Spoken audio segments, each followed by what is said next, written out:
The story begins with a story about the main character named Sam, who is a professional in computer games and completes any game at the maximum level.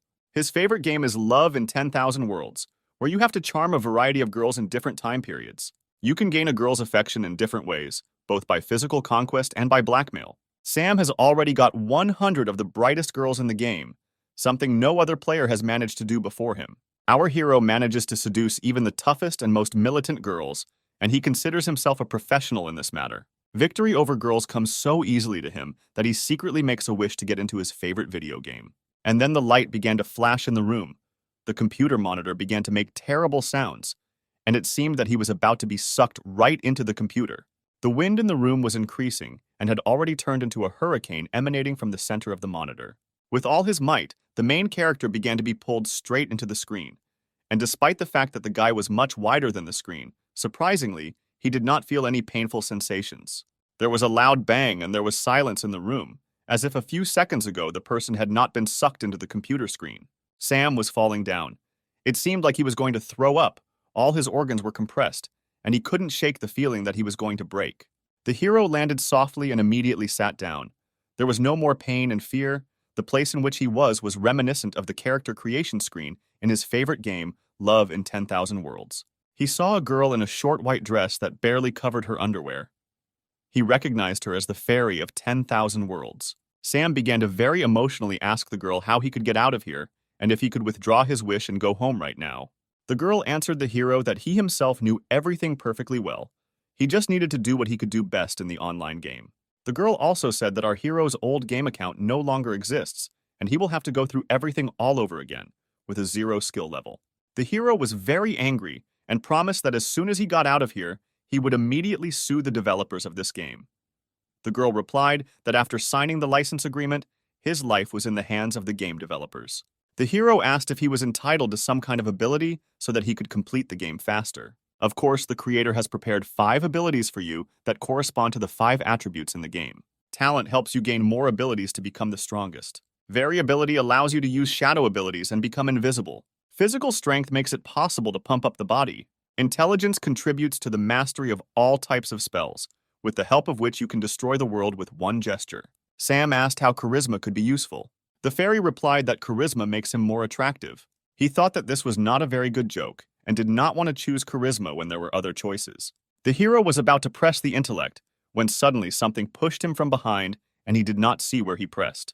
Sam opened his eyes and was horrified. He accidentally chose the most, in his opinion, useless skill.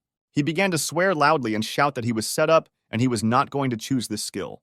The fairy said that nothing can be changed and you just need to start the game. The girl disappeared. A bright whirlwind began to spin under the hero's feet, which began to drag him into the beginning of the game. The action moves to the first game location, created on the basis of the city of Yunzhou, which is very picturesque and atmospheric. Before us in all her glory appears the sorceress of the snow shadow named Ciri, a student of the great master who kills evil spirits and protects the tranquility of the city. The sorceress walked through the shopping area and looked for jewelry.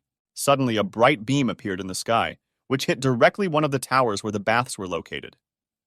The sorceress saw how a beam pierced the roof of the tower, and something large, the size of a person, flew along this beam. The main character opened his eyes and did not immediately understand where he was. His head was spinning. His arms and legs did not want to obey. The hero heard women's screams around him, looked around and realized that he was in the women's side of the hot springs. Looking at the gentleman who suddenly appeared, the girls began to behave very relaxed, calling him to swim together without clothes. The hero was not prepared for such a rapid development of events, and with all his might, he began to run away from the place where the girls were about to attack him in order to drag him to take a bath with them. The palace guards also chased the hero, since the appearance of men in the women's bathhouse is strictly prohibited by the law of this kingdom. The hero ran away, and they shouted after him that he was a pervert and would certainly be punished. Although the girls called the hero a pervert, they did it with admiration and adoration in their voices. They found him very attractive. The guards continued to search for the unknown pervert. Sam was very angry about a situation that had happened, which he had no control over. The guards noticed the hero, but he decided to open the skill log and saw that he only had an evil smile of protection in his attributes. Sam was angry at what a useless skill he had received. There is nothing to do, you will have to use this skill and come what may. He began to use this skill clumsily. The first time it was not entirely successful. After one of the guards saw the smile of the defense, he became even more convinced that the main character was a pervert. Sam was simply furious. He realized that he needed to try again, because the grimace he distorted was not evil. He began to try again the skill of an evil smile of defense. And then the incredible happened. The guard stopped, was confused, and a moment later he was beaming and saying to himself that he had fallen in love with a man for the first time. The guard with a smile on his face said that it was love at first sight. Sam picked up a brick from the ground and swung it into the guard's face. While the guard was falling, the main character told him that he loved girls and was not going to reciprocate the man who just a few minutes ago wanted to bring him to execution. Our charismatic hero was put on the wanted list after attacking a guard. Now he was threatened by even more guards. They opened fire to kill and launched several dozen arrows at the criminal. The hero tried to dodge. It was difficult. One arrow grazed his shoulder and he saw blood splashing across the ground. Sam realizes that he cannot defeat the guards using any skills, and there is only one way out. Run as far as you can, as far as possible.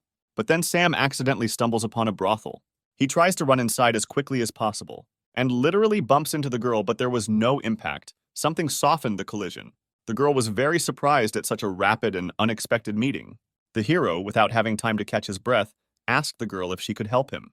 The girl, without listening to the end of the visitor's request, said that for the sake of such a handsome man, she was ready to do anything. She turned around and shouted to someone, "Girls, welcome the guests!" The hero saw 4 girls of incredible beauty come out into the hall, wearing outfits that made him want to get to know them better. By the time the guards ran into the house, the girls surrounded the hero and covered him with themselves.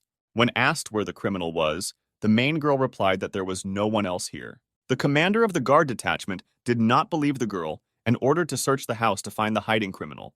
However, the girl said that if he dares to invade her home, she will report this situation to their commander-in-chief, who is a frequent visitor to this establishment. The owner of the business appears and says that there is no need to embarrass the guards because they are doing their job. She allows the guards to search the house and says that they have nothing to hide because they are not doing anything prohibited.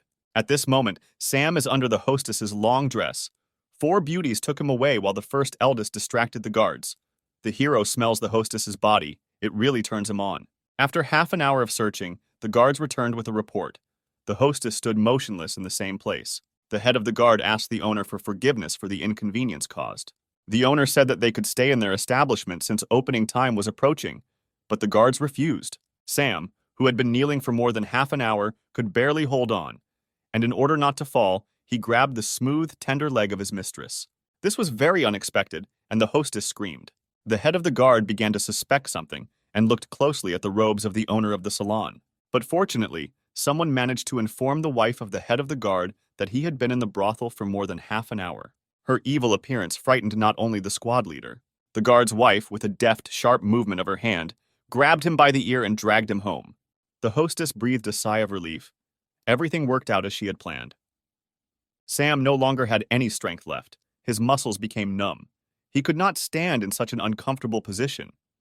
He began to fall, holding onto the legs of the owner of the salon, and they fell together. When they fell, the hero's neck got stuck between the mistress's legs and she strangled him. Sam lost consciousness. The girls working in the salon were very scared. The owner saw that he was wounded and blood was flowing from his shoulder. The hero lay motionless. Droplets of sweat flowed from his forehead. Someone began to call a doctor.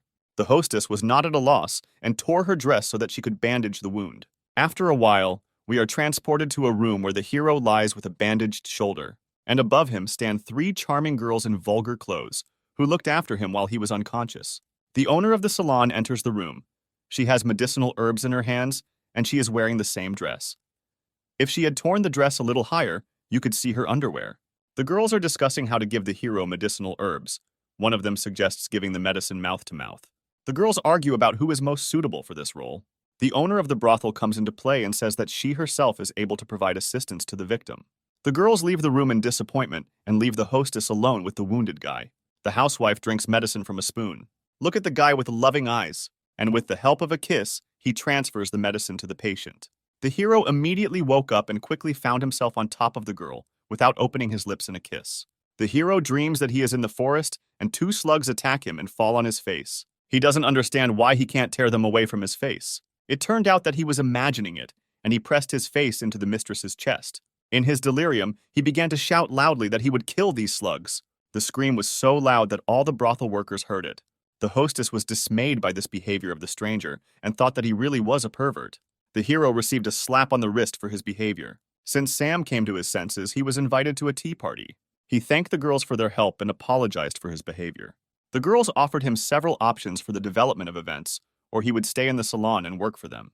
Or they hand him over to the palace guards and say that in addition to past crimes, he committed new ones in their salon. The hero has no choice but to pretend that he agrees to their conditions. Sam asks what he will need to do to work off the debt for saving him. He thought that he would have to fulfill the amorous whims of the girls from the salon. However, he was forced to clean up the entire salon. Of course, he did not count on such difficult physical work. But everything turned out to be not so bad. Almost every girl in the salon was willing to help the hero. They promised to do the work for him in exchange for him spending the night with them. Each girl considered it her duty to be the first to win Sam's favor. The competition for the hero's heart was just beginning. The hero understood that if he charmed as many girls as possible, he would be able to gain more experience points and advance to the next level. Night fell. The hero was in the room provided to him. He was finally able to test his gaming experience and was pleasantly surprised that during this time, he was able to gain an additional 1,000 points, which he could exchange for new skills. Sam saw that it was possible to purchase the Book of 1,000 Wishes, which allows for a multiple increase in experience points if the hero has an intimate relationship with a girl. But there was one big problem. This skill costs 100,000 points. The fairy who accompanied Sam to the game decided to help him because she observed how many difficult trials he had to go through. She made an exception and gave him a 99% discount on skill acquisition for 10 minutes. The hero was incredibly happy about this bonus and decided to take advantage of it. When purchasing the skill, the hero rose into the air. He was enveloped in purple swirls, and he felt a strong blow of wind. Sam glowed both inside and out and felt an incredible surge of energy. The next morning, leaving the room, he began to stumble upon the insanely languid glances of the girls. They literally undressed him with their eyes. The hero heard the girls say that he had become even more attractive than he was yesterday. At this time, there was a visitor named Stone in the salon, who was angry that all the girls stopped paying attention to him and were watching the main character. Sam, feeling a clear superiority over the man, answered him with a grin that there was no one in the room more dazzling than this man. This tone made Stone even angrier and threatened him. The man grabbed the hilt of the sword and asked Sam if he knew who he was talking to. At that very moment, the owner of the salon intervened in the quarrel and asked forgiveness to the gentleman for the new employee. The gentleman realized that the hostess would now be able to make concessions to him and would do whatever he asked if it did not humiliate her dignity. And then he invited her to drink a glass of wine as a sign of reconciliation. But he thought through everything in advance, and in the turmoil he poured a hot heart powder into a glass of wine, which awakens in any girl the desire for intimacy.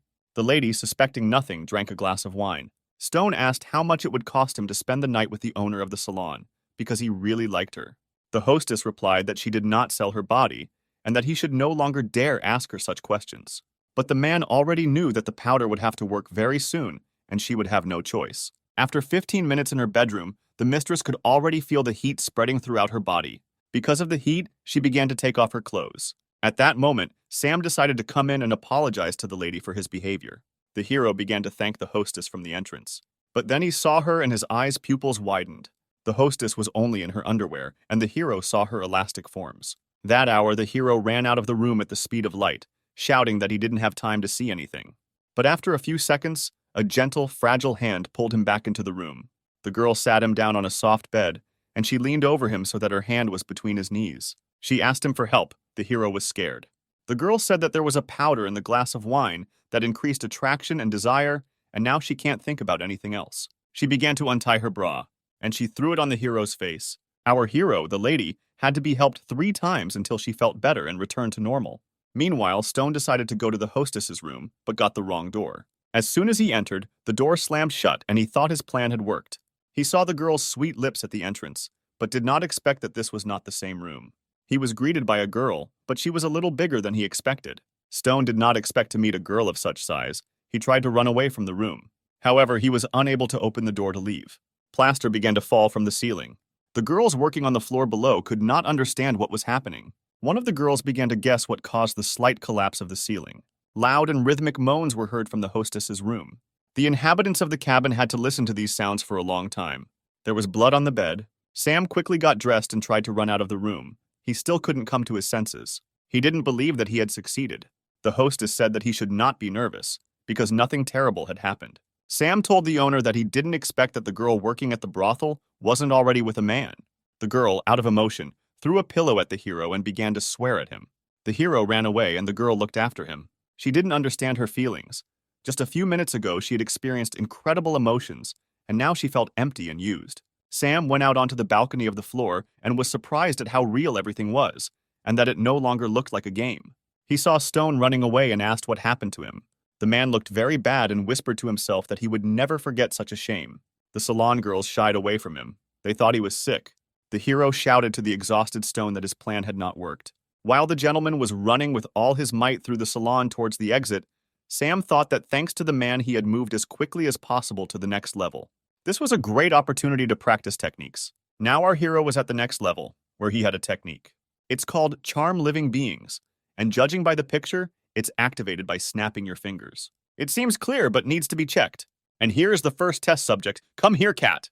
The Charm of Living Beings. As expected, it worked perfectly. I will use it. Sam already began to think through new plans for charm in his head.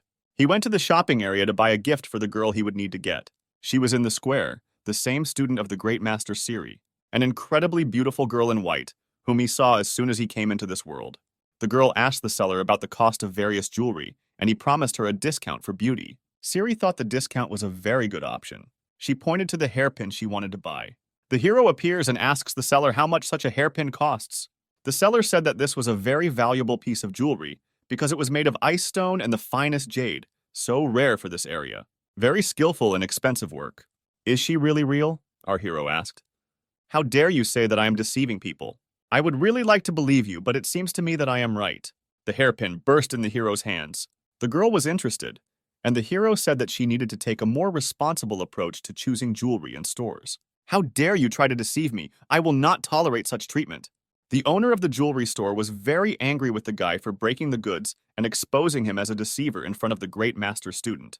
The store owner called 2 security guards to deal with the hero and teach him good manners. The sorceress of the snow shadow decided to deal with the big men herself and was already prepared for battle. But the hero stopped her. He needed to show himself.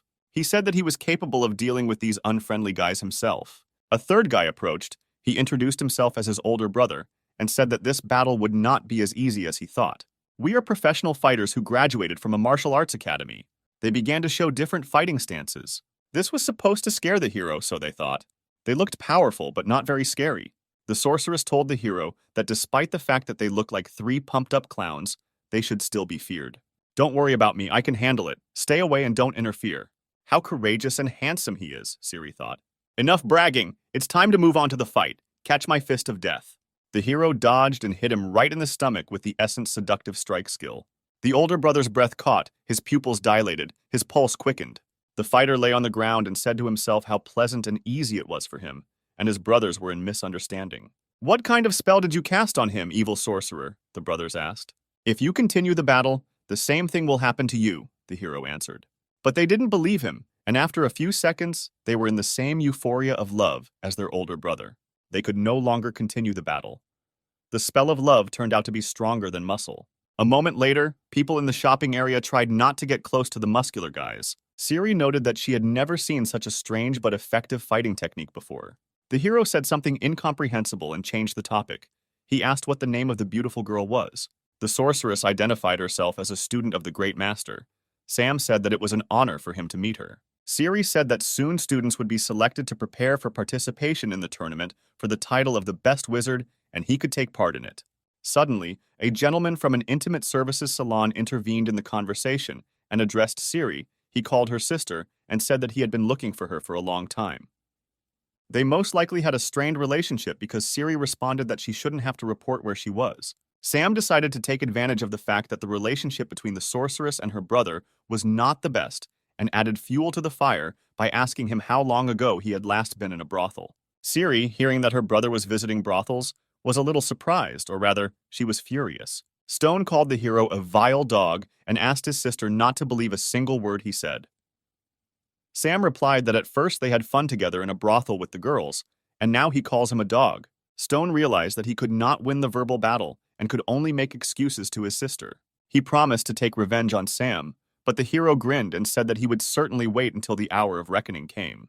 They went in different directions. The blonde sorceress was also not visible, and the hero went to the salon.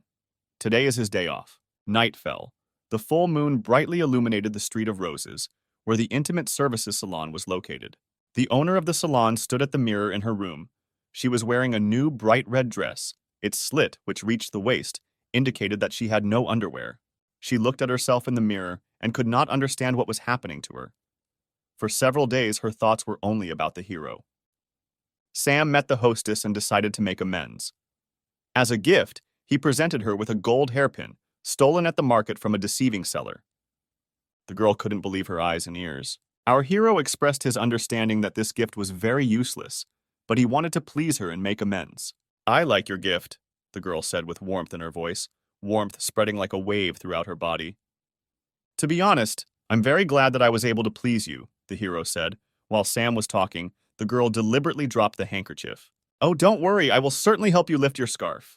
The hero bent down at the mistress's feet to pick up the fallen red scarf. Before he had time to sit down, the girl stretched out her slender long legs to the hero's chin. He could smell her skin. It could not leave him indifferent. The hero looked up and saw that the girl had no underwear at all. The smell of her body excited the guy's consciousness. He could no longer control himself. But the hero continued his game and said that if she wants to spend the night with him, then it will cost her dearly. The girl said that she was able to pay any amount for time with such a gorgeous man. The hero abruptly pressed the girl to him, held her waist with his right hand, grabbed her neck with his left, and kissed her deeply. The girl melted in the hero's arms. She felt her heart want to jump out of her chest. Sweat appeared on her forehead. Her lips were very wet. The hero took off the girl's dress and laid her on her back. Nothing else held the hero back. There was no longer a businesslike and stern tone in the girl's languid moans.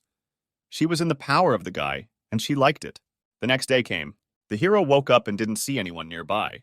There was a note on the table next to the bed. In the note, the girl said goodbye to the hero and asked him to remember her because she would never forget this best time in her life. The notification system reported that the character's game card has been received and added to the achievements section. The hero was happy about the unlocked achievement, but he felt somehow sad. He decided to leave the salon and continue on his way. The caretaker found out that the hero wanted to leave the salon and expressed her regret. The hero thanked the girl for her hospitality and help. The girl said that she could not forbid him to leave the salon, but she would not let him go so easily. At the same moment, 3 more girls ran into the room and began to hug the hero and take off his clothes. The hero had not yet recovered from the night's entertainment with the hostess, so he decided to use the means at hand. Moans from the cabin were heard throughout the area for an hour. The hero gained a new experience, including a gaming one. The girls were still a little overcome by cramps in the thighs. They lay without strength. Sam left the room satisfied. He went out into the city and again came across a brother and sister he already knew. Stone followed his sister, a disciple of the great master, and asked her to go with him to the clan and help prepare for the initiation ceremony of a new generation of students. The girl said that she still had business in the city and there was no need for her to rush to the clan right now. To make the meeting look more natural, he made a surprised face when the sorceress looked in his direction. The hero told the girl that he was just looking for her and was very glad to see her. She asked how she could help him. Sam asked her to take him to the clan to meet the teacher and begin training. "Great," Siri noted. "We were just getting ready for the clan." The girl's brother was confused because she had just said that she was not going to join the clan. The man told the hero that he could not join their clan because this would require flying through the air and only clan members have this ability.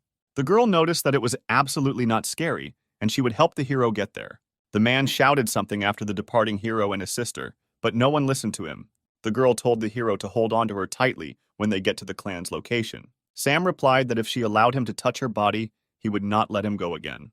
They swept over the rocks and plains with the speed of the wind. The girl's brother was on their tail. They moved at an incredible speed, and the girl told the hero to hug her tightly, or maybe she specially developed such a speed to force the hero to hug her as tightly as possible. The hero grabbed her just below the waist. He inhaled the smell of her developing hair, felt how her body trembled. Sam decided to say how pleased he was that the girl decided to help him. She was confused.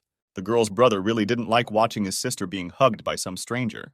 The hero understood this and decided to anger the man even more. Stone was furious and decided to fundamentally solve the problem. I took out a box of paralyzing needles, pointed it straight at the hero's back, and he released a dozen loaded needles to the waiting hero. The girl heard the sound of needles flying in her direction. She sharply turned 180 degrees and covered the main character with her chest. At that very second, she was paralyzed. Sweat ran down her face, and a quiet, "Why, brother?" escaped her lips. The man himself did not expect that such a situation could happen. The girl and Sam found themselves in free fall. The hero did not know how to fly. Stone made no attempt to save his sister. He was only thinking about how he could justify himself to the clan elder. He thought that even if he saved his sister, she would tell everything to the master, and he would not forgive him. And if no one finds out about his action, then he can move on with his life in peace. With these thoughts, the man went further across the sky. The girl was drowning. She could not move. The needles immobilized her with poison. She mentally said goodbye to this world, but suddenly, the main character swam up to her, who managed to take a full lungful of air and through a kiss was able to share it with the girl. Siri opened her eyes and regained consciousness. The sorceress's saber was approaching them, but it flew straight into Sam's hand. Did he really also have the abilities of their clan? In this case, I can save us and take us to the location of the clan.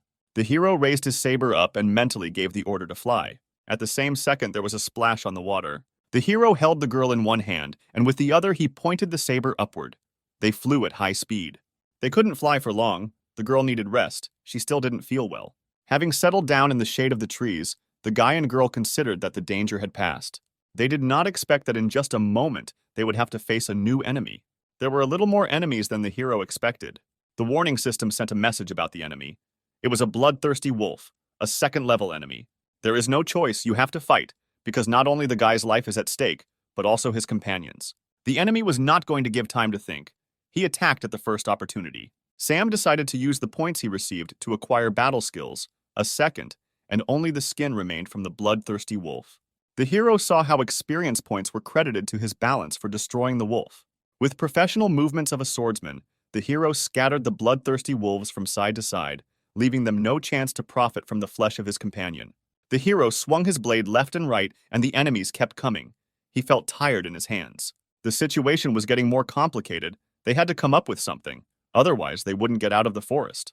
The hero wanted to take the girl and step back, run away. But their way was blocked by something huge, of unimaginable size. The animal let out a roar that echoed throughout the forest. A huge animal, similar to a grizzly bear, with bright red wild eyes, a sharp blade on its skull, stood on its hind legs and roared with all its might. It was a forest demon, a level 4 animal enemy. This is all at the wrong time, the hero thought. I urgently need to come up with something. The animal rushed at Sam with a wild roar. He used the art of seduction, but did not know whether it would work. Damn, it really didn't work, and now death will overtake me. The animal held Sam with its huge paws. A second later, the huge bear, like a friendly dog, was licking the hero and wagging its tail. A dozen wolves did not share the bear's mood and continued to show with all their appearance that the hero was their prey. The bear cub clearly did not like the fact that they wanted to eat his new friend. The blow sent some of the wolves flying 200 meters away. The blow and the second part of the evil creatures flew far from the place where Sam was. Those who could still stand on their paws wanted to return to the fight. But the bear let out a roar of such force that they tucked their tails between their legs and rushed into the forest as fast as they could. Night fell. The moon illuminated the rock where the hero and his friends were located. The crackling of a fire could be heard in the cave. The hero thanked the bear for saving his life and providing a place to spend the night. But it was a bear. She didn't speak, but she hugged the guy with all her might and began rubbing her muzzle against him. The hero approached his exhausted companion and said that he needed to try to remove toxins from her body. It is necessary to remove outer clothing to find where the needles hit. The site of the injury was found. The player hit the girl right in the shoulder. The hero began to suck out the poison from the wound. The girl felt a pleasant sensation. The poison is very strong, the guy said, spitting. You cannot stop. Otherwise, the poison will continue to spread throughout the body and lead to death. The hero sucked out the poison, but saw how the girl was delirious. She was making moans and saying incomprehensible phrases. Continue. Don't stop. I feel so good. Morning came. The sun's rays illuminated the cave in which Siri slept. She woke up. She was cold. She was weak. She looked around and saw that she had no clothes on, and there were drops of blood nearby. She thought that while she was unconscious, Sam had taken advantage of her. Meanwhile, the hero returned to the cave, with wild berries in his hands. The girl attacked him with a blade. The tray with berries fell to the ground. The girl said that she would kill him because he took advantage of her helpless state. The hero began to make excuses and say that he did not touch her, but only tried to save her life. The girl pointed the blade at the guy's throat, but the blade resisted. The girl turned to the blade and asked why he was resisting. Was the guy really telling the truth? The hero choked in fear and splashes of red liquid flew out of his mouth. What's wrong with you? The girl asked. The hero replied that while he was sucking the poison out of her wound, he got poisoned since he did it for the first time, and now he is mortally ill. In fact, the hero deceived the girl, and it was not blood, but the juice of red berries, which he did not have time to chew. The girl said that she remembers how the needles flew at her, but also one needle hit him. Why is he not affected by the poison? Sam said that his friend gave him a jade pendant in the shape of a maple leaf, and the needle went straight into it. Siri thanked the hero and said that she could teach him her clan's technique, which rids the body of toxins. "I'm not a member of your clan," the hero noted. "I don't want to steal your secrets. You saved my life and therefore I will repay you, reveal a few secrets, especially after what you did. The head of the clan will agree to take you as his student." "Thank you very much, madam. I will not forget this. It's time to start training. Call me mentor," Siri said. Sam was glad that his plan had worked for years. Meanwhile, in the Hidden in the Clouds clan, the head of the clan was furious when he heard that his best student had died, and Stone could not help her. Stone began to tell how on the way to the clan they were attacked by an unknown robber and wanted to steal the secrets of the clan. Tried to take away Siri's blade. Stone managed to repel the attack, but at the last moment, the robber dragged his sister under the water. The head of the clan at the same moment called all the wizard fighters and sent them to search for his daughter, telling him not to return without her, alive or dead. The soldiers promised to carry out the teacher's order and set off. Stone asked that he be sent to search for the girl, since he understood that the truth could be revealed. He needed to be on the safe side. "I believe you," the teacher said. "Go find Siri. You will succeed." Stone was already thinking about how to make sure that the girl was never found. Stone's father, who was the brother of the head of the clan, brought an elixir for the girl in case she was found badly wounded. "Be sure to give the elixir to the princess to drink. It can save her life." The man left the temple and hit the road. "Chief, you must stay clear-headed. Stay calm. I understand your concern, but the clan is counting on you. I can't think about anything until I find out if my daughter is alive." Meanwhile, the main character is fishing on the shore of a pond. He fails to catch a fish, but he does not give up this activity because he needs to feed his mentor and the bear. "What a pity that I can't use my charm on fishing." It seems he was wrong, and charisma works for everyone. Almost 100 fish rushed out of the water towards the hero. He did not expect that he could charm even a fish. A moment later, several dozen fish were already lying on the shore. The hero thought that the charisma skill is not as bad as it turned out. You can even get food with it. Sam turned around because he heard the sound of air cutting. Men in white cloaks were flying across the sky. They were flying on swords. The hero immediately realized what clan they were from. "So they are looking for Siri. Very interesting." The hero hurried to the cave to tell about what he saw. At this time, the girl was meditating. Chakra thickened around her, and her body was cleansed of poison. Quick footsteps were heard that echoed throughout the cave. "Finally, you're back. I'm hungry," the girl said. But what entered the cave was not the one she expected to see. "Hey, little sister, I see you didn't waste your time," Stone noted. Siri told her brother that she would report to the head of the clan that he had attacked her. "I don't know how you survived, but I'll fix it now, sister. You left me no choice." The princess told her brother that if he dared to attack her, there would be no turning back. "How dare you, you mean girl, say that to me? The great warrior of light, I will destroy you." The man drank the pill he received in the palace. Now his regeneration power was at its maximum. The medicine also strengthened his magical characteristics. His chakra was glowing all around. The girl was scared. She had never seen the power of the experimental pills that were produced in their secret laboratory. So know the strength of the clan warrior of the village hidden in the clouds. The energy emanating from the man seemed to destroy the cave. The princess understood that in her current state, she was no match for Stone, who was full of strength and had taken the pill. The man opened his mouth to cast the spell technique when suddenly got hit in the face with a huge fish. Sam greeted Stone and asked if he had hit him in the face with a fish. The hero knew that the princess was weak, and he would have to cope on his own. The girl warned the hero that her brother had arrived to take both of their lives. Stone said it's great to see the hero here and not have to look for him later to finish what he started. The hero had to borrow a sword to resist such a strong opponent. The fight began. The opponents began to quickly approach each other. The crack of swords echoed throughout the cave. No one was about to retreat. The hero managed to dodge, strike back, and wound the man's face. Stone noted that even though Sam is a very good fighter, they are at different levels of combat training. Lightning blade technique. The hero tried to hold back the blow, but it was all in vain. The blast wave threw him back with incredible force. The hero stood on all fours and tried to catch his breath. The man grabbed him by the collar and lifted him into the air with a slight movement, and said that no one would stop him from achieving power and becoming one of the leaders of the clan. The hero got his bearings in time and decided to act as best he could. Charisma technique, seduction. The hero looked at the man. He was motionless. There was emptiness in his eyes for a split second. The man stood and looked up at the hero with loving eyes. The hero realized that he needed to act right now and called on the sword, which was already flying at the speed of sound. A blow, another blow. Stone's severed arm flew through the air with the sword. Everything seemed to be in slow motion.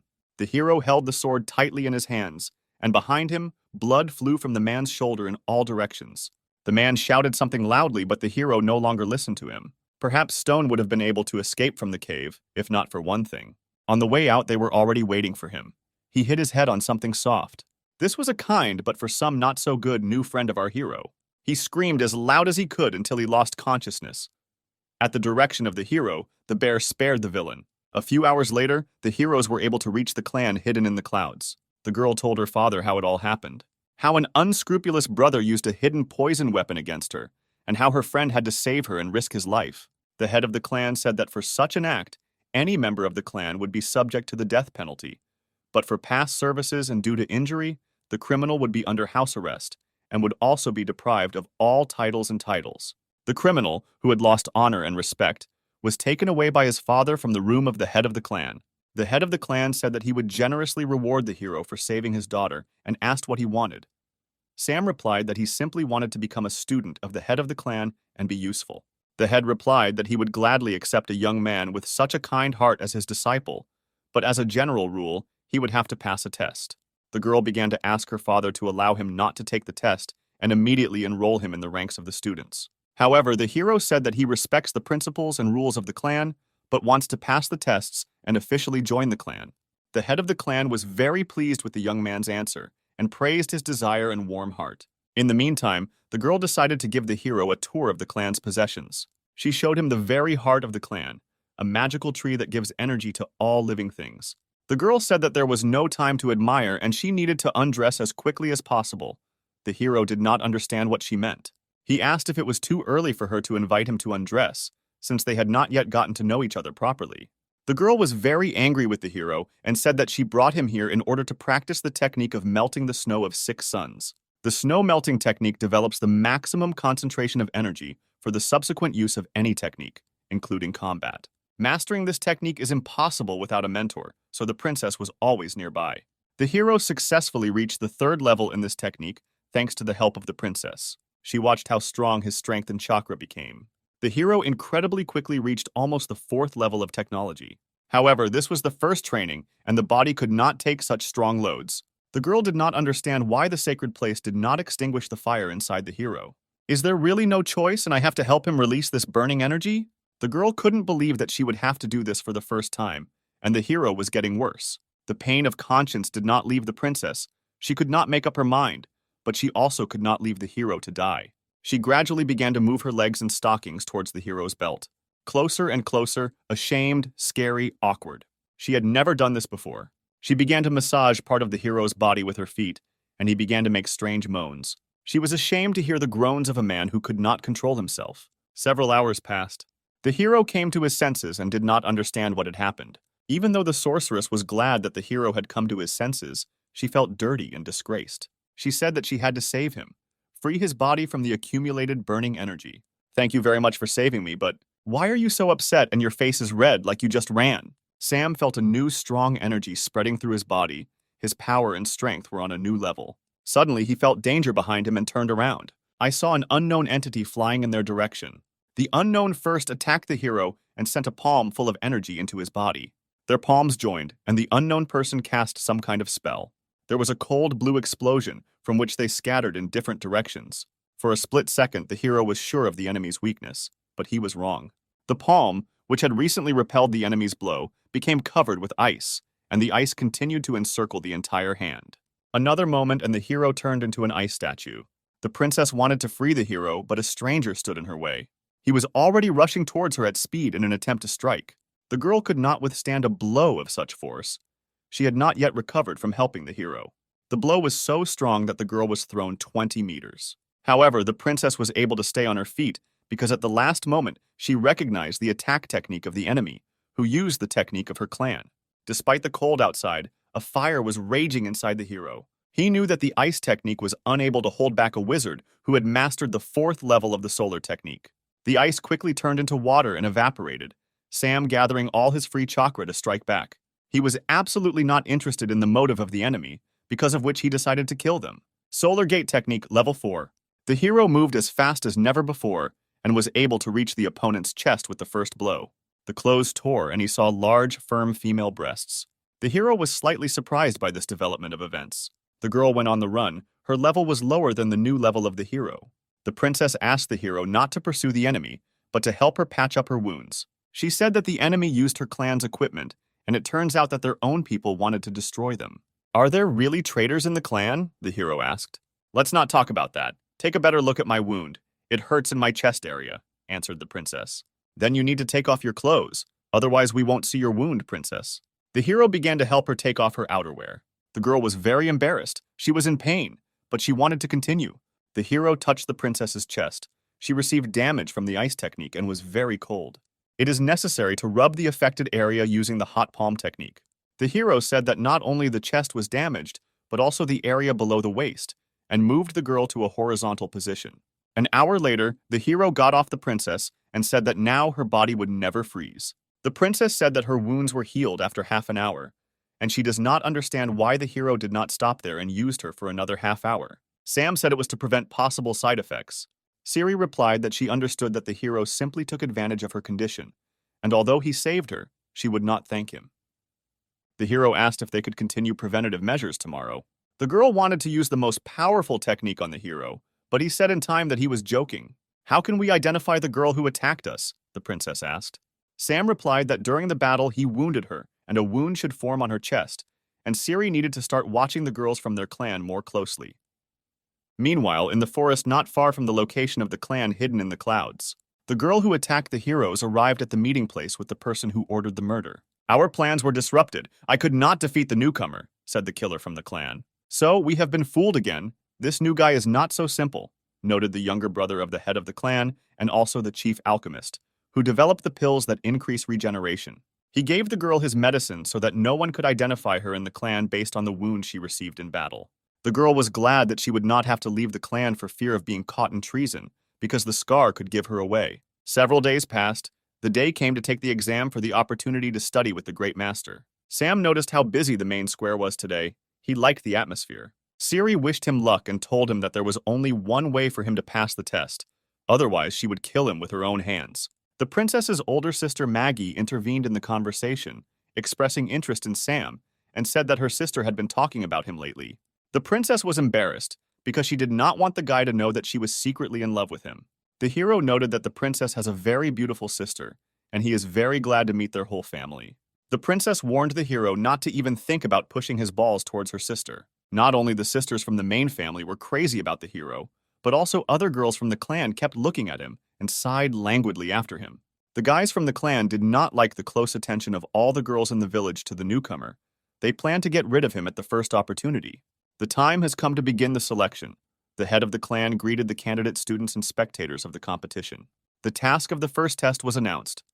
Participants need to collect 10 flowers of the magic grass that grows on the top of the sacred mountain in 3 hours. Most participants considered this test to be completely childish. The head informed the test participants that if anyone thinks that they do not have enough skills to pass the tests, it is better to refuse at first. The test begins. The participants took off from their seats, and only the hero was in no hurry to accelerate. He stood and watched from the sidelines what was happening. The princess ran up to him and asked what was the matter. Did he really not want to pass the tests and be closer to her? The hero said that the princess should not worry about him. The girl was surprised. She did not understand what he was up to. Meanwhile, other participants searched actively, but not effectively. 2 candidates walked and discussed how difficult the test actually turned out to be, and in a few hours they found only 3 flowers. Suddenly, they saw something beautiful and stopped. It was our hero. He went into the hot springs completely naked. Turning around, he used the gloating Lovegrin skill. He invited 2 girls to swim with him. One of the sisters felt awkward because this was their first meeting. The second was more determined and accepted the invitation of an attractive young man. Within a moment, the older sister without clothes entered the water. Although it was scary, the youngest was not going to give up the guy she liked so easily. Each of the sisters wanted to get to know the hero better and beat their rival in this matter. But the hero replied that he would not be able to pay proper attention to them since he had little strength and he had not yet found a single flower. The sisters replied that if the hero needed flowers, they would definitely get them for him. The hero pretended that he was very flattered by their friendly gesture. The girls said that it was a great honor for them to help such a handsome man.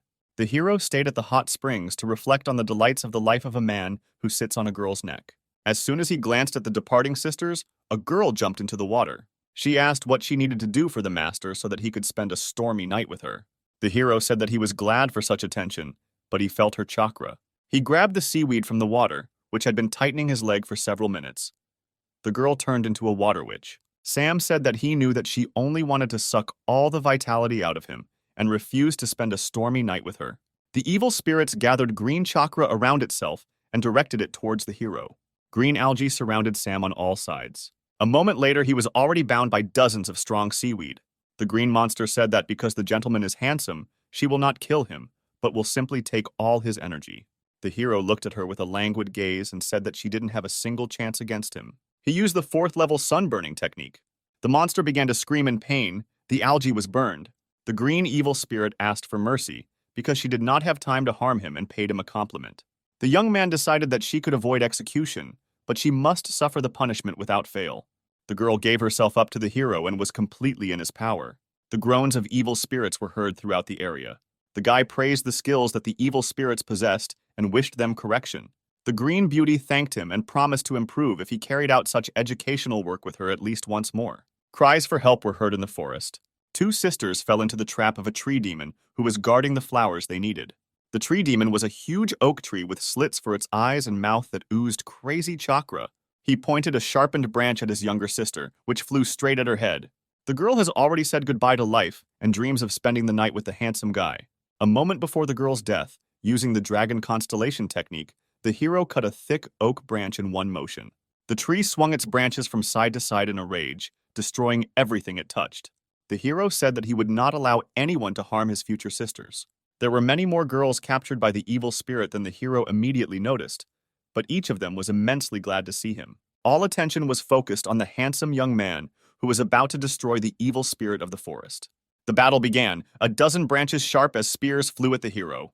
With one blow of his blade, the hero smashed into pieces all the branches aimed at him. However, the wood chips also turned out to be dangerous. The hero began to take the enemy more seriously and monitor his every move. The girls were upset, but mostly because a scratch appeared on the young man's beautiful, perfect face. They could no longer watch how their handsome man was being disfigured, and in a few seconds, they freed themselves from the demonic embrace. The forest watchman was at a loss. The hero watched as the girls used various techniques to deal with the demon. He saw that not far from the battle site, there were the very plants thanks to which he could complete the task. A few minutes later, the demon lay on the ground without moving and looked like an ordinary felled tree. The girls told the dying tree that it was a mistake to hurt the most handsome guy. But the young man was no longer there, and he did not know how the outcome of the fight ended. He continued walking but could only find 6 plants. The sound of air cutting was heard. Again, someone wanted to kill the hero. His quick reaction allowed him to dodge without getting hurt. What was unexpected was the realization that he was attacked by more than just enemies. 4 test participants attacked, who found only 1 plant each and wanted to take away those collected by the hero. Really lucky, Sam thought to himself. The men could not understand why the hero was looking at them with such interest. Level 4 sunstroke technique. A moment later, with broken faces, bruises under their eyes, and bumps on their heads, 4 men stood and held out their flowers to the hero. He thanked them for their generosity and set off. The time allotted for the test was almost over. The area was filled with participants. The head of the clan said that the winner of the first stage could immediately become his student. The hero thanked everyone for the opportunity to participate in this test. The princess was very glad to see him returning not empty-handed. The participants continued to admire the handsome man and offered him a room in a women's dormitory. The princess realized that she was not the only one who fell in love with the hero. She did not understand what feelings were overwhelming her. She had never experienced jealousy before. Siri retired to the snowy mountain and thought about him. Sam arrived just in time. She had not yet had time to get angry that he did not share the joy of victory with her. She asked why he didn't have fun with the other girls. "I want to thank you, mentor. Thanks to you, I reached such heights and became part of the clan." The girl said that today is the night of purification, and everyone who has sinned will certainly come to the holy spring, including the girl who attacked them. And when she comes, we will be able to see the scars you left on her body. The hero asked the princess not to risk herself and not try to detain the girl herself. The girls took a bath in the hot spring and said what a pity that their handsome brother was not nearby. The princess looked around, but did not see anyone with a wound on the chest. The hero lay in the room and thought about why the princess had been acting so distant lately. The hero's cotton and pants began to smoke in the groin area. He was scared. Smoke filled the entire room. The caretaker fairy appeared and said that if he was thinking about the princess, then he needed to ask her what was bothering him. "What are you doing here?" asked the hero. The fairy replied that as an observer she can be anywhere, but she cannot influence the plot of the game, and no one can see her except Sam. The hero said that he would like to follow the fairy's advice, but he could not go to the women's bathhouse because he would be kicked out of there. The fairy advised him to transform into a girl and go talk. This plan was distrustful. The fairy advised me to go to the system store and acquire the necessary skill. Indeed, there is such a skill in the system, and you can become a girl without surgery. The hero acquired an illusion spell that went well with his pumped-up charisma. The hero asked why the fairy was telling him if she was forbidden to influence the course of the game. The fairy said to consider this a system hint and enjoy the game. It's very interesting who the hero planned to become. From the initial changes, it was not clear who he was turning into. Long legs, short white dress, white hair, blue eyes, gold bow on the chest. The fairy was very surprised when she saw herself, but not in the mirror. The hero said that he made himself according to the template that was in front of his eyes. But still I changed something. I made my breasts bigger. He looked, and from her dissatisfied expression he realized that everything had gone well. Of course, what girl would like it if we talk about her small breasts? At this time, the princess conducted surveillance at the hot springs, but did not see anyone with a scar. The hero in a female form came to the pond and called the princess. She did not understand what was happening and what the unfamiliar girl wanted from her. Sam revealed his secret and asked to keep the princess's mouth shut. Siri couldn't understand what was happening or how he managed to do it. The hero explained that he did this as a cover and wants to help her catch the criminal. The princess was worried that the hero would see her naked. The princess's elder sister appeared at the springs. She immediately drew attention to the hero in a female guise and complimented him, thinking that this was a real girl. The princess had already begun to tell who was hiding under the guise of a stranger when Sam stopped her. He introduced himself as Tsunade, the daughter of the ruler of the Hidden Leaf Village. The older sister said she was pleased to meet you. Sam said that there were no people living in these parts who did not know the daughters of the main family. Maggie once again complimented our female hero and went off to take a bath. The princess asked why the hero did not let her tell her sister about him, to which Sam replied that she also needed to be checked for scars. The princess said that she would not dare to suspect her sister of plotting against her. Sam noted that he suspected everyone, including her sister, and until he was convinced otherwise, no one needed to know why they were here. "What should I do?" asked the princess. The hero already had an insidious plan. He climbed onto a rock and began shouting that there was a poisonous snake in the pond. A slight panic began, but the hero still hadn't seen anything. He decided to immediately check his older sister and pretended that the snake was swimming in her direction. Sam shouted that the snake had gotten under Maggie's towel and he would save it. The towel was torn off. The hero achieved his goal. He began to closely examine the breasts of his older sister. He did not see any cuts and was upset by this. Maggie continued to scream and kick the water, fearing a snake attack. She held the main character by the head, pressing him to her chest. His pulse became stronger. A notification has arrived that in case of excitement, the spell of illusion will dissipate. The girl stood close to the hero and began to notice something oblong right under the water. She decided that she saw a snake and tried to grab it with her hands, and then Maggie caught her. But she couldn't understand why the snake was so hard to the touch. The hero looked at her in fear, and she held his snake in her hand and squeezed it tightly. Because of the steam at the holy springs, no one except Maggie noticed the transformation of the hero from a beautiful girl into a guy. She shielded him with her body from the girls and told them to quickly run away, since the snake was very dangerous, cunning, and perhaps not alone. The girls decided to listen to their older sister because she was from the main family and they had no reason not to trust her. Maggie asked Sam to explain what was happening here and what kind of tricks he was doing here. Sam replied that he could not concentrate on the story while his sister Maggie was standing in front of him without clothes. A little later, two princesses and Sam were sitting in the gazebo, who explained to the eldest of them that they were trying to find the killer in this way. The detectives were very embarrassed to say that they suspected Maggie of such things. Maggie invited Sam to examine her breasts, feel them, and check them in any other way he wanted. Sam liked the idea and was already thinking about how he would check his older sister's body. But at that moment, the younger sister slammed her fist into his impudent, satisfied face with all her might. Maggie didn't know whether she liked this situation or not. On the one hand, she liked Sam, but on the other hand, her sister also liked him. The younger sister refused to help the older sister and decided to deal with the pervert herself. Maggie said goodbye and said that they needed to deal with the attack as soon as possible and find the killer who attacked them at the sacred place of concentration of energy. Having thanked the sister for her participation and excitement, the heroes were left alone. Meanwhile, in the laboratory of the brother of the clan head, a meeting with the killer takes place. It turns out to be Maggie, who says that she is already suspected and now she won't be able to hide for long. The head's brother replies that in a few days he will refine the divine pill and become the strongest person in this mortal world. Maggie says that the divine pill is strictly prohibited by law, and if anyone finds out, they will face the death penalty. The man replies that he is not afraid of anything and asks Maggie to simply delay the heroes so that they do not get in the way. The man says that he now has only one goal: to avenge his son, who was crippled due to the fault of his younger sister and her arrogant friend. Events take us to the area of the hidden cloud, where the main master demonstrates the training of his new student. Sam demonstrated the skill level 5 Scorching Sun Palm. He smashed a huge block of ice standing in the center of the square into smithereens. The impact was so hot that not even drops of water remained from the ice block. Everything evaporated in a split second. The master praised the student for mastering the 5th level of technology so quickly. Sam noted that he achieved such heights because the princess helped him, but this is not enough for him, and he wants to master the last 6th level of technology. The master replied that it was impossible to reach the 6th level alone. One needed to merge with a master girl who could sacrifice her honor for his sake. The hero did not believe that in order to master the technique he needed to copulate while training with a girl. The master said that during the ritual, the girl must lose her virginity with the hero, but will he be able to find such a girl? A dozen girls in the square squealed and shouted that they were ready to give up their innocence for the sake of the hero. The master was shocked by this development of events, embarrassedly turned around and headed towards his palace. When leaving, he replied that he could not help him in this matter and let him figure it out himself. The hero first of all invited the princess to help him master a new level of technology, telling him about the nuances.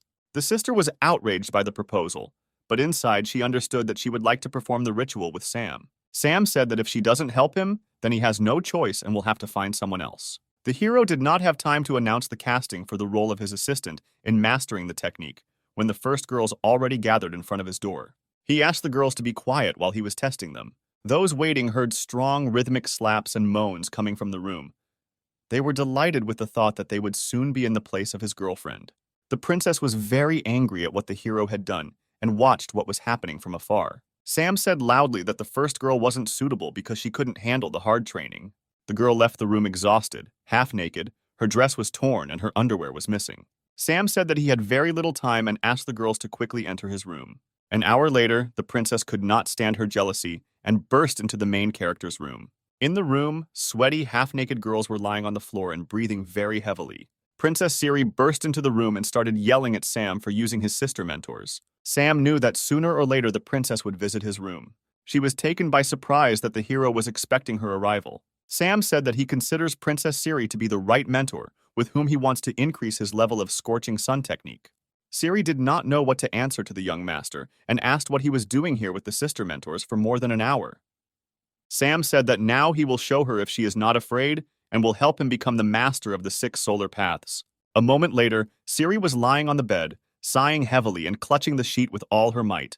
The princess's moans were heard throughout the entire floor, but only a small part of the girls understood what was happening in the room.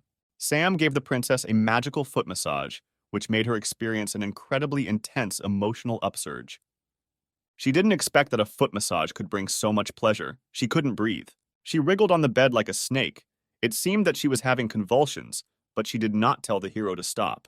Sam replied that he liked her body's reaction the most, and she was able to hold out longer than the others. Maggie watched what was happening from the street. She understood that if they continued training together, even her uncle's pill would not help. Having learned about the joint training of the princess and the upstart who ruined his son's career, the uncle was confused. He gave Maggie a poison that stops the development of any spiritual techniques and told her to sprinkle it on her opponents. Maggie asked why not just poison them, to which her uncle remarked that he wanted to kill them in the most terrible way. The uncle said that before he died, Sam wanted to see how his son took Princess Siri as his wife. Princess Maggie was overcome by strange feelings. She didn't know if she was going on the right path. Meanwhile, the heroes devoted all their free time to training. The princess stopped and said that Sam should have already mastered the 6th level technique. She raised her head, looked at him, and couldn't believe her eyes. The hero's hair became white and gave off a silvery appearance. There was a knock at the door. The older sister wanted to enter their room. Sam was very wary. He still didn't know who the killer was, and Maggie remained suspicious. The younger sister left the room and asked the older sister why she had come. The eldest replied that she knew how tired they were during training and brought them chicken soup to replenish their strength. Seeing Sam's white and silver hair, Maggie opened her mouth and couldn't believe her eyes. Sister Siri thanked Maggie for her concern and the chicken soup, which had a very pleasant smell. Maggie said that the soup should be eaten as quickly as possible before it gets cold. Sam said that they couldn't eat the soup because they didn't know if it was poisonous. Maggie pretended to be very upset that Sam still didn't trust her. The hero took out sunglasses, pretended to be a tough guy, and said that he knew who attacked them, and it was Sister Maggie. The sister began to make excuses and say that they had checked her for a scar that she did not have. The younger sister began to stand up for Maggie and say that she had known her all her life, and she could not betray her. It is unknown how you managed to get rid of the wound, but you still miscalculated when you talked to us. In that conversation, I only talked about the wound, but didn't say a word about where the attack took place. And then Maggie remembered how, when leaving, she said that they needed to deal with the attack as quickly as possible and find the killer who attacked them at a sacred place where energy was concentrated. It was just my guess. You can't judge me just based on this phrase. Sam quickly got his bearings and invited Maggie to eat a bowl of her own soup to prove her innocence. Sister Maggie realized that she was taken by surprise and needed to drink the soup because it only contained powder that dissipated power and not poison. She drank a cup of soup with shaking hands, hoping that she had not been deceived. The hero was a little confused, but still did not believe Maggie. He believed that she drank the antidote in advance. Siri, so as not to offend her sister, quickly drank a bowl of soup. Sam didn't know what to do. Because he knew that something was wrong with the soup, he yelled at the princess. But it was too late. The powder was absorbed into the blood. My head was spinning. My body was burning from the inside. The elder sister, too, could barely stand on her feet and cursed her uncle, who had deceived her. Meanwhile, the brother of the clan head was waiting for the powder that burns from the inside to take effect. The man told his son that he was doing everything for his sake, for his happiness. The traitorous brother had been sitting for several weeks and smiling, delirious. His father thought that he had lost his mind. At this time, the divine pill was being prepared, but to complete the preparation, a guide was needed, the heart of a loved one. The father decided to take the heart of his son, who was now useless, and took out a blade to strike. But before he could turn around, dozens of needles with immobilizing poison pierced his back. The man could not believe that he had been deceived by his own son, because of whom he came up with a plan for revenge. The son admitted that he had been waiting for this moment for a very long time, constantly pretending to be sick and crazy in order to learn more about the pill. The father, lying on the floor, asked to spare him, but the son was only interested in the divine pill. The son was mad and did not hear anything. He wanted to tear out his father's heart to complete the ritual. Meanwhile, the princess's two sisters were burning from the inside, and their fire could only be extinguished by merging with a man. The hero understood that what was happening was what he had already seen in the battle against his traitorous brother. The girls surrounded Sam and breathed heavily into his neck, hugging his waist. The younger sister asked to save the older one, because it was not her fault that she was deceived. And the eldest asked to save the younger one first, since she would not be able to live if through her fault she died. The girls did not wait for the hero's consent and took off their dresses, leaving them in underwear and stockings. Sam had to save both sisters at the same time. He had never had such experience, but he liked it. Sam increased his level and gained a new skill, Fascinating Mirage, which can stop high-level opponents. The younger sister thanked the hero for his generosity and salvation. The elder sister was very ashamed that he saved her, although she tried to kill him. The hero lay exhausted on the bed, unable to get dressed. Maggie said that she agreed to become her uncle's assistant because she was jealous of Siri, but she was very sorry and asked for forgiveness. Siri said she was willing to forgive Maggie if she promised to improve. Maggie asked that, as punishment for his misdeed, Sam would use her as his slave for a long time and do whatever he wanted. Siri got angry and said that now is not the time for jokes because the enemy is not asleep.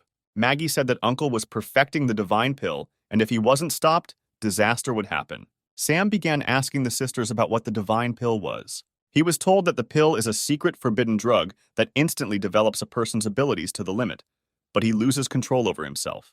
Sam said that it was time for him to visit the family of traitors and punish them for what they had done. Siri gave Sam a magical blade, a relic of the Hidden Cloud clan, which can only be wielded by a warrior who has reached the 6th level of the Burning Sun technique. Sam thanked Siri, and taking the blade in his hands, felt incredible energy. Before he could leave the bedroom, Sam felt a frantic energy approaching the roof of the house. A few seconds later, a huge explosion destroyed the wall and roof of part of the house. Thanks to Sam's new abilities, he was able to create a protective barrier during the explosion. He again saved two sisters who could not feel such a lightning attack. On the roof of the destroyed house, a traitor brother named Gao Gan stood safe and sound. The princess asked where he got a healthy arm and the strength to use such powerful techniques.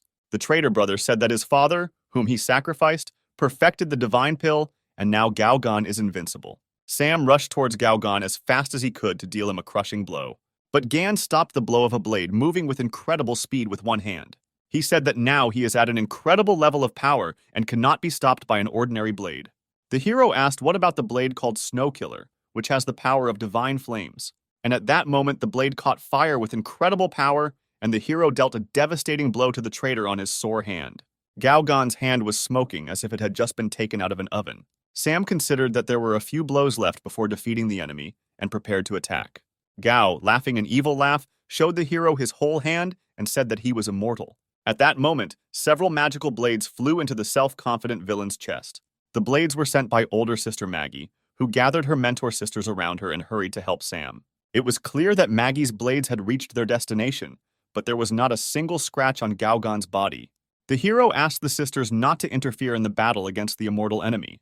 But Maggie, feeling guilty, could not stay away and decided that she would do everything possible to detain the enemy. Together with other sisters, she began to collect chakra to use one of the clan's secret techniques. The enemy knew that he was immortal, but was still afraid of experiencing such a high-level technique. The sisters gathered energy and used the demonic rain of blades technique. The damage was so powerful that it would have destroyed hundreds and thousands of units of ordinary enemies. Dozens of blades passed right through Gao Gan. Red liquid oozed from his body, but he continued to stand. The sisters celebrated the victory. It was impossible to think that anyone would remain alive after such a powerful technique. But the enemy raised his head, a trickle of blood flowed from his mouth, but a mocking smile was visible on his face. With a powerful stream of energy, the enemy shot blades that pierced his body in the opposite direction. The girls had to defend themselves. No one expected such a turn of events. Maggie tried to rush to her sister's defense, but didn't have time. The immortal brother grabbed her by the throat and did not give her the opportunity to help her sisters. The enemy told Maggie that she had a chance to come over to his side and serve faithfully. But the girl refused her evil brother and called him a coward who could never compare with the main character. Then Gao Dan said that she had left him no choice and would have to kill her, and after that kill her vaunted Sam. At that same second, Sam used a magic blade to separate the traitor's hand from his body and free Maggie. Siri was waiting below, and she helped her sister land without injury. The enemy was quickly able to grow a new arm and decided to destroy the hero first. Sam tried to joke with his opponent and tell him that success with women is about attractiveness and charisma, not strength. Sam combined the power of the magic blade and the snow-melting technique of the 6 suns and delivered a direct blow to the opponent's chest. Gao Gan was sure that an ordinary blow could not harm him, so he did not even try to defend himself. It was clear on the hero's face that his plan was a success, and the arrogant enemy would soon regret their meeting. Gao Gan did not understand why his wounds did not heal, and on the contrary, became larger. The hero explained that thanks to the magic blade and reaching the 6th level of the technique, he was able to place the energy of the sun into the enemy's body. After this, to ignite solar energy, the hero struck another dozen blows with his blade at the enemy. The sun began to burn inside the traitor, his body began to glow with fire, and he began to fall to the ground like a meteorite, emitting strong screams. The princesses ran to the hero, fearing for his life because he had spent so much energy. Sam, as usual, didn't show it, because he didn't want to look like a weakling in the eyes of his sisters. But then the hero saw unimaginable fear on the face of one of the girls. Behind Sam, almost out of the ashes, a figure engulfed in flames rose. It was Gao Gan, the flame burning him, and the immortal body became one. The hero, without hesitation or plan, rushed to attack the enemy, who was blazing in the fire. The enemy produced a fiery wave of incredible power with one movement of his hand. According to the hero, he was fought by no less than a demigod who could destroy half the world with a snap of his finger. Sam felt like every part of his body was being tortured, and his internal organs were exploding. The enemy was furious. He asked Princess Siri why she continued to protect the weakling. Sam came up with a plan. He decided to play on his enemy's jealousy of Princess Siri, and he used the newly learned technique of a bewitching mirage. Gao Gan continued to shout that ordinary techniques would not work on him. In the mirage, the hero created a picture in which he and Princess Siri are going to study new techniques together in the same bed. In order to further anger the enemy, Sam added his older sister Maggie to the illusion. The evil brother was simply furious at such impudence. He did not understand that this was still just an illusion. In an artificially created deception, Sam and the girls discussed Gaogan's inferiority. He couldn't stand it and became even more angry. In an illusion, the princess offered the hero privacy right in front of his worthless traitor brother. The enemy, who had completely lost his mind, decided that if he didn't have eyes, he wouldn't see what was happening between Siri and Sam. Gaodan tore out his eyes, but the illusion still did not stop, and he saw what he feared most in the world. The princess asked why the traitor tore out his eyes and did not restore them. Sam replied that he created an illusion that the enemy did not want to see. The princess asked what it was, but the hero could not answer anything intelligibly. Gaogan continued to have an unpleasant dream and muttered something about Siri licking some places. The princess guessed what kind of dream the traitor in love with her was seeing and gave the main character a beating. 3 days have passed and we are shown a prison on the territory of a clan hidden in the clouds. The chained traitor sees the same vision, despite his lack of eyes. The head of the clan speaks of the unforgivable and terrible betrayal of the clan, the memory of which will be the lifelong imprisonment of Gaogan. The master turns to the main character and says that he is going to transfer the reign to him, as well as his beloved daughter Siri. The princess looks confused, but is very happy with her father's words. Sam thanks the master but says that he will not be able to accept the rule of the clan and marry the princess. The girl asks Sam why he doesn't want to stay with them. The hero replies that he has unfinished business and needs to hit the road. Sam headed into the room to collect his things, but was stopped by the master. He pounced to give him a fatherly beating, since he had become attached to him with his soul, because he always wanted to have a son. It was late evening and the stars were illuminating the hidden Cloud Clan's palace. Siri decided to say goodbye to the hero and went to his bedroom. But before opening the door, I heard the loud voices of Sam and Maggie. Moans were heard from the room. It was unclear what Sam and Maggie were doing. Out of jealousy, Siri ran into the room and started yelling at them indiscriminately. It turned out that they were stuffing bulky items into a travel bag. The friends decided to drink tea before the hero left the clan. Sam drank his tea in one gulp and decided that it was time for him to leave, since the road promised to be long. Big sister Maggie looked at Sam suspiciously, as if she was planning something. After drinking tea, Sam began to feel very strange. Everything inside seemed to be flaring up. The elder sister said that she could not resist and added a magic powder to the hero's drink. She told her younger sister that the three of them should spend their last night with the hero.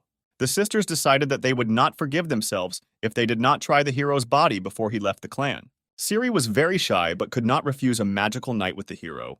This is how the hero achieved the achievement of conquering Princess Siri, and also at the same time received a Princess Maggie card. In the morning, the girls woke up, but did not find Sam in their bed. They were very sorry to part with Sam, because he had become the closest person to them. The girls promised themselves that if they met him at least once again, they would never let him go. Meanwhile, the hero was on the playing field and watched the girls from the side. He was a little sad. The game fairy told him not to be upset, because this is not the last breakup in his game profile. The hero did not admit that he had become attached to the girls, and was sad to realize that this round was over. The fairy said that he had earned a lot of points and could try out new features of the system. She told the hero that the place where he is can be arranged to suit his wishes. Sam replied that he would not waste precious experience points on furnishing a room that he rarely visited. The fairy said that the place could be equipped with forges to improve equipment, a botanical garden for growing useful plants and other useful things. The hero decided to first install a forge, also an alchemy workshop to create magic pills that enhance abilities. Now the playing space began to look much better. The hero felt a surge of energy. The fairy liked the way Sam arranged his home space and kissed him. The confused hero asked the fairy how the buildings he had built would function. The caretaker fairy promised him to sort everything out and hire workers. Worker dolls immediately appeared, calling Sam the owner and promising to look after the household. Sam asked when they could start playing the next level in the game. The fairy said that the game would start at any time if he wished, but asked if he would like to study the achievements first. The hero took out the 3 fourth-level bonus cards he had received and thought that it would be great if his girls were nearby now. The cards in his hand crackled and began to emit a very bright light, which momentarily blinded the hero. Characters familiar to us appeared on the playing field. The owner of an intimate salon and 2 princesses. They were very surprised to be able to see Sam again. The owner of the salon was in the same form in which Sam had last seen her, in a robe over her naked body. The younger sister grabbed the hero by the collar and began asking him questions about the half-naked girl. The elder sister simply looked at the hero and could not take her eyes off. The situation was heating up. No one understood what was happening, and Sam did not know how he would justify himself to the girls. Sam asked the fairy why she didn't warn him about the possibility of summoning characters. The younger sister pressed the hero the most and demanded an explanation. Sam decided to get out on the fly and didn't come up with anything more interesting than to figure out that he wasn't quite human. He decided to introduce himself as an angel who had descended from heaven to carry out a very important mission. He came up with a story that he was kicked out of heaven for his misdeeds, and now, in order to return back, he must endure 100 love disappointments. The younger sister did not quite believe him and decided to punish him for his deception and dissolute lifestyle. The elder sister said that she believed him because she had never received such divine pleasure with anyone. The younger sister and the owner of the salon thought the same thing. They had never experienced such emotions in bed with anyone as with a hero. The fairy decided to give each girl a spiritual ring that could transport them to the hero's home play area. Princess Siri said that she did not want to communicate with a womanizer, and she also became the head of the clan, and she had little time. The older sister liked the idea of the ring and was wondering if it would immediately take her to the hero's bedroom. The younger sister did not like Maggie's reasoning, as she was jealous of Sam for all the girls. The owner of the salon touched the water with her feet on the shore of the lake and gave herself up to memories. She remembered the times when the hero was very close to her and missed her. And then, as if by magic, handsome Sam appeared. He greeted the girl and asked what she was doing after he left. She said that she traveled and studied magical musical techniques of seduction. Sam asked her to demonstrate her skills on her favorite musical instrument. The girl picked up a jade flute and said that playing it could cloud the hero's mind. Sam said that his level was too high for the girl to harm him. The girl took the hero's words as a challenge and decided to show him what she was capable of. The girl began to play. Magical music came from the flute, and a fire flared up inside the hero. The hero attacked the girl, not allowing her to finish the game. He could not control himself. Sam said that her magical flute playing lit a fire in his heart, and he wanted to let her play his flute. The girl pretended that she was not ready for a joint orchestra right now, but she really wanted to be in his arms. The girl decided to give herself to the hero and do as he wanted, because their desires coincided. The girl played the flute while the hero gave them both pleasure. 3 days passed. The game assistants did their best to improve the hero's playing space. When the hero had a rest and established life in his home playing field, he decided to go to the next level. The hero asked the fairy if she could deliver him to the next level in a different way than last time, so that he would not run from the guards. The fairy noted that the landing point and the identity of the hero are chosen randomly and wished him good luck. Sam again found himself in a whirlpool of gaming energy, sucking him to a new level. This time he found himself imprisoned in a dungeon with slaves who were awaiting an auction. They were going to be sold. His appearance changed. His nose and ears were sharp. It was not clear what kind of creature he was. Next to him in the cell, he saw a beautiful creature in rags. They had strange pointed ears, and some even had horns. A girl with yellow eyes and ears like a fox approached the hero and asked if he was okay. The hero did not answer anything, grabbed the girl by the ears to check if they were real. The girl asked him not to touch other people's ears because they are very sensitive. The hero asked everyone what kind of creatures they were if their ears were real. The girls replied that they were half humans who had been captured and were going to be sold at auction. We are shown the city of Gaia, where humans, demi-humans, and demons live together and contribute to the development of the city. 500 years ago, a war broke out between humans and demons, and both sides suffered great losses, but humans eventually won, after which the Church of the Divine Color proclaimed humans the superior race and demons the inferior, and even later the demons became slaves in the hands of humans. The hero realized that he belonged to the demon race and asked why the half-human girl was also imprisoned. The fox girl replied that people have stopped taking into account not only demons, but also half-humans. Their villages are being captured, and they themselves are being taken prisoner. For the same reason, the rest of the girls from the Uzumaki, Horned, and Slime clan are here. Sam said that he understands why they can kidnap beautiful girls from demons and half-humans, but why they kidnapped him? Because he is a man. The girl explained that men are considered even more valuable for kidnapping. After all, men can be bought by the richest ladies in the city and used for their perverted fantasies. The hero thought that this was a very good plan. To get out of captivity, you just need to please the rich lady. The girl from the Uzumaki clan said that she had not heard of any of the male slaves ending well, because there is no guarantee that it won't be bought by a rich man pervert. The hero was upset and did not understand how he could get out of captivity and complete this level successfully. The time for the auction arrived, and the richest people in the city gathered in the hall. Rich men in masks discussed slaves bought at past auctions, who had been fed to dogs or otherwise killed because they had misbehaved. The person conducting the auction was already presenting the seventh lot. She was a very beautiful young girl from the cat clan who was wearing a gorgeous dress, and there was fear in her eyes. The rich began to raise signs with their numbers and name prices ranging from $3 to $6 million. One of the oligarchs with plate number 599 said that his collection was just missing one more cat and offered $9 million. The deal for the cat girl was closed, and she was placed at the disposal of a wealthy gentleman. The gentleman grabbed her hand tightly and was ready to take her to the room for carnal pleasures. He couldn't wait to try her. The girl attacked the gentleman and bit him very hard on the hand. The girl ran with all her might. It seemed to her that she could run away, and no one would find her. But the people who kidnapped her and brought her to the auction had all unforeseen situations in mind. Someone in charge pressed a button that stopped anyone who broke the rules. The button was responsible for detonating the collar located on the necks of all slaves at the auction. There was a strong explosion. Nothing was left of the girl, only burnt scraps of her dress scattered to the sides. The hero was shocked by what was happening. He did not understand why he had to kill the girl because there are other ways of control. The fox said that this is a rule, since any animal that bites a person must be killed. The hero was very angry. He did not perceive what was happening as a game. He wanted to punish people who do this to demi-humans. The presenter said that everyone will forget this incident when they see the new lot, which will impress everyone. He presented a hero who looked simply amazing and carried himself on stage like a master, not a slave. The rich girls could not contain their emotions.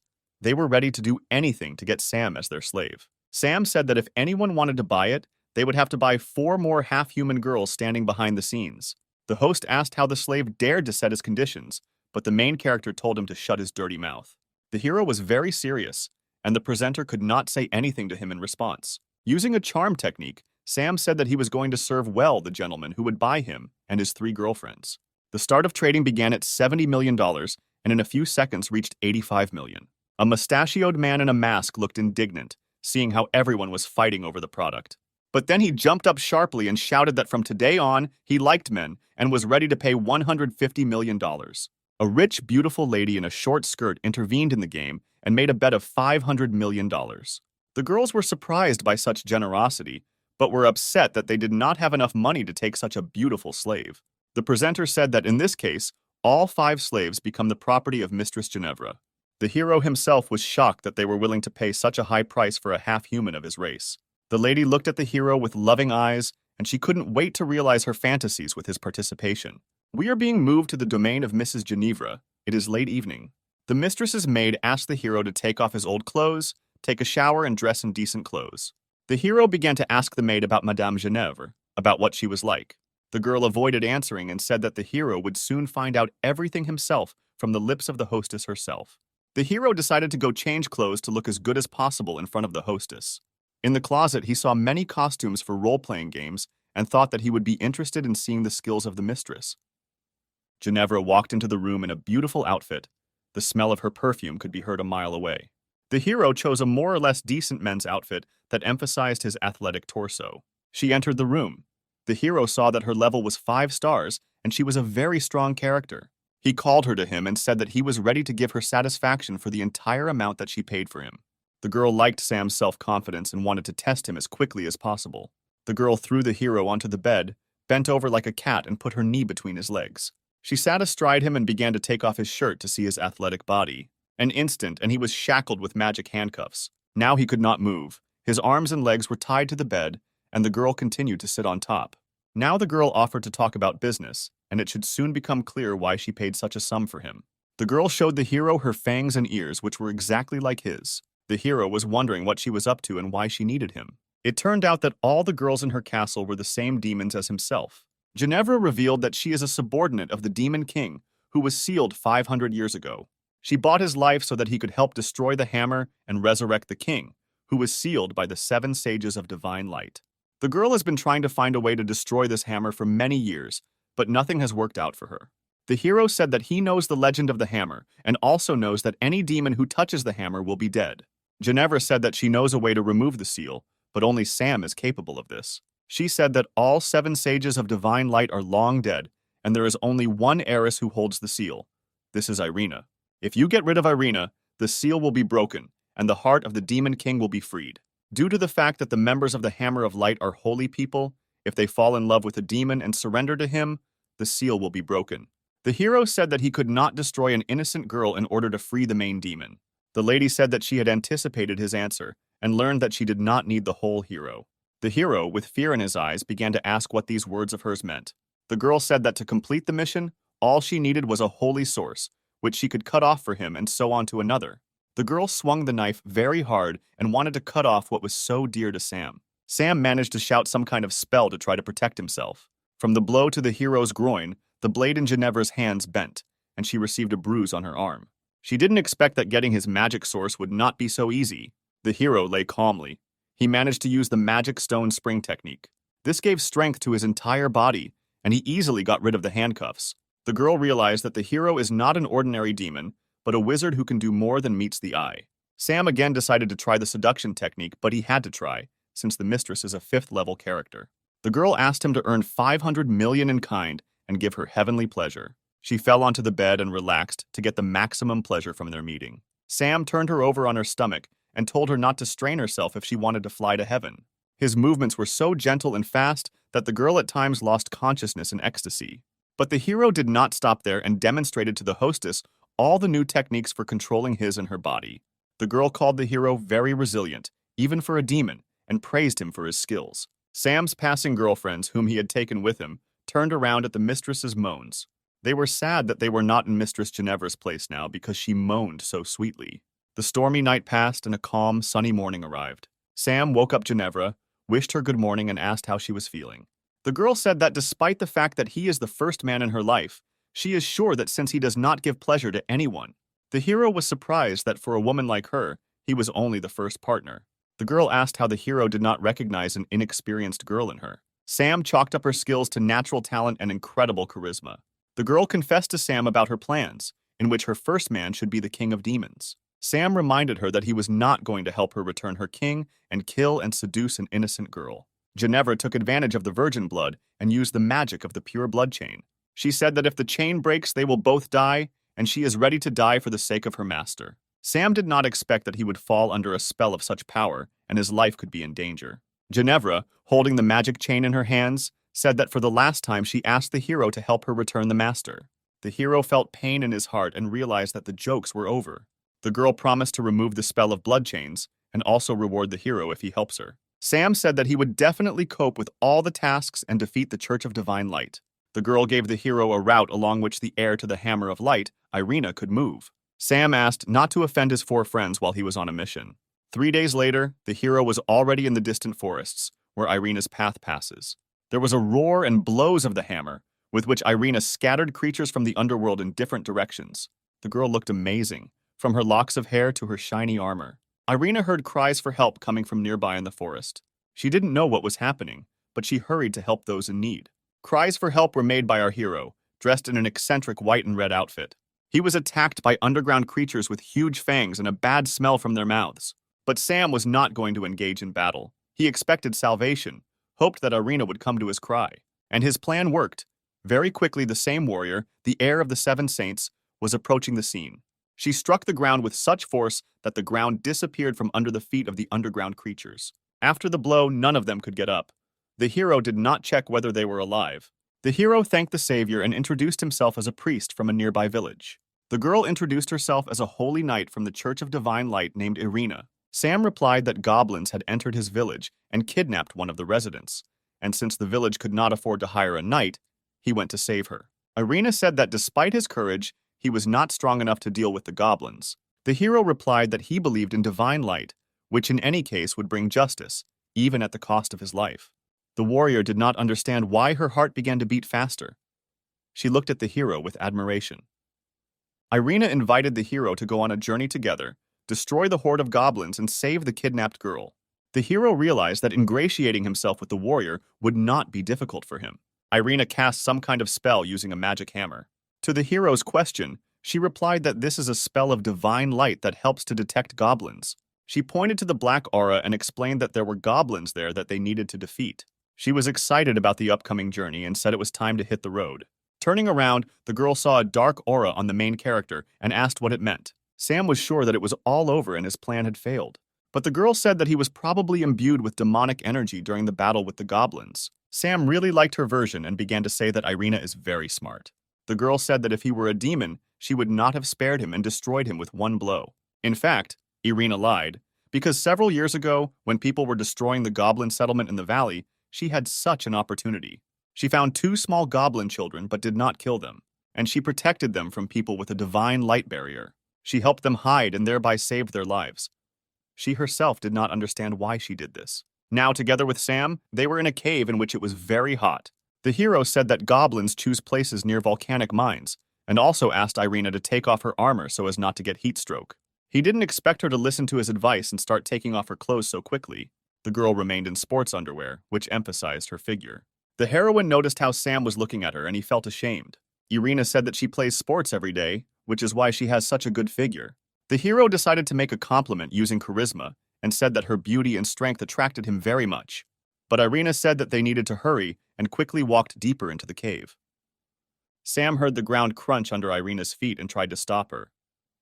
But it was too late, and the warrior was already falling down into a deep hole. Having landed, Irina examined herself and realized that she was not injured. But I noticed that I stepped with my hands and feet into something dirty and disgusting.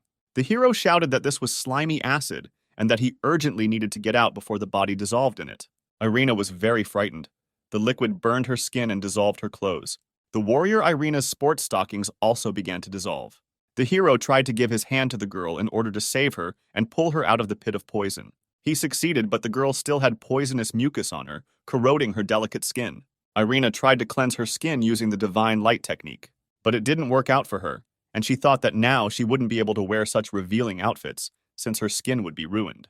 The hero said that magic is powerless here, and we need to turn to folk methods. The hero was ashamed to admit what kind of method this was. Irina had no time for embarrassment, because a few more minutes and her skin would not remain its former beauty. Then the hero sat her down on the ground and took her long, gorgeous leg closer to him. The girl did not fully understand what he was going to do to help her. The hero was worried, but could not allow the girl to be harmed.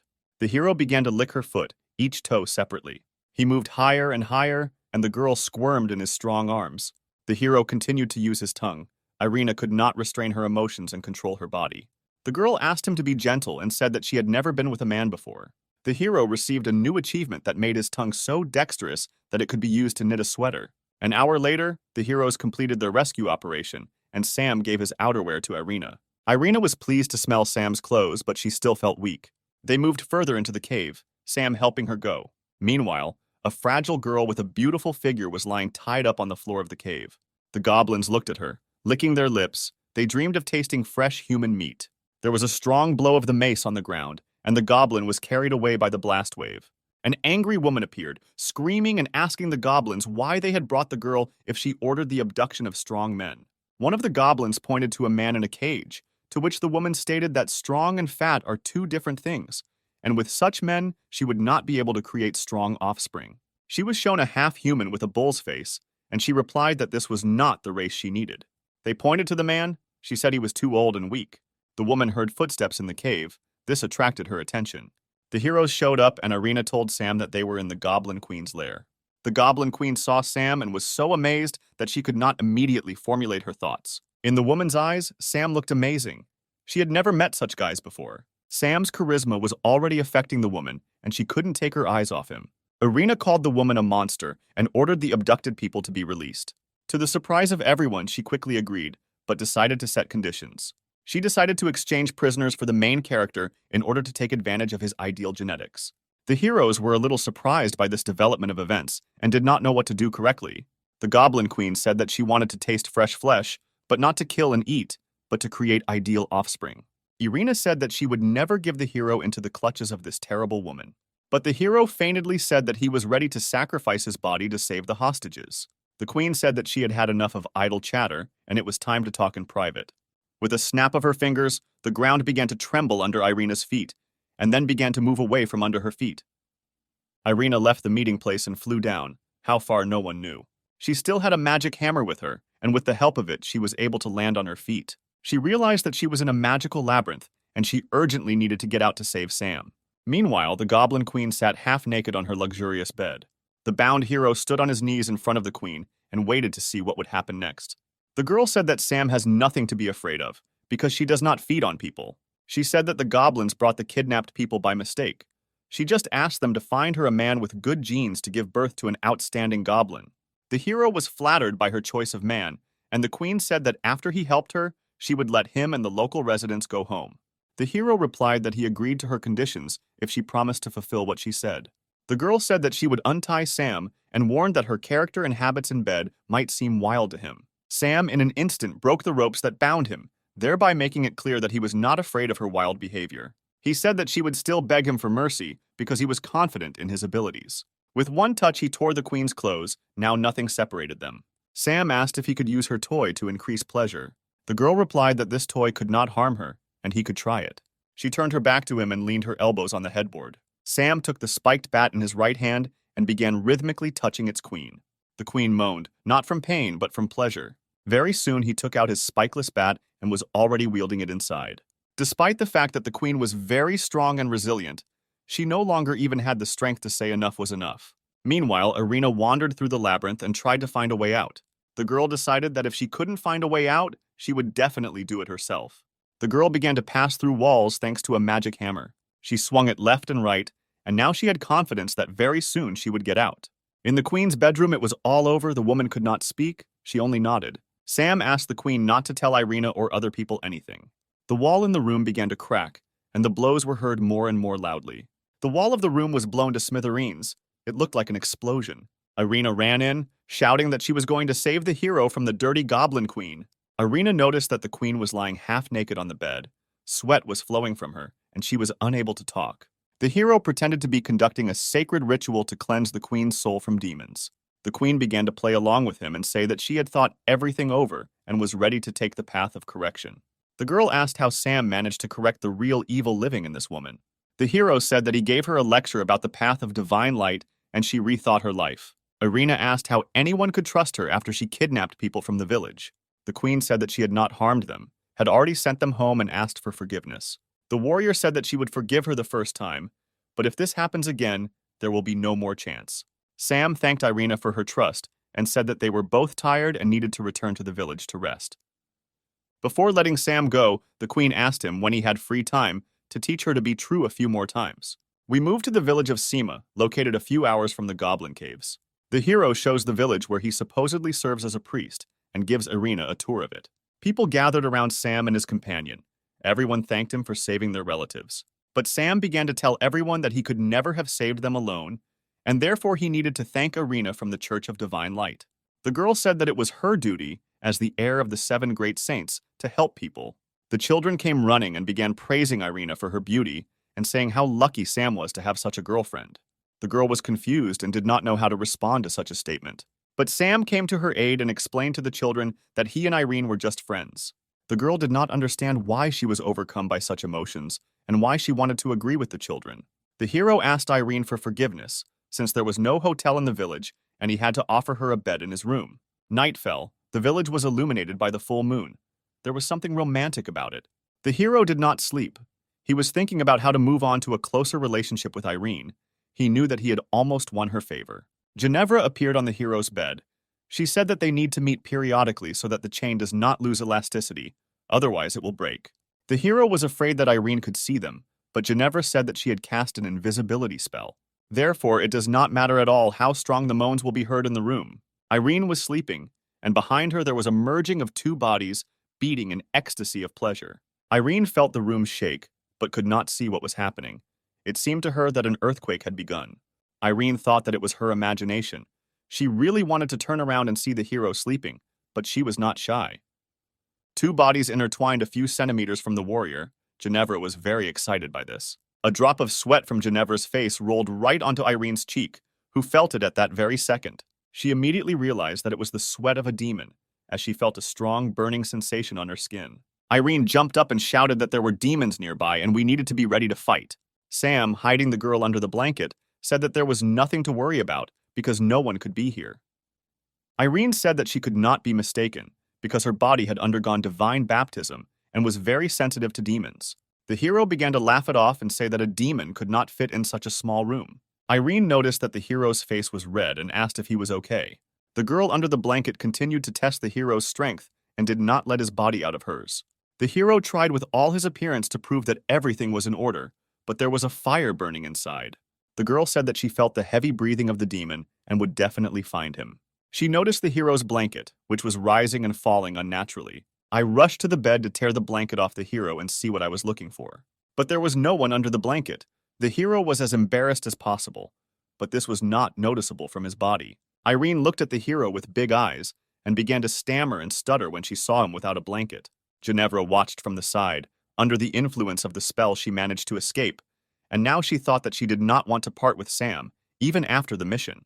Irene remembered Sam's body. She was embarrassed, but the desire became stronger. She tried to sleep so as not to immediately attack Sam and take him by force. She dreamed of a temple of light in which Sam was the chief priest. He fascinated her with his appearance and asked if she was ready to accept the Pope's holy baptism. She didn't try to resist. She was ready for whatever was required of her. She knelt before her dad and begged for the sins she wanted to commit. The Holy Father held her by the hair and asked if she was ready to accept the divine light of the Holy Father into her body. Irene woke up, sweat dripping from her forehead. Everything inside was burning. The desire to be with the hero overwhelmed her.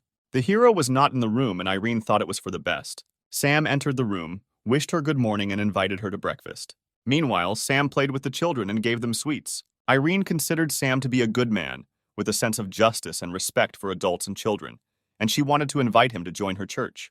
A member of the Church of Divine Light named Stan arrived in the village. He said that he was looking for his warrior sister named Irene. A little chicken ran up to him and dirtied his new shiny leather shoes. Stan got angry and decided that the one who dared to humiliate him should not live. A loud clap of the soul was heard, a short whistle, and all that was left of the chicken was a wet spot. The villagers were ready to rush at the evil man because they loved the baby so much. Stan said that it was just a chicken and there was no need to make a tragedy out of it. But the residents were not satisfied with the killer's answer because the baby was the mascot of their village. Stan said that he was too important a figure in society and could not ask for forgiveness from just anyone. A huge turd flew into his face, covering his eyes, nose, and mouth. The villagers continued to throw poop at the brute with jokes about not underestimating the village. Residents continued to throw whatever they could get their hands on at Stan: eggs, poop, vegetables, and garbage. Stan, under the pressure of the villagers, went back and did not notice how he approached the cliff. He stumbled and fell down, unable to do anything to avoid falling. A surprise awaited him below. He fell into a pit of waste that emitted a foul odor. He was very angry and promised to punish all the villagers who had defamed him. Irene found herself near the garbage pit and asked Stan what he was doing here. He replied that he was worried about her and missed her very much. She asked him not to approach as his smell was a mixture of dead animals and rotting vegetables. Stan told how the people of their village attacked him and threw him into a waste pit. The villagers asked, since when could members of the Church of Divine Light oppress ordinary people and kill animals? The hero said that the killed chicken had been a symbol and amulet of the village for several years, and if Stan did not apologize, the residents would not calm down. In order not to look like a fool in front of Irina, Stan publicly asked for forgiveness for his unworthy behavior and compensated for the damage financially. Stan took a bath and said that the mission was completed and they could return to the Church of Divine Light. Sam said that he was pleased to meet the girl and hopes that they will meet again someday. The girl began to ask the hero to join the Church of Divine Light and follow her. Sam said that he was a simple priest and did not deserve to be near them. But inside, he was glad that the plan worked. Stan began to talk about how not everyone can join the Church of Divine Light, especially not a village priest.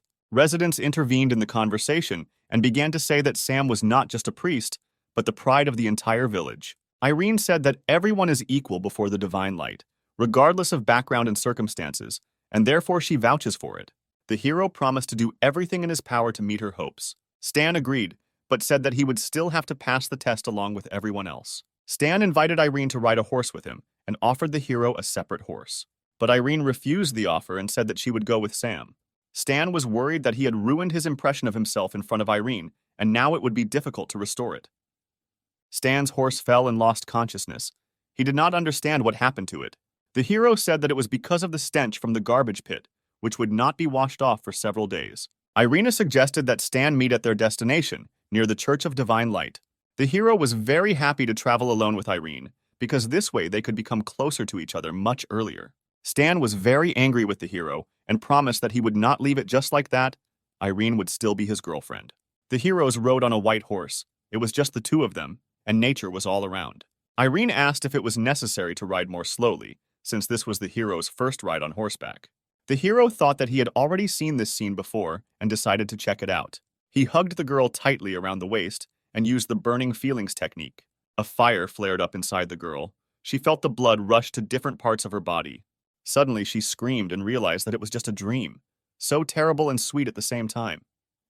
The girl said that they had almost arrived at their destination and the holy city was already visible. The city was beautiful. The buildings looked neat and powerful. Irene said that the city is the richest place on the continent and houses the residents of the Church of Divine Light. The hero liked the city and was impatient to begin the test to become a member of the church. The hero wanted to rent a hotel room, but Irene offered him a room in her house. She said that her house was very spacious and he should like it there. 10 minutes later, they came to Irene's house and the hero couldn't believe his eyes. He asked the girl how she decided to tell him that it was just a cozy house. The hero began to think about who Irene is if she has such a castle at her disposal. The girl said that she inherited the house from her parents. Many years ago, the girl's parents were killed by demons, but she miraculously managed to escape. When the demons got their turn to kill Irene, she was not afraid of death. She wanted to follow her parents. And then a flaming ball appeared, and the demons died, unable to bear the heat of the divine fire. She was saved by the previous owner of the Hammer of Light, setting an example that demons were not afraid of her. Since then, Irene has joined the Church of Divine Light and helps people fight evil spirits. The hero pretended to smile, but was afraid that she might find out about his real essence. At the entrance, they were met by the butler Sebastian, who was delighted to have a guest in the house. He said that he was glad to meet Mrs. Irene's boyfriend. The girl said that they were just friends, and he would stay for a few days to prepare for the entrance test. Sebastian said that while his mistress was away, he hired 2 demi-humans as maids who could help the guest settle in the bedroom. And then Sam saw the girls he knew, whom he saved at the auction. The hero was very surprised by such a meeting. He was interested in the question of why they were here. Hannah and Bella said there was nothing to worry about, and they would escort the guest to a place where he could comfortably settle down. The girls led him to one of the rooms of the castle. They said that he could enter. It was a bedroom for guests. Sam entered the room and said that he was waiting for an explanation from his friends. He was interested in how they ended up here, and most importantly, for what purpose. The friends said that they were sent by their mistress Ginevra to assist the hero in carrying out her insidious plan. Sam thought that he still knew very little about Ginevra's capabilities, but in any case, it wouldn't hurt to help him. Hannah and Bella were glad that the hero took their stay in the castle on the positive side. They promised to do whatever it took. Meanwhile, Sam decided to relax in the bathroom. It was nice for him to take off his priest's clothes and take a break from everything. But Sam's calm was broken. Someone entered the bathroom. The first thing he saw was slender legs and a towel put on a naked body. It was Hannah and Bella, who were already without clothes, only wet towels covering their bodies. They wanted to take a bath with Sam. The hero did not immediately understand why they had come and began to ask them what they needed. Hannah said that she and her friends are very grateful to him because he helped them gain freedom and escape death. Now it's their turn to repay him. The girls entered the water. Hannah offered to rub the hero's back, and Bella approached Sam from the front. She dove under the water and Sam felt her hand grab him between his legs. The girl suddenly emerged from the water. Sam was worried about whether she had time to unclench her hand under the water. Bella said that he doesn't have to worry. She will do everything so that he likes it and doesn't regret saving them from death. Sam noticed how transparent Bella had become and asked Hannah what was going on. She replied that Bella is from the Slug clan, and when she comes into contact with water, she can change her body, taking on any shape. Sam decided to touch the girl and his hand went inside her body. He was pleased with these sensations. The girl said that she also felt pleasant sensations from the hero's touches, and she wanted to feel his whole body. It was visible how her watery shell separated and enveloped Sam's body. Both of them were overcome by pleasant sensations. It seems to Sam that he is at the pinnacle of bliss. He felt Bella with every cell of his body. The girl's sensations were even stronger. Pleasure spread throughout her body. The girl could not stand so many emotions. From overexcitation, her watery body began to split into molecules. It seemed there would be an explosion. Hannah managed to pull the hero out of the water body before splitting occurred. Sam looked in the direction where the explosion had occurred a few seconds ago and saw Bella. But she was not alone. There were 4 girls in the water, and each of them looked like Bella. Hannah explained that this is a skill of the Slug clan. They can create several clones that have common feelings. The hero never expected that he could try to play with so many girls at the same time. He was glad. We are transported to the kitchen of the castle, where the warrior Irene communicates with her butler Sebastian. The girl thanks the man for the delicious, freshly squeezed orange juice. Sebastian asks the hostess about her attitude towards Sam, who was brought to her house. He considers her to be in love. But although the girl blushes at these words, she still says that there is nothing and cannot be between them. Sebastian looked at the family portrait of the mistress and her late parents, and remembered her mother's words that thanks to the red skirt, the gentleman fell under her spell. With sadness, Sebastian realized that he would never forget the expression on Irina's father's face when it came to his wife. The girl, meanwhile, left the kitchen, saying that she still had unfinished business and needed to run. Sebastian understood how the hostess had grown since her parents passed away. Meanwhile, in Sam's room, Bella was lying on the bed, exhausted. She was a human again, and she had only one body. The hero, lying with his head on Hannah's lap, thought that if he were not a demon, he would not have mastered so many girls in one night. Hannah looked at the tired Sam with love. She really enjoyed the night she spent with him. It was magical. The hero lay there. He didn't want to get up. After such a stormy night, he needed rest. The hero received a 4-star character card and the ability to transform into a fox. The second game card also gave him game points and the ability to transform into a slime. The calm was disturbed by loud and strong knocks on the hero's bedroom door. It was Irina, and she wanted to talk to Sam. But it was impossible to open the door for her when there were half-naked girls lying on his bed. But the door was not locked, and the girl said that if he was awake, she would come in. Irina sharply opened the door to the room. The hero's heart squeezed harder, and the girls on the bed instantly used their camouflage abilities. Sam was sitting in the bed under the blanket, with a slug on his head covering the tips of his ears, and a small fox lying on his lap. The hero stroked it like an ordinary cat. Irina asked why there was a slug and a fox in his room, and why he was acting so strangely. The hero came up with a stupid excuse and said that they came from the forest. He fed them, and they didn't want to leave. Irina believed in his stories, said that he had a good heart, and her choice in his favor turned out to be very correct. She wants to help him pass the test of divine light, and therefore will pass on information about special training. Sam thought that this would be very useful, and said out loud that he didn't know if she was doing the right thing. The girl said that during the test, a staff of light would be used against him, which creates illusions, turning people's main weaknesses against them. These weaknesses are lust, gluttony, greed, envy, anger. People with these vices will not pass the test. Sam put his hand on his heart and said that his actions and thoughts are pure, and everything he does is for the sake of justice, and therefore he will pass the test. The girl said that she believed in him, because besides lust, she saw no other sins in him.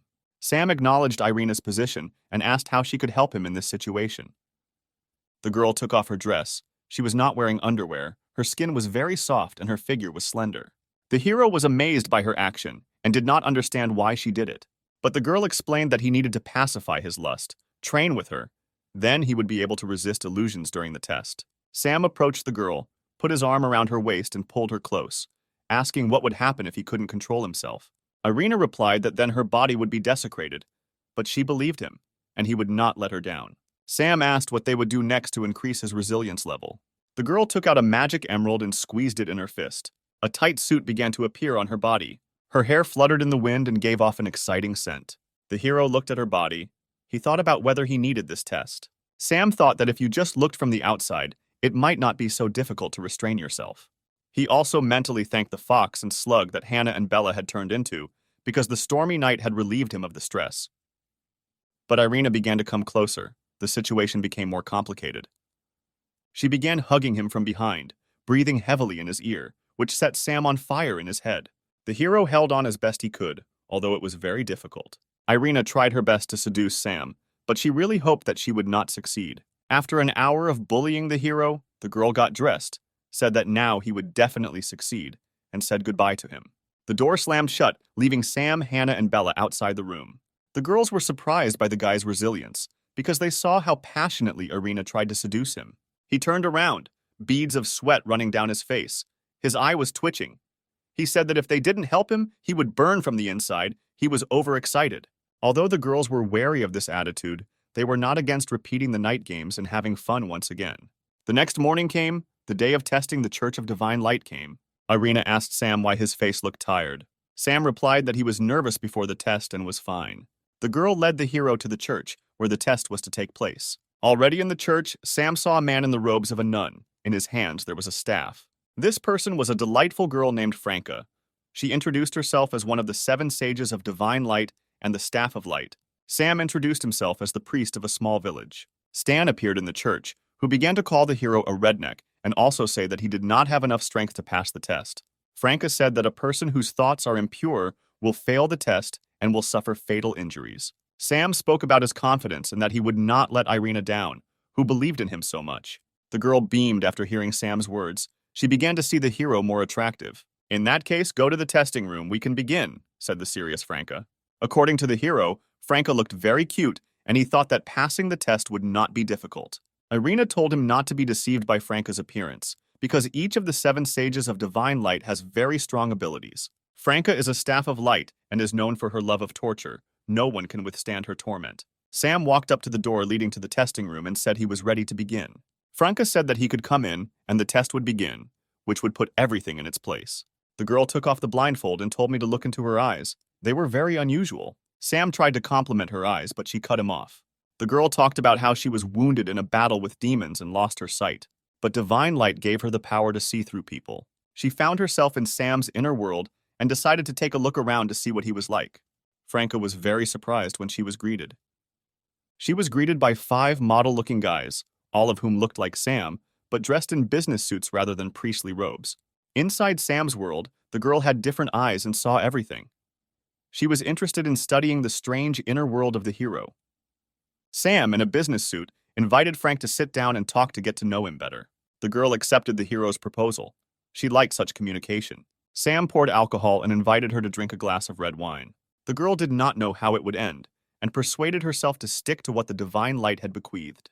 Franca said that as the staff of light and one of the 7 sages, she should not drink alcohol. Sam said that they are in his world, and this all happens only in her head, so nothing prevents her from breaking the rules. Franca thought that Sam was right. She wanted to believe him. She began to drink glass after glass, forgetting about why she was in Sam's world. 2 hours passed, the alcohol in the bottles disappeared very quickly. Despite the large amount of alcohol that was drunk, the girl asked for more. Sam told the girl that she was already drunk. Everything was going according to the hero's plan. Frank blamed Sam for her condition and promised to punish him in the name of divine light. He gently took her hand and said that he understood her soul. She understands her loneliness, which has already become a part of her. Franca replied that she did not need anyone or anything except the divine light, for which she was ready to give her life. But at the same time, the girl thought about the quiet conversations behind her back. They feel sorry for her, because she cannot even see the divine light she serves. So she hurts others to numb her own. With every word, the girl realized that Sam was right. Sam said that such a young and beautiful girl needs to try all the delights of this life and not limit herself to anything. He snapped his fingers and the location changed. Now the girl was sitting on a large, soft bed in a red room, which conveyed the internal energy of lust and debauchery. Sam said that he could show her something better than divine light, but the girl was afraid. The hero said that what was happening was unreal, and she had nothing to fear, because it would not affect her in real life. He extended his hand to her and told her to follow him into a world of delight and lust. The hero took out his staff of light and showed it to Franca. She was pleasantly surprised. Their bodies merged together, and Sam inserted his staff into the girl, spasms of pleasure accompanying her body. And then she felt a pleasant, warm energy spreading throughout her body. She couldn't control herself and let out a long groan. The hero received an achievement card and the ability to use divine light. The girl woke up in the real world, in the hall where the test took place. She saw that she and Sam were lying on the floor and some of their clothes were missing, and she realized that everything had happened in the outside world. Sam replied that it doesn't matter whether it's fantasy or reality, but the main thing is that Franca liked it. She asked Sam who he was and why he did this to her, to which he replied that he was just a priest from the village who believed in the divine light. Sam said that if the girl doesn't want anyone to find out what happened between them, then she needs to give him a test. The girl realized that she had no choice, and now the situation has changed radically. Now it is not she who keeps people in fear, now she is afraid. The girl almost screamed. She only now noticed that her vision had returned. Sam, putting on the shirt, said that the reason for her blindness was that her mind and soul were not one, but when she began to listen to her desires, she was healed naturally. The hero said that Franca should arrange her personal life, then everything will work out in other areas of life. The girl was delighted with the meeting with the hero and could not refuse him his requests. The two of them left the testing room, where Irina was waiting for them. Franca said that the test was over. Irina began to ask how everything went and what the outcome of the test was. Stan was prematurely happy, even offering to help take Sam to his village on his own horse. But Franco loudly declared that Sam's faith in the divine light was stronger than ever, and that he had passed the test. Irina sincerely congratulated the hero, said that she believed in him and was very happy. Stan was very upset that Sam was able to pass the test and become closer to Irene. Iena also noticed that Frankie's vision had been restored and asked how she did it. Franca did not know how to tell anyone about this miraculous healing. Sam intervened and said that Mrs. Franca had been blessed with divine light for her devotion and sincerity. The lady replied that everything was so. Her body was filled with divine light and healed. Irina was very happy and told Sam that successfully passing the test should definitely be celebrated. But Franca stopped them, saying that Sam had just joined the church and he needed to go there to accept the teaching. The hero said that if the instructions require it, then he agrees to go to church right now. Sam and Irina walked towards the exit of the castle. Stan angrily looked after them. He turned to Frank, said that he did not believe Sam's honesty, and asked if she had made any dubious deals with him. The girl replied that she respects Stan, but believes that he is minding his own business, since taking the entrance exam is her business. On the way to the church, Sam and Irina stopped at a cafe where a guy bought a milkshake from a cowgirl. She looked very attractive. Next, Irina invited the hero to go to her favorite clothing store. They were met by an attractive girl who greeted Irina and said that she had not visited them for a long time and asked what her boyfriend's name was. Irina sheepishly told the girl that she and Sam were just friends. The girl said that she understood her because everything starts with friendship and then invited her into the hall to choose purchases.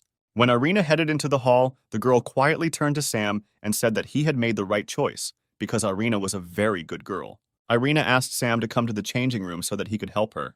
She couldn't fasten the clasp on the back and asked Sam to do it. She was very shy. She said that this dress size was just right for her last year, but now she can't button it up. The hero decided that this request would not be difficult for him, and he would cope. However, the clasp did not give in to the hero, and he decided to use magical power. He pulled the clasp with such force that he tore it out of the dress. It completely came apart and began to fall from Irina's beautiful figure. He did not expect that this could happen, and now he did not know where to run so as not to run into Irina's wrath.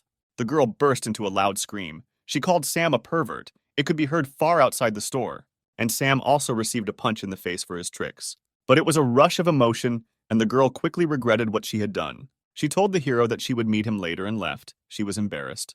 The hero once again thought that he needed to be more careful, because if Irina found out about his essence, she would definitely kill him. We are transported 3 days forward to the place where Mrs. Franca lives. The girl lets out a muffled groan, her strength running out. Sam says that with every prayer they share, his faith grows stronger. She can't say anything to the girl, she just nods her head. The hero has tired her. The hero notices that the girl is worried about something and asks him about it.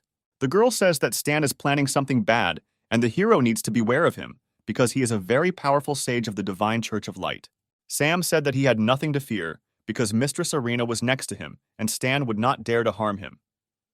The hero went to the castle across the street. It was late at night. He heard someone sneaking behind him and said out loud that the pursuer had better leave. He turned to look at the man who was following him. Behind him stood 5 men with weapons. They were aggressive. A fight could not be avoided. Based on their outfits, Sam determined that they were mercenaries, and they were following the instructions of the customer. And it was true. One of them, with a bald head, said that their task was to blow off his head. The hero decided not to give them a chance and to attack first. He used his magic. He called upon Princess Siri for help, throwing away her achievement card. Siri shows up and immediately reprimands Sam for throwing her card so hard.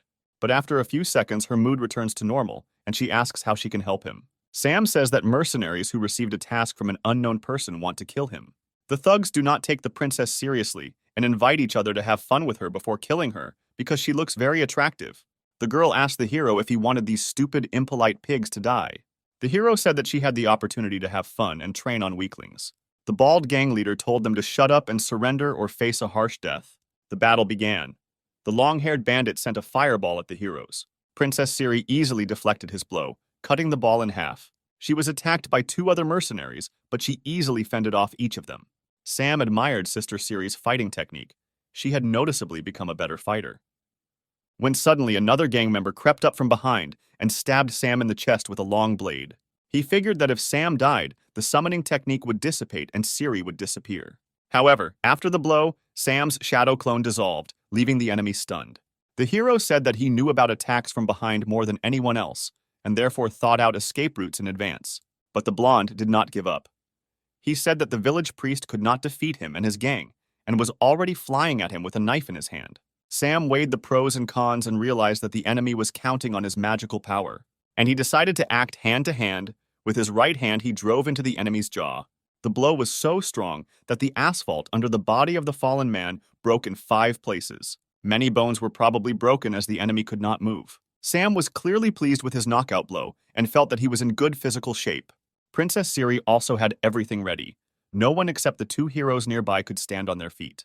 The girl said that he should find out who was behind the attack so as not to wait for a second time. Sam replied that he could guess who the customer might be and would look into this matter. The hero thanked Princess Siri and said that it was time for her to return to her world. The girl asked if he really considered her just a tool that he could use at any moment, without giving anything in return. Sam felt embarrassed and asked what he could do for her so that she would not consider him a bad friend. The girl said that if they spent the night together, he would not owe her anything and would be able to call her again if she needed help. We are transported to the hotel, where the manager asks the heroes if they have a preference for the love room. Sam said he wanted to try the most unusual room they had in the hotel. Princess Siri was embarrassed and surprised by such a hotel, which has unusual love rooms. Sam told the princess to put aside her worries and trust him, even though he himself didn't know which room they were going to. In the room, they saw various oblong-shaped objects. The girl said that it was the first time she had seen such strange objects and was not sure that she wanted to use them. The object began to move and vibrate. Siri fell into a stupor and could not say a word. Sam said there was nothing to worry about, and they would figure out how to use it as the evening went on. The girl lay down on the bed. She did not understand why she felt shame. We are abruptly transported to the Church of Divine Light, where Irina, Sam, and Stan are standing. The hero yawns because he spent the whole night exploring various oblong-shaped objects with his girlfriend. Irina asks the hero why he didn't get enough sleep. Sam says he studied new techniques all night and didn't have time to sleep. Stan warns that when the Archbishop of the church comes, Sam needs to behave decently, and not as usual. Sam said he was much better behaved than Stan Stinky, who liked to kill little animals. Stan gets angry and promises to impale the hero when they leave the church.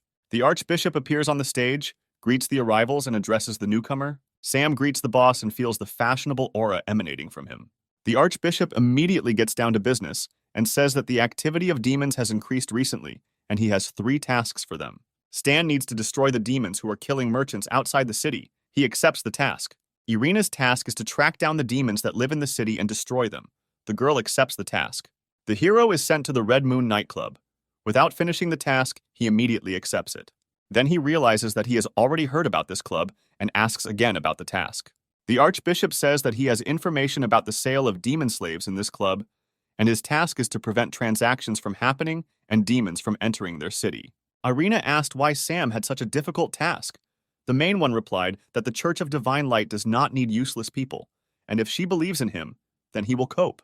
Sam confidently stated that he would cope with the task and would not let Irina down. The girl was pleased to hear the hero's words, and she decided that she needed to help him in his mission. Irina took out a bag full of money and gave it to the hero. The girl said that he needed a lot of money, since he would not be able to withdraw it through the security. He would have to ransom the slaves. Sam realized that the Church of Divine Light is not as simple as it seems from the outside. The hero thanked Irina, but refused the money, saying that he had a plan according to which he would not have to spend her money on slaves. The girl asked what his plan was, but Sam said that she would see everything herself when the time came. Night had fallen in the city. The moon illuminated the main street. A man leading a horse shouted at someone on the road to get away. A girl with a very familiar hair color was lying on the ground, showing her hopeless situation with all her appearance. The horse driver told the girl to get out of the way and not disturb his important gentleman. An obviously rich gentleman, covered in gold chains, looked out of the carriage and asked what was happening. The girl apologized, saying she had no choice, and she began to make eyes at the gentleman, using the magic of charisma. The man immediately fell in love with the attractive person. The carriage was moving towards the Red Moon nightclub. The carriage shook all the way, either from the bad road or from something else. The horse driver listened all the way to the sounds coming from the carriage. Upon arrival, a man got out of the carriage, but as you already understood, it was our hero, who turned into a rich gentleman and told the servant not to enter the carriage as the girl was resting. Sam was glad that his plan worked, and now he, in the guise of a rich man, will be able to participate in the auction.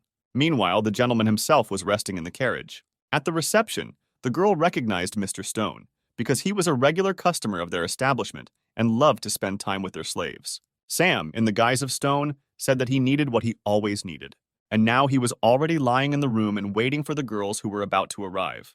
Two half-naked girls entered the room and said that they missed Mr. Stone. While he was not listening, they said that it was very easy to make money on him, because entertainment with him lasted only a few minutes. The hero thought to himself that today they would not be able to get their honestly earned money so easily. An hour later, Sam called the manager and said he needed help. He said that the girls she sent to him did not cope with their mission and passed out earlier than he needed, and asked if there was fresh goods. The manager replied that the client's desire is law for them, and they will be able to help him with his problem. She invited him to the dungeon, where new slaves were sitting behind bars. She showed him 3 tied-up girls who had very short dresses.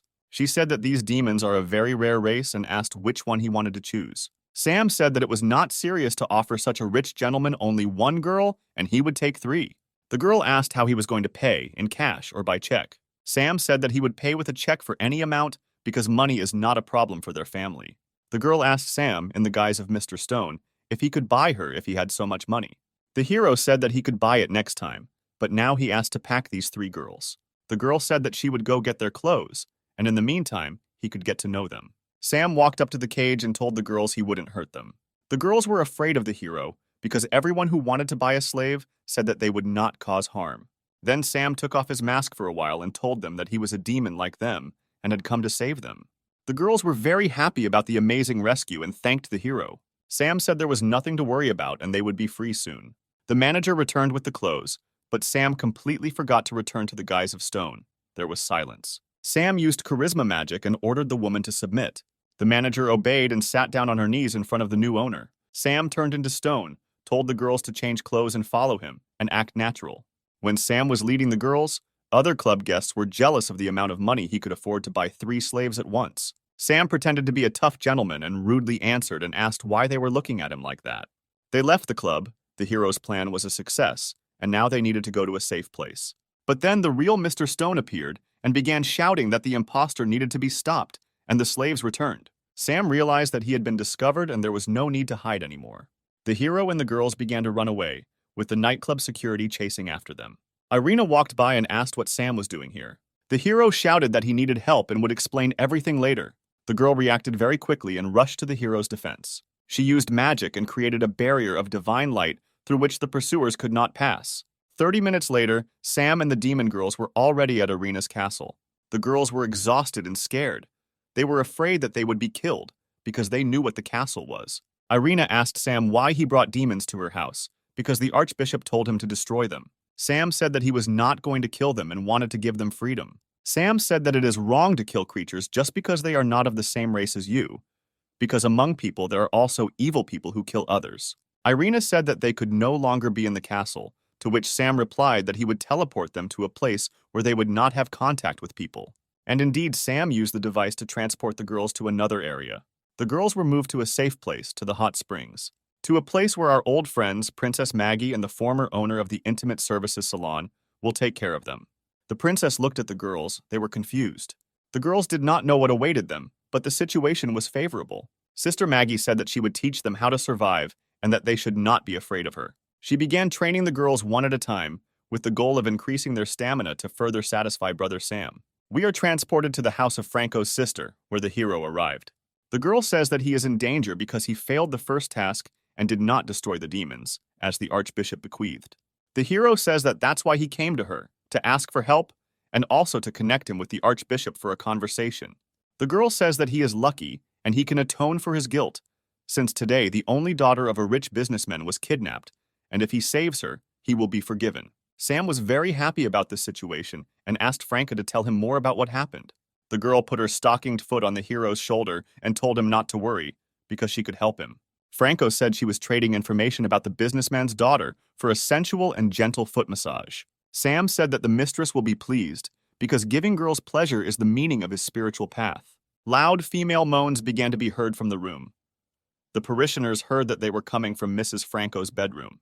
People said that Mrs. Franco was punishing infidels for the safety of all believers. The girl held her mouth with her hand, barely holding back a scream, waves of pleasure convulsively spreading throughout her body. Sam decided to play a joke and said that in the eyes of people she is still the same saint as she was before meeting him. Franco replied that nothing has changed since then. He just opened her eyes and now she sees the path of divine light even better. The hero said that it was time to discuss information about the stolen daughter of a businessman. The girl said that with the help, we cut to the Razor Gang building, where Sam is already trying to come up with a plan to break in. The hero decides to use a plan that always works. Cotton, a smokescreen, and we understand that Sam is turning into an attractive girl. He, in the guise of a girl, approaches the entrance to the building, and he directly asks the guards how he can find the Razor Gang. It is worth noting that Sam chose a very elegant appearance in order to save the girl as quickly as possible. The security confusedly asks the beauty why she needed the Razor Gang. Sam decided to come up with the most elegant lie and said that the leader of the gang invited him, and if he didn't show up on time, they might get hurt, so they needed to let him through. But the guard turned out to be not so simple. He knows that his owner does not bring girls home, but goes to have fun outside his borders. Sam has to use the skill of seduction to prevent the situation from getting out of control. The men thoughtlessly decide to listen to the hero and let him in. Sam, in the guise of a girl, thanks the guards and goes into the house. Sam walks through the house and notices how huge it is and what extensive renovations it has. Sam notices two large men guarding the door to the room and decides to go through that door. Sam greets the men and calls them handsome and asks them if they would like to spend their time with health benefits. Men also easily fell for the hero's charisma in the guise of a beautiful girl. And while they were unconscious and drooling, he knocked them to the floor with 2 knockout blows. Sam burst into the room where the prisoners were and said that he had come to save them. 2 girls in short dresses, one younger, the other older, were sitting tied up on the floor. Sam began to untie the young girl, who he thought was the daughter of that same rich businessman. But when he released her mouth, she screamed that the second girl needed to be freed first. The hero smiled and said that he would save the maid too. They were no longer in danger. But the girl shouted that the maid was her, and the tied girl was the daughter of a businessman. The hero did not understand how he could be so mistaken, because the first girl looks younger and more beautiful than the second. The girl shouted that she was also beautiful and young. Sam apologized using his charisma skills and the girl stopped screaming. Sam assumed that the girl was beautiful. She just got hit in the face for a very long time. The businessman's daughter said that no one beat her and that this was her usual appearance. Then Sam decided to buy the floating fist skill, which can edit people's appearance. He grabbed the girl, pulled her towards him and swung as hard as he could. He struck dozens of blows in the face of the businessman's daughter. She began to feel dizzy and asked the hero to stop. The maid began to worry about the young mistress. She thought that she was about to be killed. But Sam finished his technique and decided to show what came of it. The girl's face changed, her facial features became more gentle and sweet. He succeeded. The maid was shocked by such changes. The businessman's daughter noticed this and angrily asked her if she really thought she was ugly. Popping noises were heard and someone entered the room. It was the boss of the knife gang. He asked Sam how he dared come to his house and try to take hostages. Sam suggested that the gang leader go out and talk like men to find out who is more right. The leader asked who he works for and whether he even knows how to fight. Sam said that he works for the Church of Divine Light, the head of which is the Supreme Archbishop. The man said that he did not care about the Church of Divine Light, and anyone who came to his house without asking should be punished. The leader ordered his maid to kill Sam. She said that she would carry out the order. The girl was holding a golden whip in her hands. Apparently it was a weapon that she knew how to handle. The gang leader headed out of the room, leaving the girl to destroy the hero. But the girl had long noticed how attractive Sam was. He asked her why she was doing the leader's dirty work. The girl said that she likes it and she likes cruelty.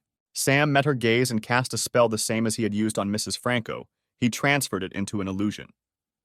The girl stood in a brightly lit room all alone and wondered where she had ended up. Sam said that now she is in his power and will play by his rules. The girl turned out to be very self-confident and said that such tricks would not work on her. However, Sam, using his powers, took her whip, tied her hands, and hung her from the ceiling. Her legs trembled. She began to beg Sam to take her by force. The fire of desire flared up inside her. The girl screamed. It was Sam who began to use her whip against her. The hero said that he would allow her to enjoy cruelty if she so desired it. The girl said that even if he hit her 10,000 times, she would not ask for mercy. 2 hours later, the girl received almost 3,000 blows from the whip. But the girl continued to laugh. It seemed that she liked it. Another hour later, the girl came to the chief's office to report on the work done. Her appearance excited the gang leader. He asked if she liked having fun with the young guy. The girl walked around behind the man, showing fake interest, and asked him to close his eyes. The man obeyed her and was caught in a trap. The girl used the whip to strangle him. His life was in her hands. Sam appeared in the office and said that the bald old man had made a mistake by asking him to kill a young, attractive girl. And now Sam will decide who lives and who dies. The girl, her name was Maxim, began to squeeze the whip harder. The bald old man began to lose consciousness. With all his strength, he tried to reach Sam. But with every second, he became weaker. He quickly lost consciousness and could not control his body. Finally, he went limp in his chair and didn't move anymore. The hero asked Maxim if there were explosives in the house. When asked why, he replied that he wanted to set off fireworks. Having done everything he had planned, Sam turned into a bald old man and, together with the girls, went out to his gang to say that he was going to hand over the hostages and ordered them to stay put. The gang members wished him a good journey and remained waiting on the spot. The door slammed shut, and the gang members saw a clock mechanism on the inside. They could not immediately understand what was happening. Everyone crowded around the door and tried to look at the clock mechanism. A bright light filled the knife gang's headquarters. A monstrous explosion woke up the city, and the knife gang became history. It was very epic when Sam and Maxim walked away from the explosion. The mission was successfully completed, the hero was proud of himself, and the girls admired him. Sam arrives at the home of a wealthy businessman to return his daughter to him. They were met at home by the butler, who said that the girl's father was already hurrying home. The girl said that her dad was very rich and would generously thank Sam for her return home. The hero said that this was not necessary, but he himself remembered that he had changed her appearance beyond recognition. And now it is unknown whether her father will now recognize her. The door swung open and the girl's father ran into the house. Yes, this is the same Mr. Stone who likes to have fun with girls of easy virtue. The hero was also a little shocked by the realization that he had just recently been left tied, naked, and gagged in his carriage. Mr. Stone began to cry, hugging his daughter and saying that he would not be able to live further if something happened to her. The only thing Sam didn't understand was how he recognized his daughter when her appearance completely changed. The man replied that any parent would recognize his child among thousands of others. Their family also has a distinctive mark, star-shaped birthmarks on their necks. The man began to take a closer look at Sam and asked where he could see him. Sam said that there are a lot of people in the world who look alike, and he is sure that he is seeing Mr. Stone for the first time. Stone's daughter said that whether they had seen each other before or not does not matter. Now the main thing is to thank the hero for saving her life. Stone said that in honor of saving his daughter, he was organizing a banquet today and inviting Sam, where he would give him a big gift. Sam accepted the invitation and said that he would definitely attend the celebration. Meanwhile, at Stan's house, the maid brought him a fresh newspaper with news. On the front page, he saw the man he hated most. Every news of his victories aroused Stan's ire. He crumpled up the newspaper and threw it at the wall. He believed that it was inappropriate for a smelly hillbilly to act on behalf of the Church of Divine Light. He took out his anger on the demon slaves chained to the wall in the basement of his house. The girls asked to stop, begged for mercy, but Stan began to beat them even harder, saying that they were unworthy to live. All this was observed by a servant girl who wanted to stop the violence. In her hands was a small mirror. Meanwhile, the hero returned to the castle. He called his girlfriends to him. He asked the girls to help him prepare for the evening event. They were glad to be useful to the master. They quickly moved into the room, and the girls said that they wanted to relax him first. Sam didn't immediately understand what they were hinting at. But the girls had already decided that the gentleman should be pleased. They immersed him in their magical illusion. He felt good. In the illusion, the gentle water caressed the hero's body. But in the present, one of the girls made him feel good. Sam received the next achievement card, and with it, the bull rush skill. And the next card with the dragon transformation skill fell into his piggy bank. A girl from the Dragon Clan said that the hero needs to contact Mrs. Ginevra in the evening via a magic mirror, and be careful so that no one sees it. The hero asked where this magic mirror was. The girl said that she was in a hurry when she was getting ready here and forgot it in the toilet. Sam didn't know how to react to this, but there was nothing he could do. He had to go to the toilet. In the toilet, he opened the lid of the toilet and saw a golden mirror glued to the inside. Mrs. Ginevra appeared in it and greeted Sam, her appearance stern. The girl was clearly angry. She called him a poorly educated demon who doesn't even know about magical objects, like a magic mirror. The hero still found it funny, because Ginevra didn't know from which part of the room she was talking to him now. The girl said that a few days ago, the scout troop was attacked by the Divine Light Sword, and the entire army was destroyed, except for the 3 demon girls. They were captured and taken to the Divine Light prison. She said that this was done by Stan, who keeps them in his dungeon and mocks the prisoners, and is also preparing a conspiracy against the hero. She found out this, since her spy was able to get into his house. Sam told Geneva to be very careful because this guy has a good nose for demons. The connection was interrupted. This could have happened if someone entered the room where Sam was negotiating. The butler entered the toilet. He was very surprised that Sam was sitting over the toilet. He asked what he was doing. Sam said that he felt sick, so he sat down near the toilet. The butler sympathized with him. The time has come to celebrate the miraculous rescue of the daughter of a wealthy businessman. The hero was dressed in a very beautiful and expensive suit, which made him feel not very comfortable. Irina reassured him, saying that he did not need to worry around her because everything would go fine. She was wearing a gorgeous dress with a deep slit on her right leg, and she looked amazing. Stan appeared in a business suit, complimented Irina, and bowed. Without showing any emotion, she thanked him and said that he looked good too. Stan said that he did not like such pretentious events, but as a famous person, he could not help but accept the invitation. All the inhabitants of the house looked in their direction and said that they had never seen such a handsome guy. Stan took the compliments personally and said that they shouldn't fall in love with him because his heart belongs to the divine light. But the girls had already surrounded Sam because these compliments were addressed only to him and no one was looking at Stan. Stan could not look at the hero without anger and said to himself that soon everything would end and he would take everything that belonged to him. Sam finally fought off the groupies and was able to get to the toilet. He thought that his level of charisma was very high because he didn't even try to seduce anyone now, but there was no end to the girls. Ginevra entered the toilet and told the hero that he was in danger. The hero asked what danger she was telling him about because he didn't know what she was talking about. The girl said that Stan received evidence that Sam participated in the slave auction, and Stan is going to make this information public at the holiday in front of everyone. The hero asked what he should do so that his secret would not be revealed. The girl said that he is a very important ally in their common plan, and therefore she found a solution to the problem that arose. Ginevra also said that Stan has a device that detects the breath of demons and can destroy his disguise. Sam asked how she was going to solve his problem, since she still hadn't told her the plan of action. The girl led Sam by the hand into the toilet stall, locked it, and said that she could absorb his demonic chakra so that Stan's device could not detect it. Stan asked if Sabrina was really going to suck his demonic chakra. She said that she knew what she was doing, because she was an expert in protecting demons from people. Stan tried his best not to groan, but you could hear in the toilet that there was someone in the stall. At this time, Stan came into the toilet. He was thinking about how sweet a victory over this village upstart would be. He heard moans coming from the toilet stall and became wary. He began shouting to the entire toilet, calling for whoever was hiding in the toilet stall. Sam came out of the booth. He began to clap his hands and say that he had heard about Stan's great plans. Stan said that his knowledge of this situation will not help him in any way. It will still reveal his true colors. Sam did not argue with Stan, but simply said that he should be more careful. Ginevra, pleased with herself, remained sitting in the booth so that no one else could hear her. The party began. There were more and more people in the hall.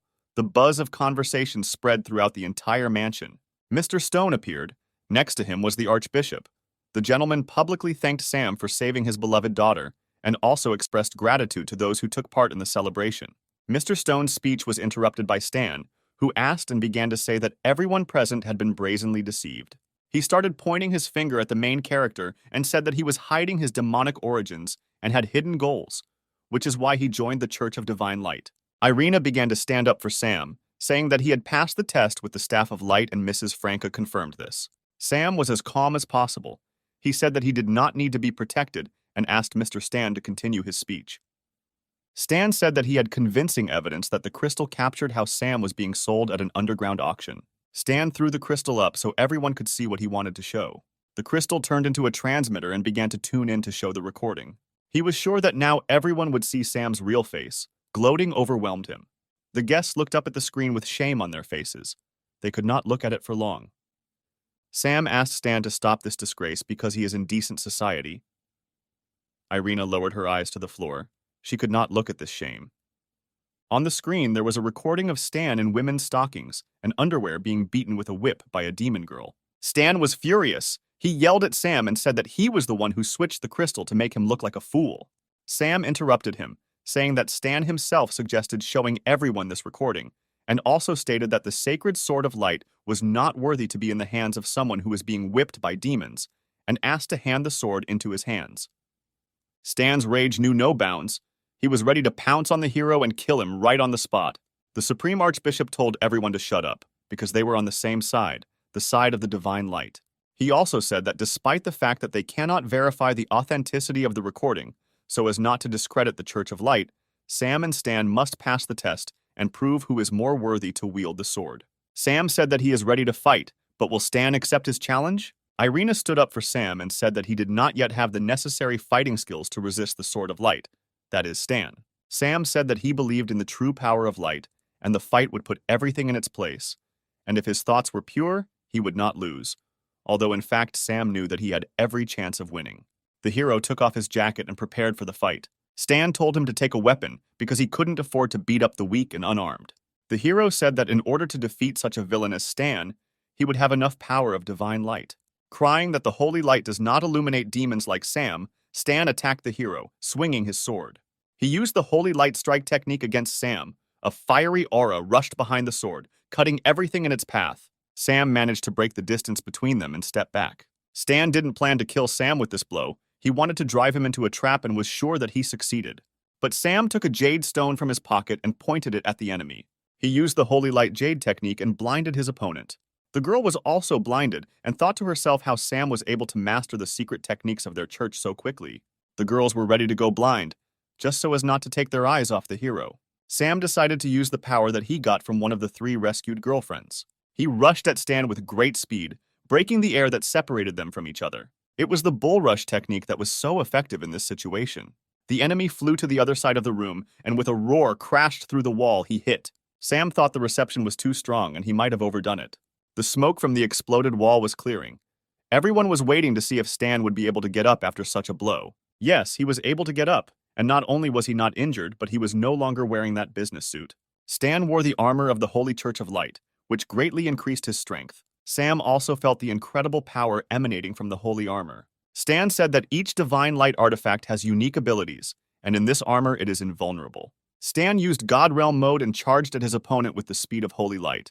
Sam realized that he would not be able to stop such a fast strike and decided to use the skill of another of his friends, throwing slugs at the enemy. But while he was trying to use magic, he was wounded in his left arm by a holy blade.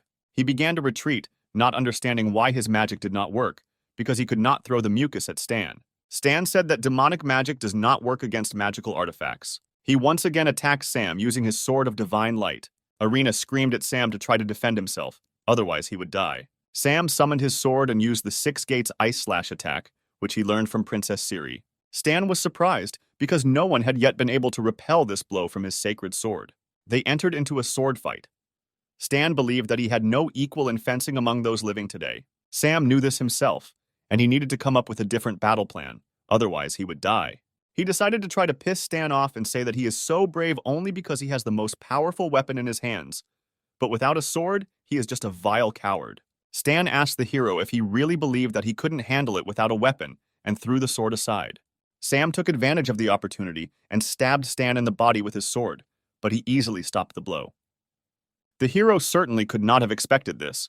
A new plan was needed. Stan said that even without his sword, he was able to deal with the stinking demon. Sam's brain kept generating ideas. He couldn't come to the right conclusion. Before Sam's thoughts could settle in his head, he was punched in the face by his opponent. And now he was flying into the far wall of the large hall, breaking the wall behind him. Stan said that such a dirty animal would never defeat a great master of divine light. Sam could barely stand on his feet. His face was broken. He now relied only on his charisma, so he winked at the girls in the hall. The girls began to shout at the top of their voices that Sam was their hero, and Stan was a villain, who without his divine things was simply a non-entity. Stan continued to not understand why all the girls were not on his side even now. The girls shouted that superiority and strength over Sam did not make him a great man, because he was still a scoundrel. Stan was infuriated by all the statements addressed to him. They called him a useless and evil person who is not worthy of the Church of Divine Light. All this drove Stan crazy. He lost his mind and his sacred armor burst and shattered into fragments. He did not control his powers and did not understand how it happened that his armor crumbled. Sam's plan worked, because in order to control the artifacts of the Holy Light, you need to have unshakable self-confidence, and the girls killed this belief in him. Sam did not attack the unarmed Stan and asked him to stop this war. But Stan wasn't going to listen to the smelly hillbilly and grabbed his blade and attacked him with the words, "Die, dirty pig." But the blade was knocked out of his hand by an arrow from another member of the Church of Divine Light. The girl's name was Lucia. She told Stan that if the Divine Light refused him, it did not mean that he could act so vilely and attack the person who proposed a truce. Stan called Lucia a dirty wench who has no right to tell him how he should behave. The sword that Lucia knocked out of Stan's hand flew towards Sam, began to glow with divine light, and the hero caught him, feeling hot energy spreading throughout his body.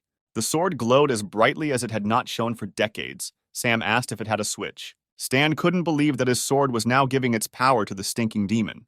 The archbishop stated that everything had been decided, and now Sam had been promoted to the 7 sages of the Holy Light, and Stan, who had lost his light, would be cast out of the church. Sam received a Sword of Light, which increased damage to evil creatures by 100%, as well as Armor of Light, which could be created at will.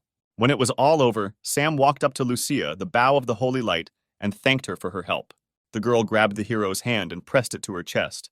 She said that she would be happy to receive his gratitude this evening at her home. Irina took Lucia's words as a joke, but Sam knew that it was far from a joke. Lucia asked Irina if there was a relationship between them. The girl replied that there was nothing between them. She said with sadness in her voice that they were just friends and nothing more. The hero also felt sad from these words of Irina. But Lucia was an experienced girl and understood that Irina would not even admit it to herself. The clinking of glasses was heard. The celebration spread throughout the castle. Irina congratulated Sam on the fact that he was now one of them, and they would be able to work together more often. Sam asked the girl if she drank a lot of alcohol and if she would get sick.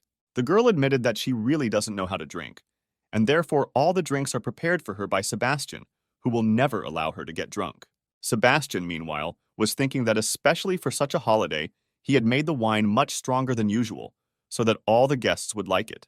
He believed that even if the lady was drunk, Sam, being a real man, would not take advantage of her condition for his own purposes. Sebastian talked to Irina's late parents and said that he would be happy if she gave birth to a child next year. Irina herself began to notice that she was very drunk. Sam noticed this too and began to worry about her. He offered to take the girl to her bedroom and put her to bed, to which she replied that he could not appear there and that she still needed to take a shower. Sam brought the girl to the bath. She began to call Sam to take a shower with her. Sam didn't immediately know if he had heard what she was saying correctly. She fell silent and he began to worry, asking if everything was okay, but she continued to remain silent. Sam burst into the bath to see if she had passed out in the shower, and then her hand grabbed him by the collar and pulled him inside. She hugged him and kissed him deeply. He couldn't leave. A few seconds later, the girl was sitting in a hot bath, but she was very sad. She asked the hero why he refused her, because she showed enough initiative. Sam reminded her that she talked about the ban on desecrating her body. The girl said that since he was appointed one of the 7 saints, their union would not stain her body. Sam asked her with bitterness in his voice if she would like him if he were a demon. She said that even if he is a demon, he is now a holy demon, and she will follow him both to heaven and to purgatory. Sam said that he was very glad to hear such words from your address, and also wanted to spend this evening with her. The girl opened up to him and they united as one. The pleasure these two felt was beyond words. A 5-star character card has become available in the hero playing field. We are transported to Stan's mansion, at the entrance of which there is a guard of 2 priests. Sam screams and asks why they won't let him into their own house. One of the priests punches Stan in the face and tells him to talk kindly to them. They explain to him that all his property now belongs to the church again, and all his past merits now mean nothing. The members of the Church of Light are very angry with Stan because he has caused great damage to their faith. Stan leaves, leaving his mansion. He has nowhere to go. He wanders until nightfall, and then he meets 2 demons. The demons recognize Stan as a former swordsman of the Holy Church of Light. Stan asks them what they are up to. The demons want to repay his debt, to avenge the thousands of relatives he killed. Stan begins to run away, because he no longer has the powerful power that the artifacts gave him. But they surround him from the other side and say that it has been decided to take him into account. He tries to justify himself and begs for forgiveness from the demons. But they do not want to listen to his dirty words. The sounds of blows and screams of the victim are heard. Morning comes, we are transported to the castle of Mrs. Irina. She wakes up in her room. Her head hurts a little after yesterday. Meanwhile, Ginevra comes to Sam and says that she knows about the work he has done. Sam asked if the seal on the Demon King's heart had been removed. The girl said that she felt his strength growing, and she needed to wait a little longer. Sam said that he had fulfilled his part of the agreement, and asked Ginevra to remove the chain of death from him. He didn't want to feel like a toy in the wrong hands. The girl said that perhaps she would like to free him, but of course she would not do this. Sam asked what this meant, since she promised to release him when he fulfilled her conditions. Ginevra asked what he didn't like, because many demons would dream of being connected by a chain of pure blood with her. The hero replied that not only his life depends on this chain, but also hers, so he can also threaten her. And he pulled with force the ghostly chain sticking out of his chest. The girl screamed. It was clear how much pain she was in. She did not expect that Sam would use her trap against her. The hero said that he deserved a reward for his efforts, and she should repay him. Ginevra said that she could give him whatever he wanted and asked what it would be. Now the guy could set his own conditions and said that she would give him pleasure, be his slave, and fulfill the most sophisticated desires. He asked what she was waiting for and ordered her to kneel. He threw a chain of pure blood around her neck, like a domestic dog, and said that now she would sit on the chain. The girl enjoyed this game. Sam noticed this too and decided to continue. Sam now has access to Ginevra's game card and the ability to use the demonic song skill. We go to the city outside the castle, where the demons are discussing how they cruelly humiliated the former saint of the Church of the Holy Light. They say that there is no need to tell anyone that they did this to Stan, because despite the fact that he is now a weakling, you can run into revenge for him from other saints of the church. Stan lay on the ground, beaten and disgraced, and suddenly he saw how the demons who attacked him were blown to pieces with one blow. Stan did not immediately understand what happened and who destroyed them. The familiar robe and boots appeared in front of his face. The Supreme Archbishop called him a son, said that the Holy Light had not abandoned him, but had only tested him hard, and asked if he was ready to take revenge. Stan said that despite the pain he suffered, he would take revenge on the offender who took everything from him. The head of the church had an unhealthy light in his eyes, and he invited Stan to follow him and accept his gift. The leader led him down a long, circular staircase deep into a secret basement. They left in a room unknown to Stan. The Archbishop said that they had arrived at the place. He showed Stan a huge sword emitting monstrous evil energy. Stan was in a state of shock. He recognized this sword. At the center of the dark sword's hilt was the sealed heart of the Demon King. The head of the church said that a year after the death of the Demon King, he began to study a spell that could unite the heart of the Demon King with his sword, and he succeeded. And now there is nothing in the world stronger than this sword. Stan asked how he can use the power of the Demon King when he is on the side of divine light. The head shouted at him, saying that it doesn't matter whether pure power or demonic power is as long as it can be used in the path of justice. Stan believed the Archbishop and went to the sword. He decided to use the power of the Demon King to destroy his main opponent, who disgraced him in front of everyone. Stan put his hand on the hilt of his sword. His whole body began to burn like fire. He felt the blood flowing through his veins. Dark energy filled the entire room. A storm arose. And then huge demonic wings began to appear from his back with splashes of blood. He felt wild pain. The Archbishop said that with such power, the Church of Divine Light could illuminate the whole world. He was mesmerized by the light that the Demon King's dark sword emitted. Stan's face and body took on demonic features. His faith changed, although he did not understand it yet. Morning came. Irina woke up in a good mood. Sam came into her room and wished her good morning. He himself looked very bad, and the girl asked what was wrong with him. The hero said that he was tormented by insomnia all night. Hannah burst into the room and said that trouble had happened to the Church of Divine Light, and she also said something incomprehensible about Stan. Meanwhile, a dark figure was circling over the city, and fleeing passersby shouted that it was the Demon King who had returned. Many also saw the characteristic sword that this demon was holding in his hands. It was Stan, he told everyone to shut up. Blood was oozing from his wings in different directions. It landed on people's bodies, burned their skin, and did something irreparable. She turned the townspeople into bloodthirsty evil demons who were ready to kill everyone in their path. The little girl, who was not exposed to the blood, was crying and calling for her mother. One of the newborn demons, perhaps her mother, wanted to attack the child. But he was successfully cut into 2 parts by an ice sword, and the baby was saved. The hero used the ice sword technique and defended the townspeople. He was saddened by what he saw and was determined to save innocent people. Irina ran to Sam's aid with her hammer of light. She couldn't believe that Stan had arranged everything. First of all, Stan, in the guise of the King of Demons, turned to Sam, said that he wanted his quick death, and turning to Irina, he said that he knew that the demon had taken advantage of her. Sam asked if he really considers all demons to be dirt. Then why did he sell himself to their leader? Stan got angry hearing these words. In a demonic voice, he screamed at Sam to shut his dirty mouth. The shockwave was very strong, but since Sam was also a demon, he was able to resist. He thought that if he didn't come up with a plan to destroy Stan, many innocent people would suffer. And then a girl in armor appeared in front of him. In her hands was a sacred shield of light and armor that had enormous protective power. The girl said that her name is Carter, and she is a shield of light, one of the 7 sages of the sacred church. Our old friends also came to the rescue. These were the sacred staff and the sacred bow of light. Irina was delighted to see the sisters coming to help. Franco asked Stan to stop, ask for absolution, and return to their side before it was too late. Stan called them a bunch of idiots who don't understand anything about following the path of light, and said that they could have followed him, but chose a demon. He summoned 100 flying demons to help, and said that it was time for his former colleagues to disappear. Bow of Light fired a sacred arrow straight at Stan, and said that she would not allow him to destroy this world. Her arrow hit the target. Stan was there, but he was protected by dozens of demons who covered him with their chests. She destroyed several dozen flying creatures with one shot, but Stan managed to dodge. Then the Staff of Light came into play. She concentrated enormous power into her weapon.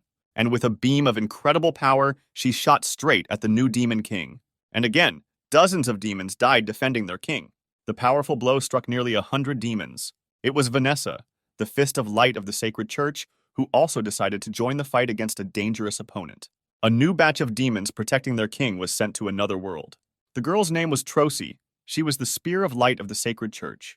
Stan was angered by the unity with which the 7 sages of the Church of Divine Light fought and protected the people. In one leap, he reached the place where Vanessa and Trosi were and used a demonic strike of darkness against them.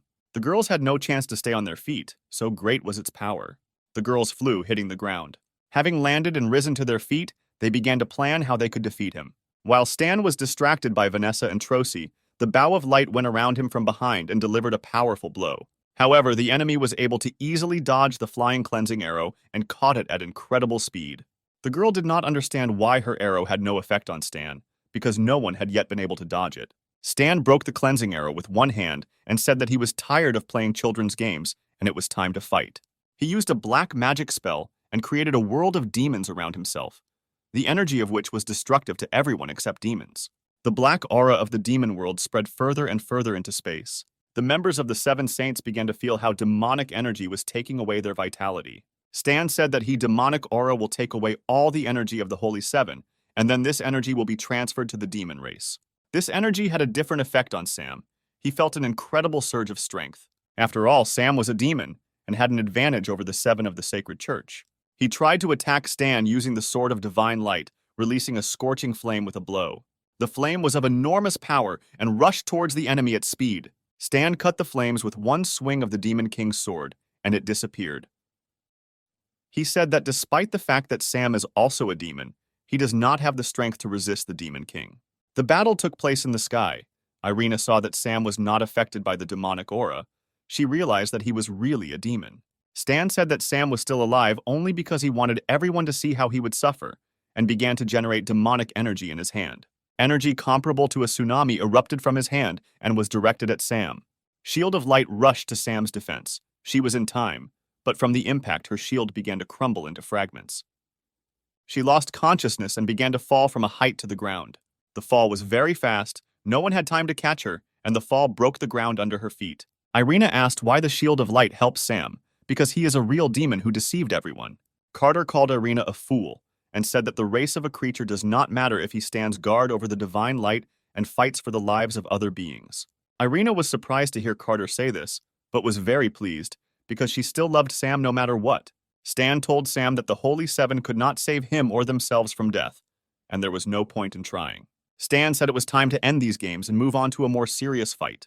Sam stood on the demonic barrier, and Irina shouted to him that the other saints would transfer their powers to him through their sacred weapons so that he could resist the Demon King. At this moment, artifacts of other saints began to appear on the sacred blade of the sword. Sam began to feel an even greater surge of strength. Sam's body became more and more energy. It grew and began to displace the demonic dome created by Stan. And then the hero felt how the chakra became stable, and its level increased 6 times. A powerful bang and puffs of smoke filled the space where Sam was. The smoke began to clear. Something happened. Sam stood, and in his hands was still the restored and improved Shield of Light. The Night King was surprised that Sam managed to restore the artifact he destroyed. Sam thought how cool the battle would be, because it contained everything he had ever heard about from ancient stories: 7 artifacts, 7 sages, a Demon King, a demonic barrier. The Demon King looked at the hero and did not understand whether he should be afraid of him, or if he was just the same dirty piece of crap as before. Sam said that he may not consider him his equal, but he should know that his strength has increased manifold. The hero took out a Spear of Light. It was also improved. The Demon King became increasingly worried, because he had never seen 2 sacred artifacts in the hands of one person at once. Sam used the tornado technique and Stan was spun in the insane energy of the power of the 7 sages. He could not defend himself and stopped spinning under the rush of energy. And then Sam, taking advantage of the moment, used a Fist of Light to strike his enemy. With the help of the 3rd artifact, Sam was able to strike an enemy who had recently been out of reach. Stan recovered quickly from the blow and got to his feet. But he couldn't believe that the Demon King could be struck by some weakling from the village. He still didn't consider him a strong opponent. Stan decided to summon servants from hell because the power of the Demon King allowed him to do this. He ordered the demons to kill anyone and everyone who met them on the way, and asked the hero if he could now protect the inhabitants of the city. Sam began to piss him off, asking why such a strong and powerful demon king only does this and calls soldiers to his aid. Sam also managed to activate a barrier of light, which increases his skills and damage to demons by 100%. The barrier of light began to act on the demons in a murderous way. They tried to escape from it, and the hero asked them to go back to their purgatory so as not to die fighting for the wrong demon king. They listened to Sam because they saw that he was also from their race. Stan became angry when his servants listened to Sam's words and left the battlefield. He said that he had many more tricks up his sleeve to kill Sam. But Sam shot a sacred arrow from a bow of light and distracted the enemy. He said that he was not going to wait for the Demon King to use a new move and swung the hammer of light at his opponent. The blow landed straight on Stan's body, and he had no way to dodge it. He flew across the entire city square, unable to stop. Sam used the technique of concentrating all the energy in one weapon, hovering in the air to accumulate it. And the hammer of light in his hands united with other artifacts and turned into an improved blade of light. Sam has a new ability, Demonic Wings of Light. He raised his new blade upward and began to gather the energy of light and darkness. It looked like he was now a demon king, but fighting on the side of light, the fire blazing, fanned by a sacred aura. He used a strike of divine light and sent all the energy towards his opponent. An explosion occurred. The ground shook underfoot, but this fire did not destroy anything living. Only the Demon King received damage. And so we see Sam standing in the middle of the square, exhausted and trying to catch his breath. He succeeded, Stan disappeared, the demonic aura began to fade. But she did not completely leave the city and continued to fly in the air. Ginevra appeared. She was shocked by what she saw and decided to help get rid of the Demon King, and said that the black aura would not dissipate until it acquired a new body. Then it could be sealed. We see the broken sword of the Demon King on the ground, in the hilt of which his heart is pulsating. Ginevra says that she has a plan to seal the Demon King forever, but it is very dangerous. The hero asks her how to do it. The girl says that only a very strong demon who is not afraid of the sacred light can try to seal the Demon King within himself. Sam asks what could happen if he doesn't succeed. Ginevra says that she does not know this, since no one has tried it before. It is just an ancient legend, and it is unknown whether anyone's body can withstand the king's power and not succumb to his dark heart. Sam's in-game interface shows that the quest has been completed, and he can complete the mission. Meanwhile, a dark aura begins to fill the city again, and members of the Holy Church begin to lose their powers. The hero decides to stay and help the people who believed in him, despite the fact that he belongs to the demon race. He picks up a dark sword with the heart of a demon king, and he feels pain piercing him from the inside. His body is burning, and his mind is switching off. He begins to cough up blood and feels his internal organs melting. The saints do not know how to help him, but they really want to save him. Ginevra says that he can be helped, but this requires as many people as possible. He says that they can absorb the power of the Demon King from Sam's body and destroy it in small portions inside their bodies. Ginevra used her demonic power and began to create a place to suck the energy out of Sam's body. She created a large room with a huge bed on which she laid Sam. He felt bad, he was shaking. Ginevra asked to be the first to come to Sam's aid in the fight against the Demon King.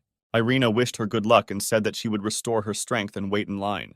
Ginevra said that she would be able to contain the infection spreading throughout the hero's body for a long time because she has demonic power, so she is very resilient.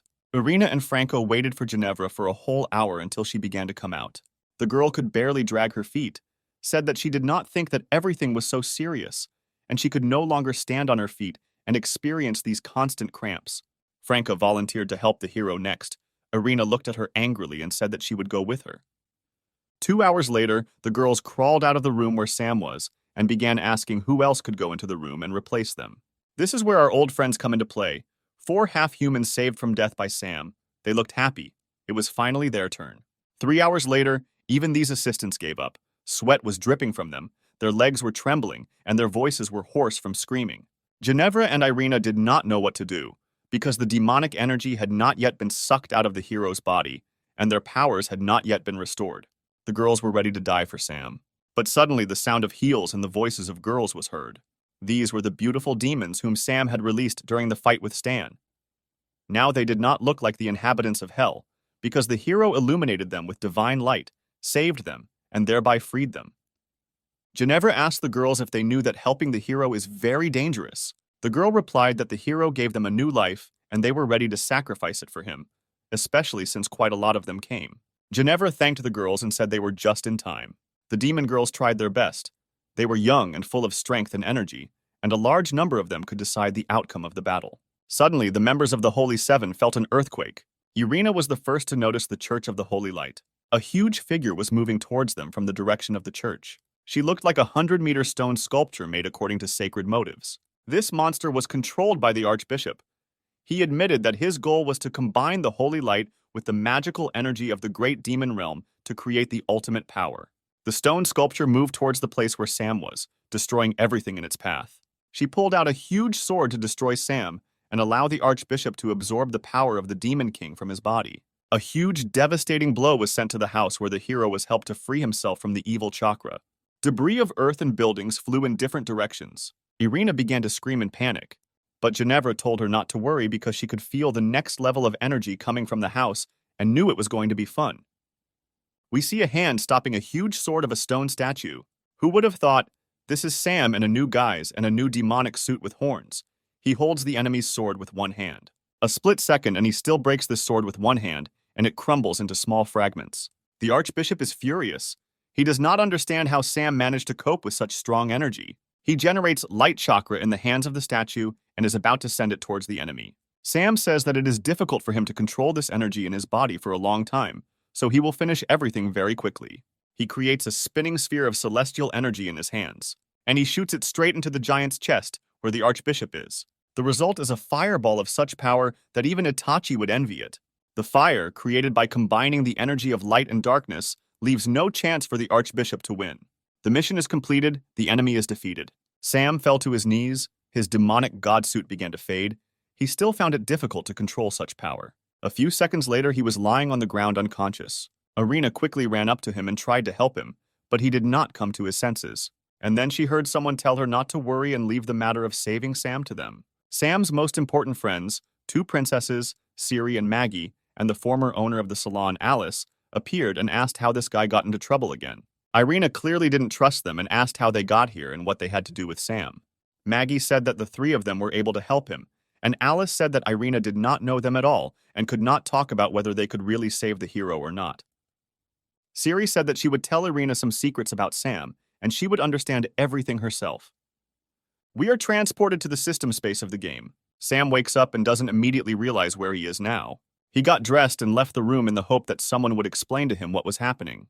Before he could leave the room, he saw a huge table flying towards him. Out of surprise, he did not have time to dodge, and the table flew right into his face. This table flew into Sam from a blow from Irina, who was trained by Princess Siri, who did not even notice how the table hit the hero. They apologized to him, as they did not expect that their training could harm him. Sam's nose was bleeding. Irina asked Sam how he was feeling, whether he was able to conquer the power of the Demon King that settled inside him. Ginevra explained that Sam could not yet fully control the power of the Demon King. He was able to seal it, but not use it to its full potential. This needs more time. Sam asked Ginevra how she ended up here. She replied that all her life she wanted to follow the King of Devils, and it doesn't matter who he becomes. And now the king's power is forever sealed in the hero. Sam said that he understood why Ginevra was here, but why Irina was here too, why she didn't stay to guard the sacred Church of Light. She replied that after what the Archbishop did, the church lost its authority, and also all the power of the Holy Seven was absorbed by the hero. And now there is no point in the girls being in the church. Also here were the rest of the girls from the members of the Holy Seven, who said that they did not regret losing their jobs, because they were able to find a new, worthy leader. Then Hannah, who suddenly appeared, rushed to hug the hero. She stated that the half-human girls whom he saved from slavery and death would also serve him faithfully and follow him to the ends of the earth. Sam became more and more surprised by the number of people who followed him. The rest of the rescued people also confirmed Hannah's words and said that he couldn't escape them. Sam said he wouldn't have any problems feeding a few more friends and finding a home for them. Princess Maggie told the hero that everything is not as simple as he thinks. Siri did not want to keep the intrigue and said that they were not the only ones who returned to the gaming space for Sam. Sam couldn't remember who else might have gone after him or who he had saved to make it happen. And then several hundred demon girls from hell appeared, whom Sam did not kill, but shed sacred light on them and freed their consciousness from the control of the Demon King. Ginevra said that these 200 girls helped free his body from the evil energy of the Demon King, and without them, he would have died. Sam said, although it is very difficult, he cannot leave the girls in a difficult situation. If they want to follow him, then he will help. Sam decided to use the game system to build a house that would accommodate the required number of people so that they could live in comfort. He spent several thousand game points to build a magnificent palace with a capacity of 500 people and complete infrastructure. He also understood that all his girls were fighters and they needed to train, and he built a training camp for them. He also built an alchemy room, a forge, premises for growing vegetables and fruits and other premises. The game fairy asked him to be more reasonable and not spend so many points if he is not sure of the need for a purchase. He also found a home for himself, which could increase his demonic energy and maintain the energy of light.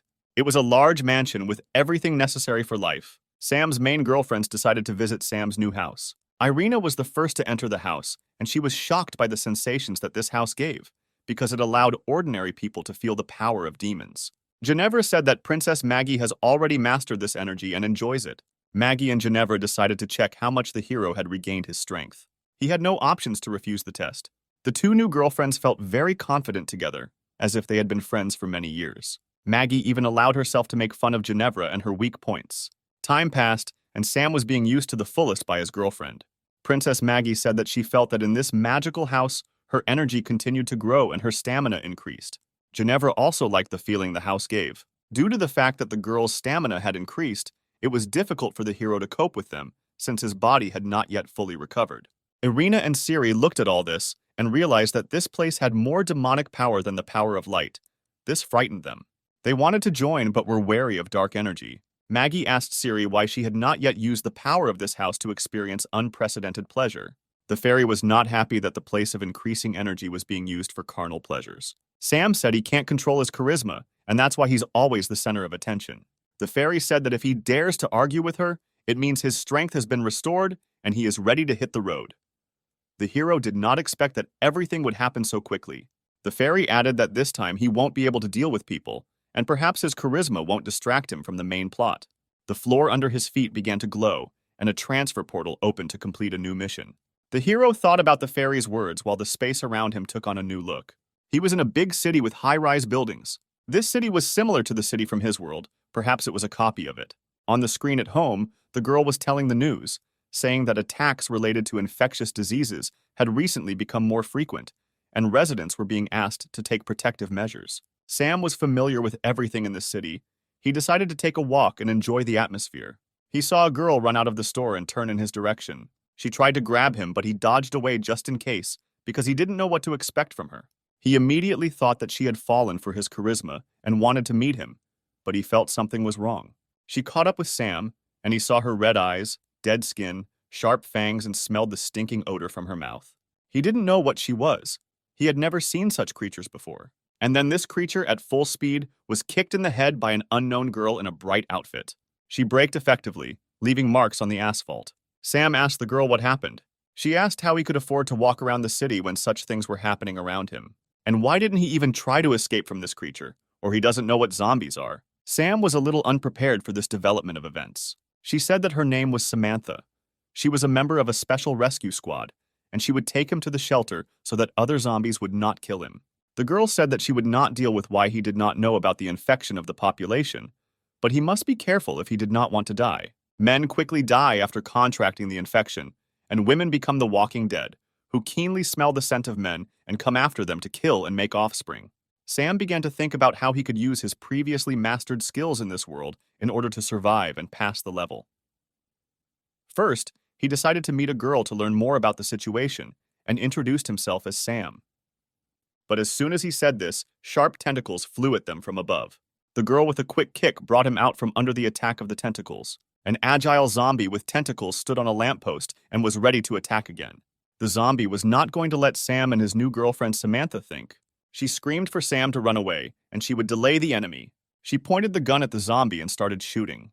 But the bullets flew off him like from a steel wall, and she failed to harm the enemy. The pistol was knocked out of Samantha's hands by the blow of the tentacles, and it flew towards Sam. He caught it with a flick of his hand. He decided to use a pistol since his magical skills were blocked. The girl shouted at him not to try to shoot at the zombies, because without training he would not be able to hit the target accurately, but would only anger the enemy. Sam told her not to worry and quickly logged into the game interface to improve his shooting skills. He traded several of his magical skills for his marksmanship skill. He received confirmation of the skill he had acquired, and he applied it. At the same second, he fired a pistol, pointing it at the enemy. Despite the heavy recoil from this powerful pistol, he knew that he would hit the enemy right where it was vulnerable. And so it happened. From the very first shot, the hero hit the zombie with an accurate shot in the heart. Sam was glad that he could be useful in this fight even without magic. But while the hero was distracted, Samantha grabbed him by the collar and dragged him along with her. Sam did not understand what had happened. But a crowd of zombie girls were already running behind them, ready to pounce on him. Sam realized that his charisma was working against him here. Because of it, more zombies were trying to take over his body. He started running quickly and was able to get into the car. There were keys in it, he started the car, and he and Samantha drove to meet the zombies. They rushed at the car and died under its wheels. The hero asked where he should go in order to leave the area of a large concentration of zombies. The girl said that she did not know for sure, but she needed to go to the hospital, since she was wounded and the infection had begun. Sam pressed the gas pedal and began driving at full speed through the crowds of zombies. Several of the monsters tried to rush at the car, but they were unable to stop it. Sam looked at the dead girls trying to get into the car. He felt sorry for them. But we had to rush to the hospital to save our new girlfriend from infection. The girl thanked the hero and praised his shooting and driving skills. Sam said it was all thanks to the computer racing game Mario. And so they got to the hospital. It was surprising why there was no one in the hospital, because just a day ago there was a rescue squad base here.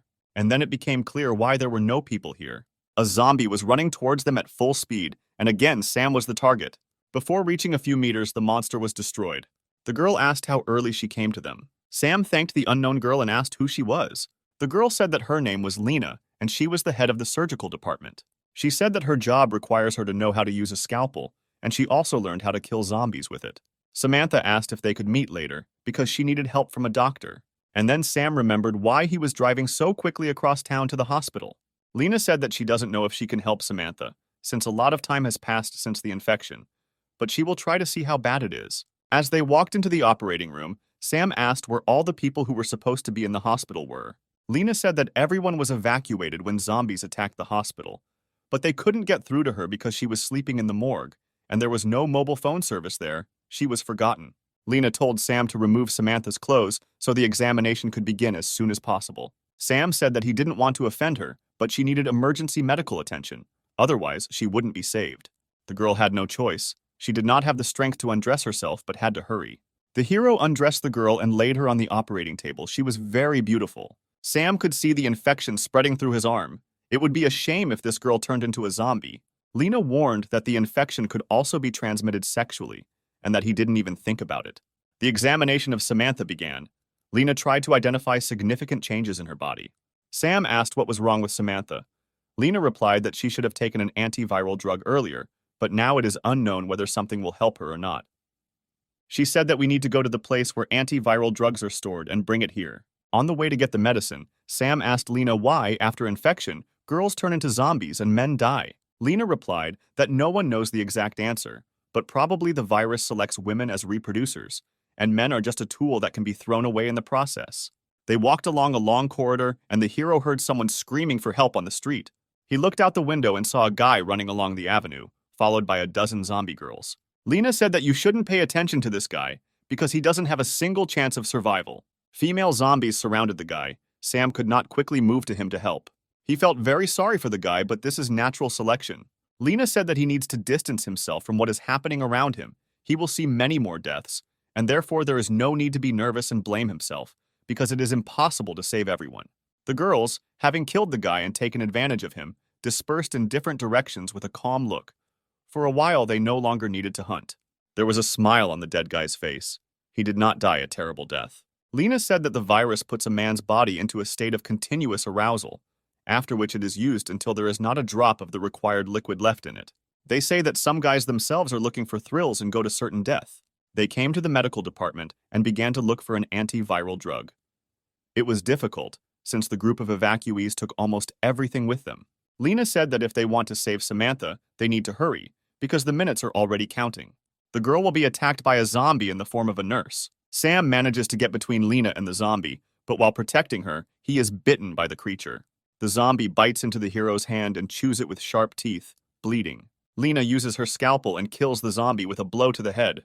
The enemy is neutralized, but another problem appears. Lena asks the hero how he feels after being bitten by a zombie, whether excitement is already setting in his body. But Sam doesn't feel anything, only pain in his arm. Lena tells him to take a virus blocker, despite the fact that he does not feel changes in his body, since everyone has their own body, and perhaps it will manifest itself a little later. The hero said that he doesn't see the point in this. He feels good and is not going to die. He asked the girl to give the only medicine to Samantha so that she would have the opportunity to continue the fight against the creatures. They returned to save the sick girl. She was covered in sweat and her body temperature was rising. Lena gave Samantha an injection. All that was left was to wait. When Sam asked if the medicine would help her, Lena replied that they would be able to find out no earlier than in half an hour. Lena said that he should think about himself, because no man has ever survived a zombie bite. Sam said he had already come to terms with his death, but was glad to help another person survive. But he went to the game store and decided to exchange a few more skills for the antidote, because it was too expensive to buy. The girl asked him not to be shy if he wanted to ask her for his last dying wish. Sam said that he had no desires, but only regretted that he had to die in the company of such a beautiful girl, whom he never got to know better. The girl asked him if he really wanted this. Lena began to take off her robe, revealing only her underwear underneath. The hero was a little embarrassed, but inside he was sincerely happy. The girl said that he was bitten because he saved her from death, and now she must repay him if this is truly his last wish. Sam pretended to fulfill his last wish, but had already taken the antidote and knew that he was in no danger. Lena said that they need to be quieter so as not to attract more zombies, as they sensed the excitement in the men's voice. Sam liked to manipulate the doctor. She played by his rules. The girl said that as soon as he runs out of strength and male fluid in his body, he will die immediately. Sam said that he didn't mind dying on such a beautiful and charismatic girl. Their lips intertwined in a passionate kiss, their pulse increasing. Lena felt helpless in the strong hands of the hero. They switched places and now Lena was on top, and the hero lay and tried to restrain the spasms of pleasure. When they finished, the girl asked him to save his strength, because as soon as they ran out, his life would end. She looked at Sam lying on the bed. It seemed that he was no longer breathing. The girl said that she would try to spend her life for the good of people, because he did this for her sake. She began to cover his body with a sheet and said goodbye. Lena didn't understand why she was so sad about this parting, because she was used to seeing people die so often. The hero's hand began to move. She got scared. With an angry look, he got out from under the sheet and rushed at Lena. But at that very second, he was stopped by a powerful kick to the head. He flew across the entire ward, unable to stop. When he landed, he broke the doctor's desk. Lena didn't wait for the hero to recover from the blow and attack again. She grabbed a wooden chair and prepared to plunge it right into Sam's heart. The beaten Sam managed to stop the girl at the last second and say that it was a joke. The girl repeated once again that men do not turn into zombies, but simply die. Sam asked Lena if she was a zombie, because she had so much strength and great speed. The girl said that these were all her reflexes, which she had developed over the years. Sam was a little surprised at how quickly and easily she dealt with him, but he was rewarded with her character's game card, as well as the ability to quickly heal. They began to discuss how to use his unique body power, which is capable of resisting the zombie virus. The girl said that it is necessary to conduct a series of studies to understand how his body acts on the virus and create an antidote, or use the hero himself as an antidote. Meanwhile, her skin was the same human color, only a little pale, but her eyes began to turn red. Sam did not immediately notice these eyes and began to greet the girl and rejoice that she had come to her senses. But suddenly he still paid attention to her. Her essence demanded a man. She rushed at the hero to grab him, but he dodged and pushed her straight into the wall of the room. Lena shouted to Sam that Samantha was under the influence of the virus and they urgently needed to leave. But Sam did not want to leave the girl in this state, because he already knew that his body was immune to the virus and he could try to save her. Lena said that until a full medical examination, they can only guess whether he is immune or not. Sam said that now is the best time to check it out, since he is not going to leave Samantha. He threw his clothes at the girl sitting on the floor to attract her with the smell of his body. She paid attention. The hero began to attract her with his charisma and athletic physique. He called her to him. And then the girl attacked him. He lay on the floor and did not resist, and the girl lay on top of him. Sam was ready to have fun and let the girl do what she needed so much. But nothing happened. The girl froze on him like a stone sculpture and did not move. It was clear that she was lost in thought and did not know how to behave. Lena said that if a girl has never tried to unite with a man during her life, then even in the guise of a zombie, she will not know how to do it. Sam didn't know what to do to make sure everything went according to his plan. The girl hid in a corner and did not approach the hero, but he tried with all his might to call her to him. He began to explain to the zombie girl that this was the only way he could try to help and return her to her human form. He told her not to worry because he would guide her. Samantha trusted the hero and began to follow his instructions. Lena watched what was happening in embarrassment. She saw that she was conducting an experiment under her control. Sam also received Samantha's game card. He achieved his goal. After the rescue ritual, the girl slept for several hours. At some point, she jumped up sharply on the bed and screamed that she didn't want to turn into a zombie. Lena and Sam informed her that she had been saved, and now the threat of turning into a zombie had passed. Samantha asked how this could be true if she remembered how the infection spread throughout her body. Lena said that Sam helped her turn into a human, and for this he sacrificed his body for her. The girl was embarrassed. The girl said she remembers attacking Sam. Sam acted as if it was difficult for him to remember what happened, and it was very difficult for him. The girl grabbed him by the collar of his t-shirt, and she told him not to pretend that something humiliating had been done to him, because he was the one who took advantage of the situation. The hero said that it was just a joke and there was no need to react so strongly to it. Samantha screamed. Her hand, which had been bitten by a zombie, began to hurt sharply. This hand suddenly reached towards the hero and tried to grab him. Samantha grabbed the hero between his legs. He was shocked by this development of events. He asked the girl what he was doing, but the girl answered in fear that she could not control her wounded hand. It moved on its own. Lena examined the girl and said that the virus had not yet completely left her body. Sam said that he had an idea on how to fix the situation and protect Samantha from the remaining virus. He called her with him into a separate room. Lena heard voices coming from behind the door, Samantha asking Sam why he would take off her clothes. Lena waited for the heavy breathing and moaning to stop. She did not understand what was happening behind the closed door. And then the hero appeared. He looked very joyful and said that he had succeeded. A new Samantha came out of the door. She looked like a fighter from a science fiction action movie. Her infected hand was in a metal glove. Sam said that he created this combat suit specifically for Samantha. It will be able to increase her strength and destroy the virus in her body. Lena asked who he was, that he could make such complex inventions. She was delighted with his skills, but Sam replied that he studied a little robotics. Sam decided to show what his super suit was capable of and pointed the gun at Samantha's chest. She was scared. She did not fully believe that the hero would shoot her point blank with a pistol. But the hero was determined. He was confident in his abilities and fired a shot. The bullet hit the girl right in the chest near the heart, and the shot knocked her slightly off balance. She remained unharmed, and the hero thought that she would now be grateful to him. Sam said that now she is not afraid of ordinary bullets, and accordingly, any blows that are weaker than a bullet. But Samantha did not look happy. It was clear that she was filled with anger. The girl grabbed the gun and stuck it in Sam's mouth, and said that if he shot her again, she would tear it apart with her new universal hand. Lena said that now is not the time to argue, because the world needs to be saved, and Sam is best suited for this. Samantha asked Lena what plan she had developed to save humanity. Sam, wiping his drool, also began to ask questions about how soon Lena would be able to develop an antidote. Lena said that it is high time to understand that the same thing should be done as was done with Samantha, since he is not only not susceptible to the virus, but can also treat people through close contact. Then this must be done.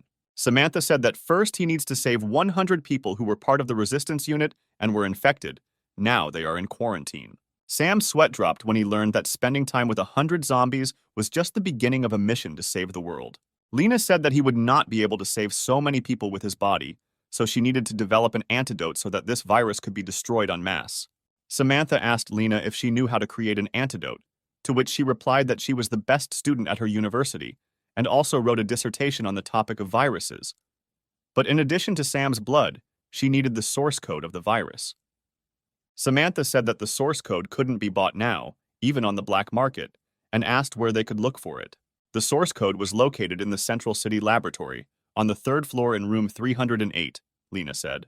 Lena said that she has a twin sister who participated in a secret project related to viruses and told her about it, and then disappeared. The hero told Lena not to worry and leave the investigation of her sister's disappearance to him. He will try to find traces of her presence in the laboratory. The girl said that she has already come to terms with the loss of her sister, because if she can stop the zombie apocalypse, then her sister did not live her life in vain. And if Lena manages to make an antidote, then she will not only save the world, but will also gain eternal fame and wealth. And he will also be able to become the chief physician of the hospital and stop obeying stupid bosses. Samantha was surprised by this answer. Sam and Samantha arrived at the laboratory. Many monsters were roaming around it. They understood that with so many zombies around, it would be difficult for them to get inside the building. But Sam, as always, came up with a brilliant plan. He was going to distract everyone so that his partner could get into the building unnoticed.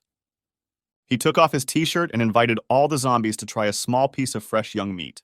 They could smell Sam's body and were very excited. Some of them shouted at him to stay where he was. Sam told Samantha that once he got away from them, he would meet her inside, and he sped up. He ran faster and faster and hurried the walking dead. He needed to take them as far as possible from the entrance to the building. When the zombies were distracted, Samantha ran as fast as she could towards the laboratory. She understood that Sam was now risking his life to save humanity, and she could not let him down. Sam, meanwhile, led several dozen zombie girls behind him. He decided to get on the bus so that the girls would follow him. When the last zombie entered the bus, Sam closed the doors, asking everyone to fasten their seatbelts and hold on to the handrails. Samantha watched this picture from the side and waited for him to free himself and join her. Sam knew that he needed to neutralize the zombies and save them if possible. Samantha watched the bus rock from side to side. The girls tried to climb out of the windows and asked for help. After a while, each of the girls stood and tried to breathe air. Sam did a good job. But Sam decided that once was not enough, because they still had not begun to turn back into people. Soon Sam left with a feeling of accomplishment. He felt a little hot because he had saved so many girls in a row. Samantha met him as he got off the bus, but he was surprised why she didn't take advantage of the time he'd bought especially for her. She replied that she could not get in because the doors were bulletproof. This once again confirmed for Sam that they were on the right track, because who would put such protection on an ordinary laboratory? He said it was worth trying out the equipment he made for Samantha. She replied that she did not yet know how to use the new metal hand. The hero said that she is directly connected to the brain, and if she imagines a weapon in her thoughts, her hand will turn into this weapon. The girl said that if this was such a joke, she would kill him. She began to concentrate on laser weapons, which were capable of opening a thick metal door like a tin can. The hand obeyed her. She felt how it was being rebuilt. And just minutes later, the door was almost opened by a laser beam of light. Samantha was delighted with what she could do with her new hand. But Sam said now is not the time to be surprised, because they are in danger. And indeed, the laboratory was filled with monsters. But they were a little different from those on the bus. Samantha said that these are stalker-level zombies, since they have been converted for a long time, and now they only want to kill. And they also have enormous power. Sam asked how many levels of zombies there were. The girl said that the most important division is between those who can still be saved, who have turned recently, and those who have already lost their minds. These zombies no longer hunt for the entire body of men, they only need their brains, and the one killed will not die in pleasure. Sam said that this was very good, and he would not be ashamed that he did not even try to save these. Samantha asked to underestimate the guy of these high-level monsters. They can cause a lot of trouble. Sam pulled out 2 huge pistols from the sacred stone, which have an unlimited number of cartridges and incredible killing power. He warned the monsters for the last time that he would shoot if they attacked him. But judging by the girls' growls, they did not hear him or did not understand him. And then Sam showed his skills in shooting a pistol and began hitting zombies with shots to the head. Thanks to his skills, Sam never missed and every shot hit the target. The girl understood that the weapon in the hero's hands was a non-standard pistol. Otherwise, the bullets would have bounced off the zombies like they were off a wall. While the girl was watching, they began to walk around her from behind. The zombie tried to use his long tongue to kill Samantha, but she already knew how to use her new arm and imagined a new weapon in her head. A sharp, double-sided, huge blade was preparing to meet the attacker. With a striking blow, Samantha overtook the enemy. Only once was enough. The attacker's body scattered in different directions, as did the blood that filled the entire space around. Samantha strikingly struck a winning pose. It was disgusting to feel dirty blood on my body. The hero said that the suit has a cleaning function and she can try it. The girl was again surprised by such technologies. She liked her costume more and more. Mechanical arms with brushes emerged from the suit and began cleaning. Sam said that these brushes could clean even the most hidden corners of her body and suit. The girl was embarrassed. She felt the cleaning work. Sam asked if she liked feeling such soft and gentle brushes on her body. The girl was embarrassed. She had just experienced a surge of pleasure on the battlefield. Suddenly, the ground began to shake underfoot. The building swayed from side to side. Something huge began to break out of the ground. The heroes began to worry about whether they could get out of this building alive. A huge, fat, purple monster of terrible size came out. Samantha said that there was no point in engaging in battle with this monster, because their strengths were unequal. She suggested that they go in different directions and meet in room 308 after escaping. Sam did not come up with a better plan, but simply began to run away, wishing his partner good luck. But since the monster was also a female zombie, she began to catch up with the hero, because only men attracted her. She ran very fast and the word man was heard in her growl. A new rescue plan could not be born in Sam's head out of fear. He simply ran as fast as he could. The monster was getting closer and closer with every second. The chances of escaping were disappearing before our eyes. A huge force leap smashed the floor to pieces. Due to the resulting chaos, the monster could not see where Sam had disappeared. Sam ran into some room and hid. He was very tired and understood that if he had not hidden, he would have been crushed like a cake. His gaze fell on the huge incubators. Perhaps someone was being raised in them. He began to look more closely at the incubators, trying to see what kind of animals were growing there. He was amazed that small children were being raised in the incubator. He didn't understand how they survived, because the zombie apocalypse had begun quite a long time ago. He came closer, wondering if he had found a holy place. But the child opened his eyes and turned his head towards the hero. And now he had already broken the glass and jumped straight at Sam. It happened very quickly, and the hero did not have time to jump away. The little zombie bit his hand. Before Sam had time to come to his senses, he heard the crash of other incubators and the glass shattered. And new little zombies crawled towards him. They wanted to play. Sam didn't know what to do right. They are children, but zombies, whether to kill or save, and whether it is even possible to save them. Sam decided to call a friend because he didn't know how to deal with children, and he needed help. And then she appeared, a beautiful girl. Irina appeared in front of the hero and was a little dumbfounded by such a sudden movement in space. She asked what help her beloved friend needed. Sam said that he would explain the whole situation to her later, but now he needs to deal with small children and laughed at the end. Irina said that she felt black energy from them, and they were no longer children, but terrible monsters. The girl began to use a spell to split black energy. The room was illuminated with light. The monsters began to dissolve in the sacred light, and children's crying was heard. Sam said that he was very glad to see her, thanked her for her help, and asked what she was wearing. The girl said that she was in the store and was choosing an outfit for herself, so that when he returned she would give him herself in this outfit. But suddenly she was called into this world. Sam said that he liked her gift and could accept it in advance, that is, right now. The girl asked if he had time now, because they were saving the world from evil. Suddenly, Sam's recently bitten hand suddenly began to hurt. Irina asked what was happening to him and how to help him. Sam said that he was probably infected with an infection that one of the little zombies gave him through a bite. Irina said that it was necessary to suck the poison out of his body to stop the spread of infection. Sam asked why suck out the poison if she knows many spells to neutralize the poison in the body. But the girl had already grabbed his hand and began to suck the poison out of the wound. Sam asked if it would harm her own body, since she could get infected too. The girl said that her body is immune to most poisons and toxins around the world. She looked into his eyes and suddenly her expression changed. Irina said that the wound on her hand was too small and that the poison needed to be sucked out from a more effective place. Sam didn't understand whether he and his charisma were to blame for what the girl had just proposed to do. Irina told the hero not to worry, she would be able to block the spread of the poison and save him. Sam was pleased to feel the poison leaving his body. The girl asked him to be careful next time and not expose himself to the bites of these creatures. Maggie and Siri stood and discussed the fact that Irina had disappeared and had been gone for a long time. They realized that Sam had called her and were jealous. Maggie asked Siri why he didn't call her, what happened the last time between them. The princess said that there was nothing wrong, she was just helping him solve a few problems. And then the younger sister burst into tears. She was upset that the hero did not call her, but Maggie said not to be upset, because she had never been called, unlike them. And then Irina appeared. Sweat flowed from her forehead, and she felt short of breath. Siri asked what they were doing with the hero. The girl could not answer, because she had poison from Sam's body in her mouth.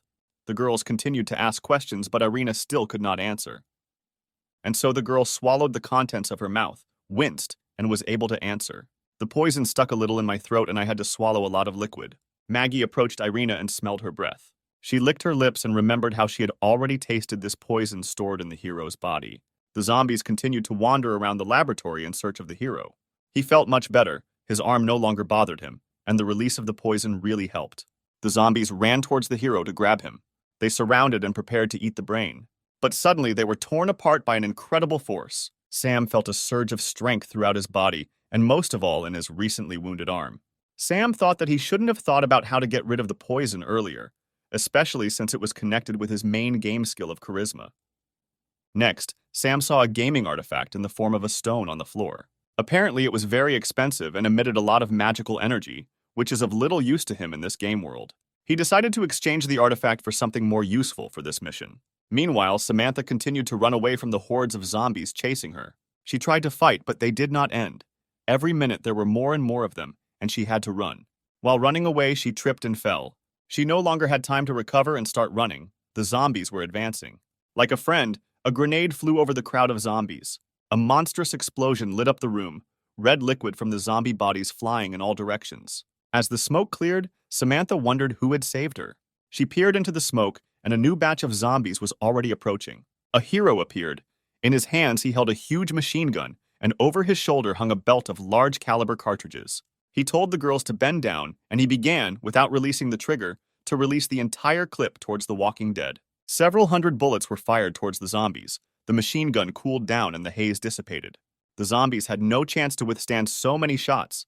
They lay dead on the floor. Sam placed another light stone in the piggy bank for the game inventory. Sam knew that these stones would still be useful to him, because they were so expensive in the game store. Samantha asked where he got the machine gun, since he did not carry it with him from the shelter. Sam said that he found it in the laboratory on the floor above. The girl noted that if there is such a weapon, then not everything is so simple with this building and the experiments that were carried out here. Sam said that the owners of this complex clearly knew that their experiment was not so safe, so they had a weapons warehouse. The girl asked if Sam wanted to say that the zombie apocalypse was not an accident, and it was all planned in advance. The hero replied that he could not say this for sure, but they were already near room 308, and now they would be able to find answers to their questions. So they approached the desired room and prepared to enter. Samantha said she would cover for him, but he still had to be careful. The door was not closed, and Sam pulled the handle. The door opened. When the door opened completely, the trap was triggered and the rope broke. A dozen sharp blades flew at the hero at great speed. Thanks to good reaction and physical preparation, the hero managed to dodge the flying knives. He thought that the defense had been passed and the path was clear, but he felt the cold muzzle of a pistol pressing against his temple and the trigger being pulled down. Sam asked not to shoot at him because he did not come here to steal something. A small copy of Lena, a girl with a double-barreled shotgun, lowered it and said that if he was not a zombie, she would not harm him. Sam said that he really wasn't a zombie and thanked her for her prudence. Samantha asked why the girl looked like Lena's younger sister if she said that she had a twin sister. The girl asked if they really knew her sister Lena. Sam heard from Lena that her sister was dead, and so he decided that it was a small zombie, like he saw in the incubator, only a little older. The sister did not like how the hero decided to test her humanity. She told Sam that if he didn't stop, her gun would help clear his head somewhere outside his head. Sam began to say that they got here on a tip from her sister, who told about the source code that was needed for the antidote. The sister said in disappointment that Lena only wanted information, not to save her sister. The girl said that her name is Inga, and she has long been holding the defense of this room from a zombie attack. Samantha told Inga that her sister Lena was sure that the girl was dead. Inga said that her sister does not think that she is dead, but wishes it. Sam asked why Inga is so small if she should look exactly like Lena. Inga said that it was due to an incorrectly prepared antidote. It reduced her body in size and made her look like this.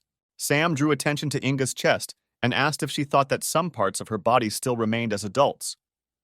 She replied that her breasts also became 3 times smaller than they were. Sam was shocked by this information. He imagined what she looked like before her body was shrunk, and he began to drool. But Samantha quickly brought him to his senses with a blow to the head from a mechanical hand.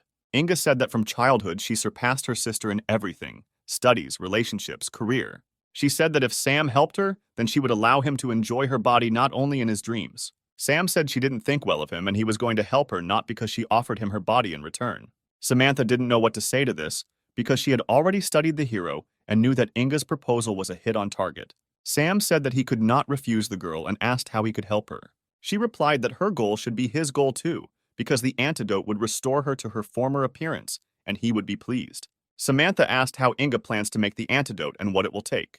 She replied that to create it, she needed her mother's zombie genes, which she didn't have last time. She said that there were 3 very first experimental subjects in whose bodies the infection was placed. They became the first zombies. Sam asked where the 3 were now and what to do. Inga said that all the necessary information is stored on the computer, but it is under a password, and if you enter the wrong password again, the computer will self-destruct. Sam asked what password options there might be and where to look for answers. The password for the computer is Lena's birthday, but for some reason Inga does not remember this date. Samantha asks how the password associated with Lena ended up on this computer. The password was set by Lena's father, who was one of the creators of the project.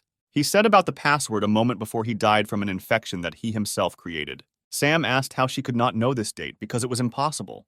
The girl said that a long time ago she decided to forget everything that once connected them because she always tried to offend her as a child. The hero asked why she had not yet gone to her sister and asked her date of birth. If this is so important for humanity, or because of childhood grievances, she decided to die and kill everyone. The girl said that she could not go out all this time, because in addition to the zombies, there was a Class B zombie walking around the building who would crush them all and not even wince. Sam said that he wants to make explosives, but he needs materials for this. Inga said that there were explosives, but in order to destroy the zombies of rank B, they needed to be detonated at close range. Sam said that he was a man and could attract her as close as possible. A huge zombie was wandering around the building, carrying in his hand the corpse of a young, recently turned zombie. Sam began to call her to him. She heard a man's voice and became interested. He called upon her using the charisma skill so that she would lose her head, literally and figuratively, as quickly as possible. The huge monster rushed towards Sam, but he did not move. The zombie grabbed the hero tightly with both hands, but something went wrong. It turned out that it was a shadow clone created using magic. This clone held a huge explosive charge inside. There was an explosion, fire, and blood scattered in different directions. And another magical artifact from the collection of the most expensive ones fell out of the monster. Sam took it and was glad that his plan worked exactly as intended. The girls discussed the hero, saying that despite the fact that he is full of secrets, he can be trusted. He is a good person. The heroes got into the car and headed to Lena, who was waiting for them in her hospital. When they returned, they said that they had good news for her. Samantha asked Sam to be quiet, as she noticed that Lena was resting. Lena was indeed sleeping on the sofa in her office. She was not wearing a robe, and her skirt had ridden up so that her pink underwear was visible. Sam said that they need to wake her up quickly and ask her date of birth, because it is very important. Inga said that she can endure this until the morning, because she is also tired and is not going to look for an antidote today. Very strange sisters, Samantha thought. Meanwhile, Sam again felt pain in his arm. Sam said it was the virus getting the better of him again. Samantha asked what should be done to help him. Sam said that he knows one way that has already helped him, but for this he needs to find several recently turned zombies so that he can get closer to them. The girl said that he destroyed all the zombies in this building, and now they will not find zombies. Sam asked Samantha to help him, but she replied that her battle suit would not allow her to do so. Sam replied that this suit has everything covered for situations when she needs to go to the toilet, or for such an emergency as now, there is a button on the back of her neck to rebuild the suit. Samantha pulled her hand behind her neck and felt the button there and pressed it.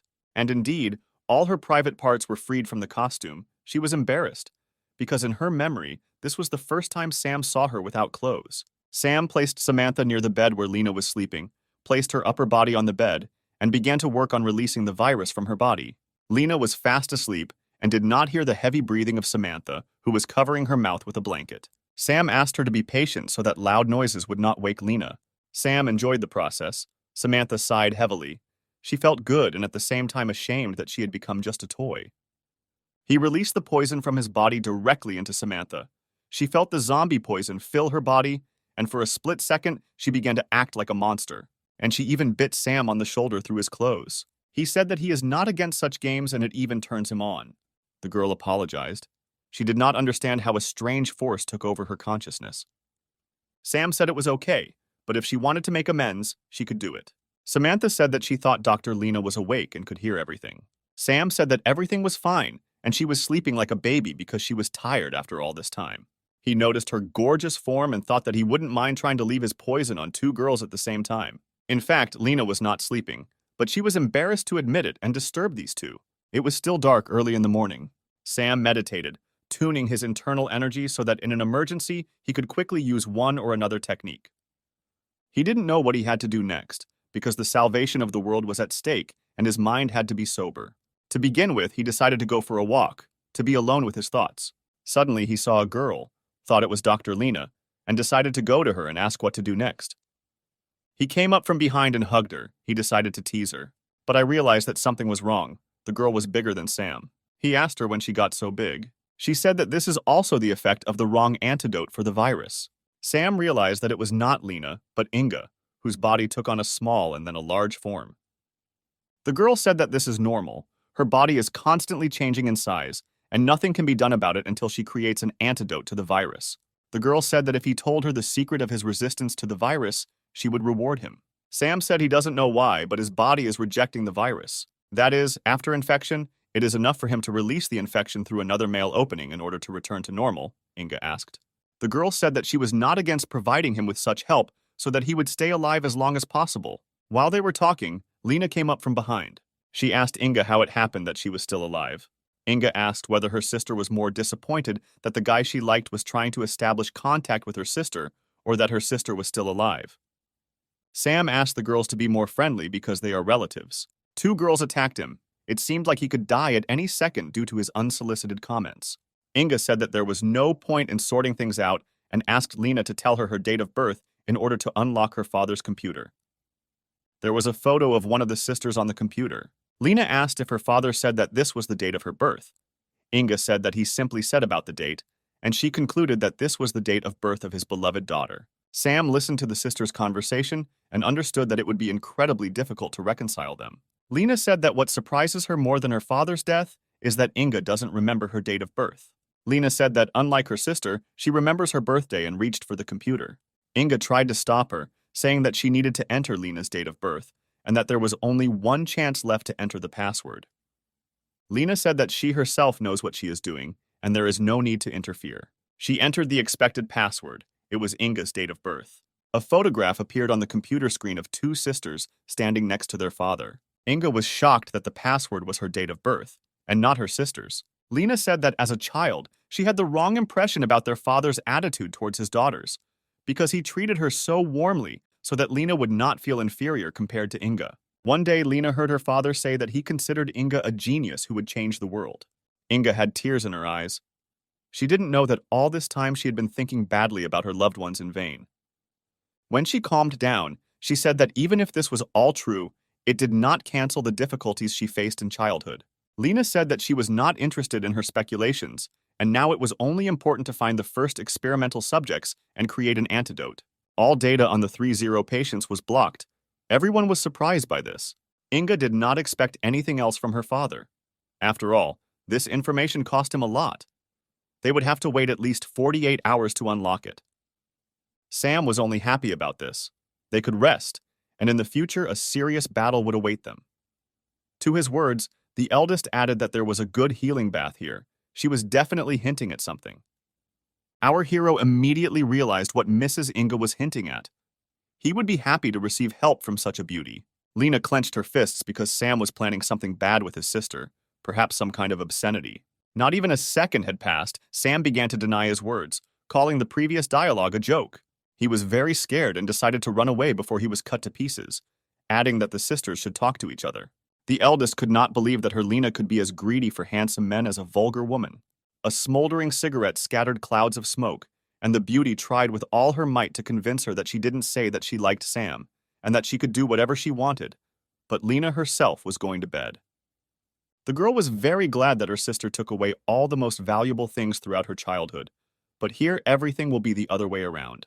Meanwhile, Brother Sam found the very bath that Inga spoke about, but she did not say that it would be so magnificent. While the girls were arguing among themselves, and post-apocalyptic life was seething outside the window, the hero was trying with all his might to enjoy the bath. His optimism came to an end when he realized that he had no one to share this giant bath with. But this is not a problem at all, as long as you have a lot of cards with beauties at hand, who will always come to the rescue in difficult times like now. Suddenly his hand slipped, and apparently his choice would fall on everyone's beloved Maggie. He was wary that the card might get wet underwater, which is good. After the card fell, our beauty came out, looking different. We don't remember her like that at all. In such attire, she was truly beautiful, and besides, she was glad that it was her turn. He was as shocked as we were, but he happened to meet a gorgeous girl instead of the usual Meg. But she had no time for that at all. She said that she might be offended if he chose only his sister Siri and Irene. Until now, he could not move away from the spectacle before his eyes, and finally asked how long ago she decided to change her image. Truly a goddess, I can't stop admiring these curves and shapes. Well, let's get to the point. In fact, she just decided to try something new, but he doesn't like it. He scratched his lips and asked if she herself had noticed anything strange just below. The view from below made her breathe harder, but it was true that at first she did not pay attention to Sam Jr. Without further ado, she began to approach the handsome man to do something most incredible. While she was enjoying the bath and more, a girl entered the bath and called out to him. And here is our Inga. She was so prepared for this meeting that she already inflated the circle and found a suitable swimsuit. Not even a second has passed, and she's already jumping like a bomb into the water, and Sam doesn't understand what she's doing here or what outfit she's wearing. Little by little, she approached him and asked why she couldn't swim in such a cool bathroom. In response, she received strange moans from him. She had nothing more to say to him. She really hoped that her boyfriend didn't do anything bad to himself. Maggie's techniques made it more and more difficult for him. Without thinking, he said that he liked the adult version of Inga better. She didn't like these words, since she was going to prove that all her conditions were ideal. Sam was about to give up. He was at the limit, and the nurse was closer and closer. There was a giant explosion that shocked the big sister beyond belief. 2 days have already passed since that awkward situation. Data on the first patients should have already been unblocked.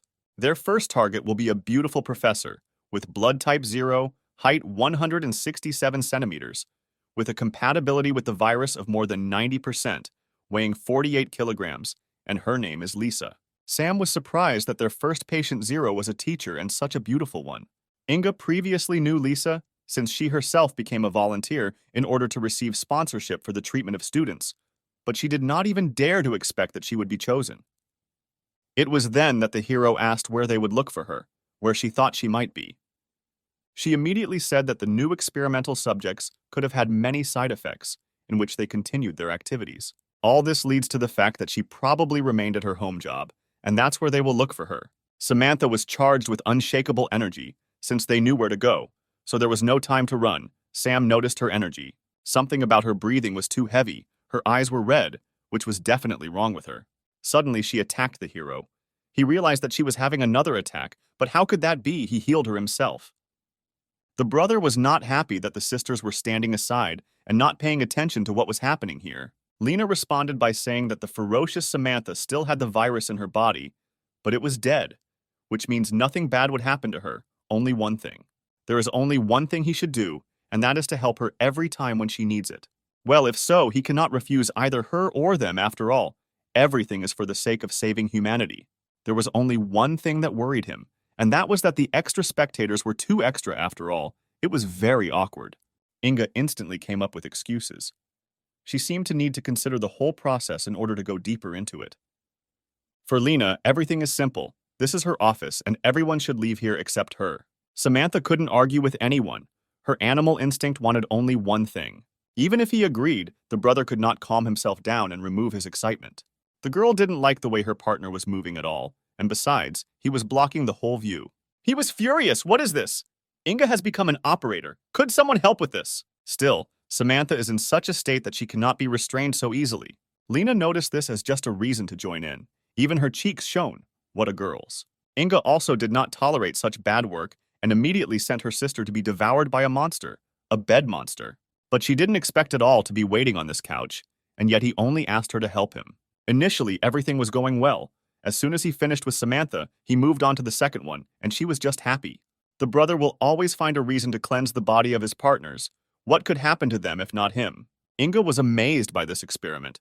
She was able to obtain so much necessary information. 2 hours passed and 2 were knocked out. Time after time, the bed monster wins in unequal conditions. He did this to the girls, and now he says how he was exhausted and went out to get some air. Here, his peace was disturbed by the eldest, who from the very beginning thought that he would not be able to hook Lena. This is all a long story, so they will have to go with Samantha to find patient 0, how he can help her in an emergency.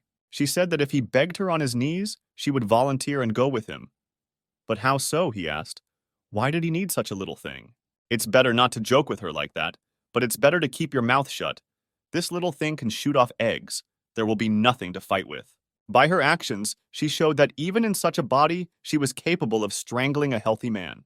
Here the hero was not so brave and asked her to stop, since the gun might fire. The bullet flew out of the muzzle with lightning speed and broke the cup, without thereby injuring Brother Sam. She blew the smoke out of the barrel, telling him that instead of chattering in vain, he would have just taken her with him. He has nothing to say here, he has no choice, so he is given only one answer, yes. The night passed, and near the academy the life of the dead was seething, standing very strangely in one heap. And the strange thing is that in all parts of the world with zombies, they wandered around and each took their own place. And not like here. The same thing was noticed by the brother, who himself often noticed that they would walk far from each other. She had an answer to this.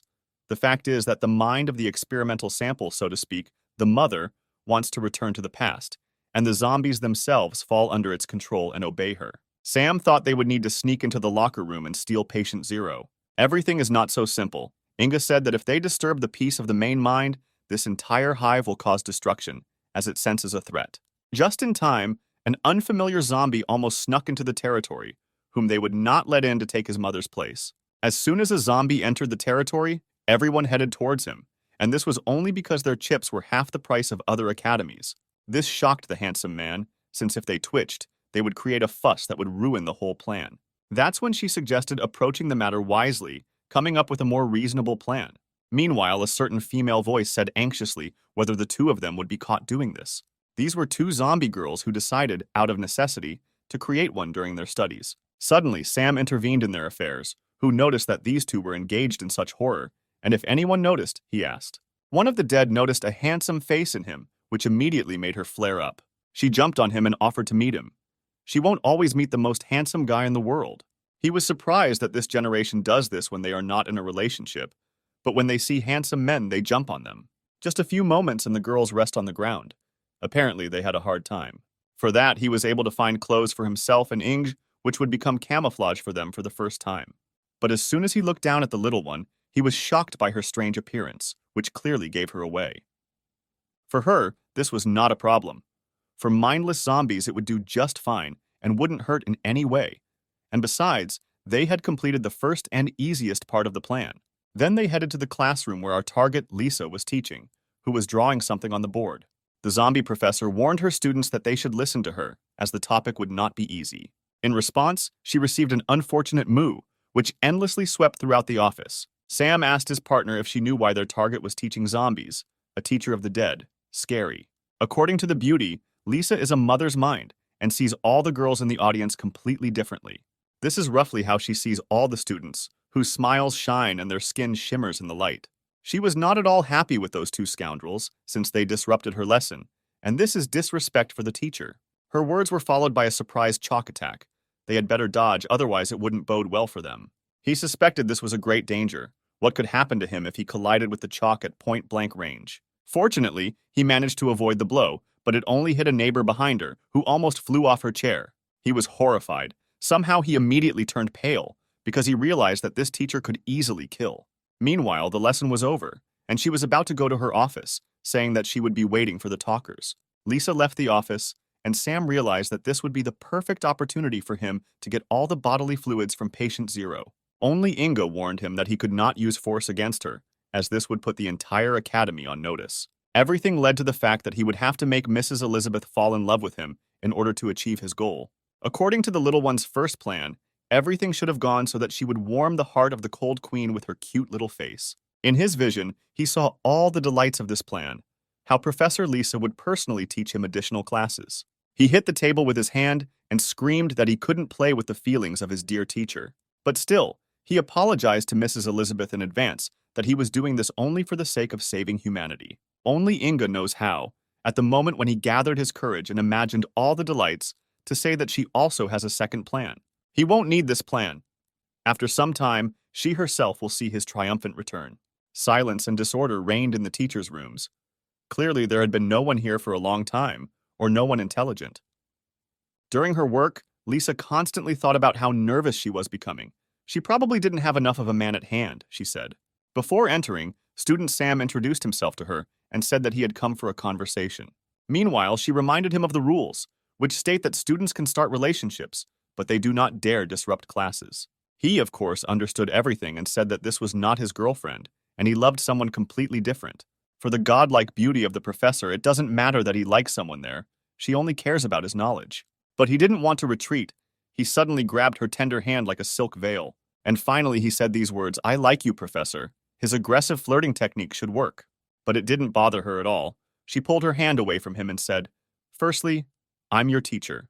And secondly, I don't like those who don't study in class." He answered with lightning speed that he studied her subject with a heart full of joy and put his soul into knowledge so that he knew all her words. She's seen people like this more than once. Since this is the case, then solve the tasks I personally compiled, and we'll check what you're capable of, she said. Sitting down in front of the assignment form, he asked if he solved everything. He would deserve a kiss. She decided that he would at least start. Somehow she was flattered by this, since this had never happened to her before, but she cannot be fooled by her face alone. Yes, she is still a teacher. Meanwhile, Sam was much more worried. The sweat of despair was dripping from his forehead, and in his head, he did not understand what kind of questions they were. How could this be higher mathematics? Suddenly, he remembered about a system in which he could buy whatever he wanted for points. He asked Archimedes, Gauss, Descartes, Lagrange, Pythagoras, and all the outstanding mathematicians of all time to give him knowledge. Now, these problems are just baby talk for him. It's not for nothing that he sped up so much when he started writing. Lisa was speechless. Her magnificent eyes became wider and wider as she saw his unsurpassed speed. He stood up confidently and handed her all her assignments, which definitely surprised her. She had never met such a mind. He literally exceeded all her expectations by several heads. The speed was incredible, and everything was right. She couldn't recover from what she saw, but he grabbed her and pressed her lips with his lips, and then they came together. The heroine immediately flared up from this. Her body did not obey her. She could not even push him away from her. Why can't I refuse a kiss? What draws me to him, she asks. Can I really say no to such a smart man? The brother was already hinting at a future together, in which new minds of humanity would be born from their genes. She couldn't do everything so quickly. She was not yet ready for such an important step in life. But he no longer listened to her. He only needs one thing, and that is the goal of saving people or something else. Then students knocked on the door and had some questions specifically for Professor Lisa. She realized that her Sam needed to hide, as the students might suspect them. The hero was furious. What questions could zombies have? How difficult it is to save this world, he said. Two zombie students entered the office and came to her with a very important question. How she understands them remains a secret, but they wanted to understand what they did not understand in the last lesson. She immediately decided to get to work with the girls. Well, what questions do you have? She asked. Under the table, he wondered how powerful she was, what she could do to take over everything here with her mind. But you can't focus yourself only on this, and it came to his mind that he would try his new technique. While a fellow student was doing something with her downstairs, she was explaining an important topic to the girls with great diligence. His technique worked properly, and every emotion imaginable was depicted on her face. The girls became very interested in what was happening to their teacher. Meanwhile, our hero tickled her heels through her tights, thinking that although she was a zombie, she was still sensitive. She tried with all her might to understand to the students that she was just a little unwell today, but her body was trembling, and she couldn't say a word without moaning and groaning. The heat filled her. In this state, she could not work and told the girls to go, and they would deal with the topic tomorrow. Then the beauties came out of the teacher's room and wished the professor all the best, which she deserved. Here she lowered her gaze towards Sam, not understanding what he was doing there. He responded by saying that her legs were too gorgeous. He simply could not resist, and reminded her that she should become his girlfriend, according to the terms of the bet. In the depths of her heart, she understood that she could not meet with the student, no matter how good he was, and came up with a new test for him, where he had to be not only a thinker, but also a soldier. It will be done, he said.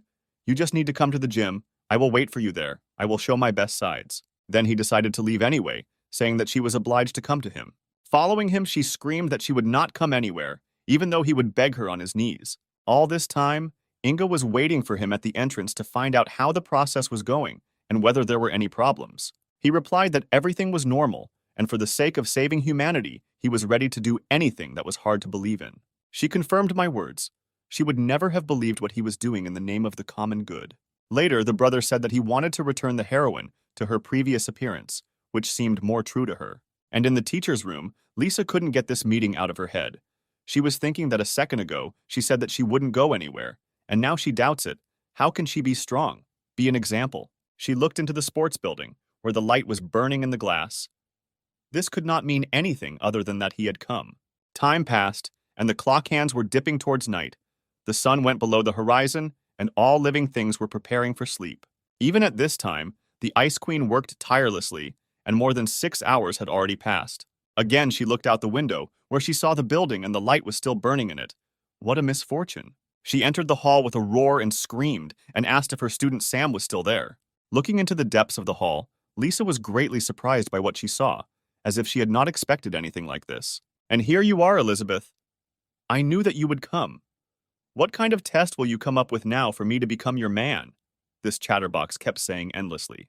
She picked up a nearby basketball and challenged him to shoot 100 three-pointers. He smiled arrogantly and said that it would not be easy, but for her sake he was ready to cut down mountains. Then she tossed the ball and announced the prize, whatever he wanted from her. But deep down, she understood that even Stephen Curry was not capable of this. In fact, he has been secretly training for 2 years and can show something very interesting. But it's true, his dribbling of the ball is very good, but he can still demonstrate something. He acted like a child in front of his classmate, who was ashamed when he told her to turn on the music. Here she did not understand at all what dancing had to do with it, and whether it could be called dancing. Meanwhile, he threw the 13th ball in a row. So far, everything is going well. At this rate, the victory will be in his hands. The 14th ball also flew into the hoop perfectly, like NBA players. Another throw, only from behind, and once again he misses. 88th three-pointer, and he doesn't even strain, scoring balls with all parts of his body. Victory was his, the 100th hit out of 100. Our hero again fulfilled the professor's conditions. It was not easy for him, as if he had fought with a crowd of zombies near the academy. After this feat, she was seized by a blow to her heart, which beat more and more often. She can already imagine their spring, when the cherry blossoms are in bloom, pink leaves creeping along the tiles of the sidewalks as she and Sam walk hand in hand. This feeling of youth and stupidity overwhelmed her, a feeling of awakened and stormy passion. Am I really young again? Can I walk hand in hand with a handsome young man again and imagine a future together? Lisa asks. The brother noticed how she looked thoughtfully into space and asked why she was so thoughtful. She did not hesitate and laid out everything that she would like to go to the academy with him, watch films, swim in the same bathroom in a hotel, and imagine a future together. He noticed well that she was very worried, and in this state she said everything that was on her mind. Lisa embarrassedly turned her gaze away and said with a trembling voice that everything was completely different. The handsome man approached her and reminded her of her promise. After all, he completed his 100 three-pointers. Now it's her turn.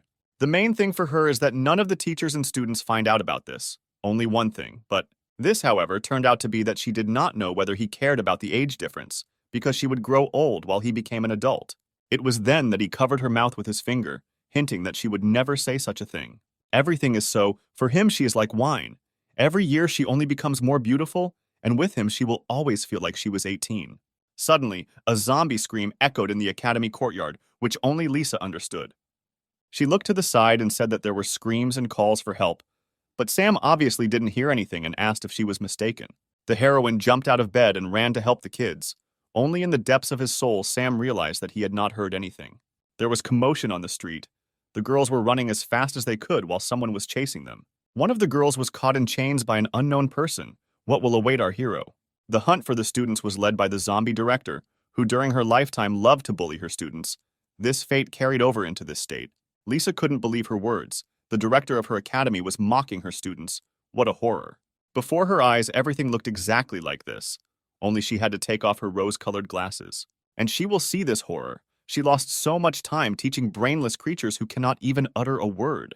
The truth appeared before her. She had not seen it like that and spent so much time. Am I really not a person? She asks herself. The big man continued to beat the student, repeating that the mother's mind is strong, but she absorbed it. Before she could think about how to find a new target for punishment, she threw the chain at the professor. There was no face on her. Fear took over her, and she could not escape this attack. Only she must not forget about her lover, who will always come to help in difficult times. The director does not waste time and catches those who fall into her hand. There will be a professor. He will take her. There will be a handsome, handsome man. He will take him. She threw his blade aside. There would be no pity for him, no matter how beautiful he was. This fat girl wanted the same thing as all the zombie girls. They all only wanted to merge with him. He didn't want to have anything to do with such a monster, and immediately said that she was a walking bacon that no one would need. And then came a strong blow to the stomach, which clearly did not do much damage to her. The hand seemed to penetrate into the dough, which did not resist him at all. The director will not tolerate the fact that some student resists her. She will upset him and expel him into the bargain. Brother Handsome was in great danger under the shadow of a giant third-rank monster who wanted to merge with her. Then came a blow from Lisa, who shocked with her abilities. Sam knows who to cross blades with. He was amazed at the strength of his partner. There was nothing even to say. The zombie's teacher was able to throw such a carcass far, and for a long time, the enemy will not be happy about this. She doesn't hesitate, just a couple of seconds to come to her senses and direct her attack at her. The hero was bleeding, but could not stop admiring the goddess Elizabeth, who shook the earth. Our Scarlet Witch is magnificent, her beauty is incomparable, and her character is just a plague, just something. Her gaze shone with ruby. She didn't care who her students were, people or zombies. She would always protect them and would not give them offense. As soon as she pulled the chain, it broke into its components. The warrior in heels rushed again at the director, while she was not expecting unmatched speed. The power was simply amazing. One good attack and she was sent flying.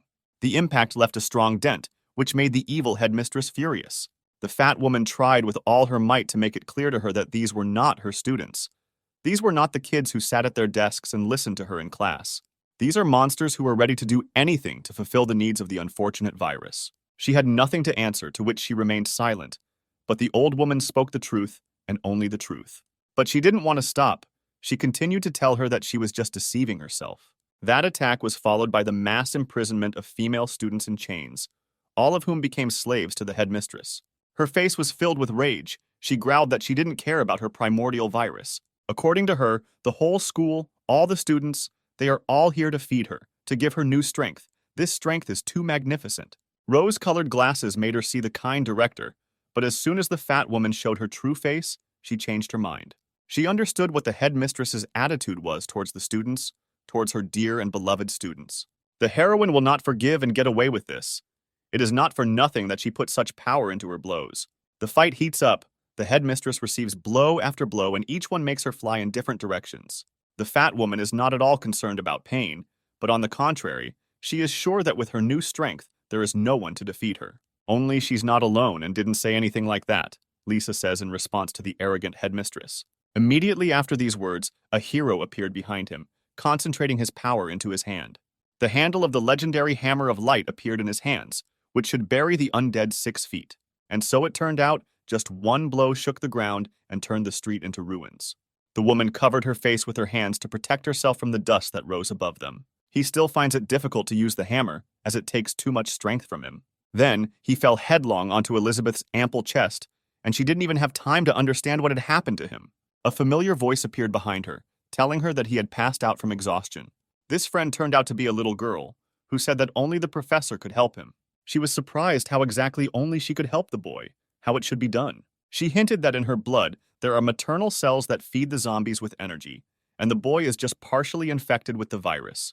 Well then, how can I help him? What should I do? What should I do with him? Lisa asked over and over again. She came closer and began to whisper what and how to help him.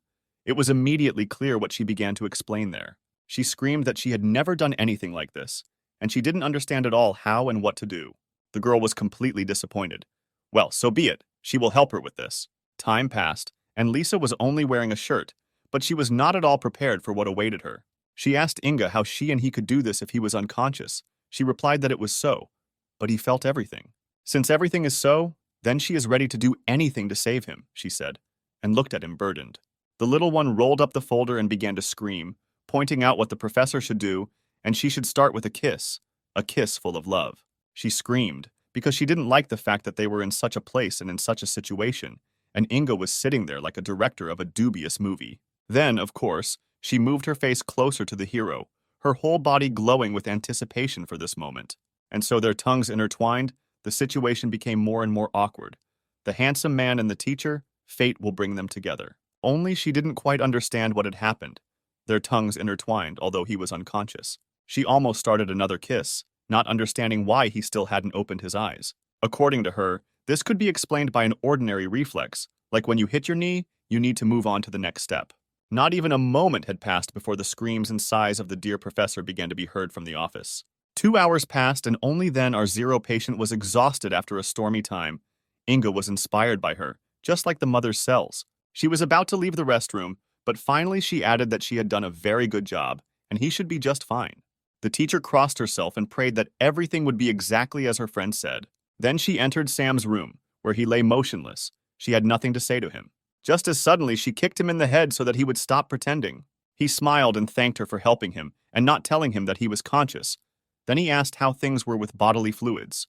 "I didn't waste my time," she said, and pulled out a flask with that liquid, adding that mother cells are amazing in their effect. She injected just a little and said that just a couple of cells could result. They can lead to such a stunning effect that turns her from a little girl into a first-class beauty. He felt embarrassed by this, which made him remember the agreement. Well, if he found samples of the mother's cells. Inga noticed his incredible pressure. She didn't mind. That's how she got excited. She didn't understand at all how he could cope with her if he had just finished with Lisa. And he is full of power, telling her to never say such a thing to a man again. He was only too glad to accept the challenge of such a beauty and immediately called the system for help. A mysterious bottle appeared in his hands, which, according to statistics, should return all the strength to our hero. He was not going to hesitate and began to swallow the liquid with particular greed. He drank to the last drop of this life-giving water, which should give him a lot of strength. Incredibly, the power overwhelmed him. He even undressed after that. There was too much energy. Inga was inflamed when she saw such a sight, and she couldn't believe her eyes, saying that it was scientifically impossible. The brother brazenly replied that the girl was constantly changing her shape and was telling him something about science. She couldn't stand it any longer. Inga wanted to quickly carry out such a large-scale experiment, since she had never done anything like this before. In fact, the hero did not expect her to do this for the first time, but still asked how she liked this experiment. These questions infuriated her, and she asked him not to spoil her mood, but rather even say who is better, she or Lena. He couldn't say so directly, but if she agreed with her sister, he would compare in real time.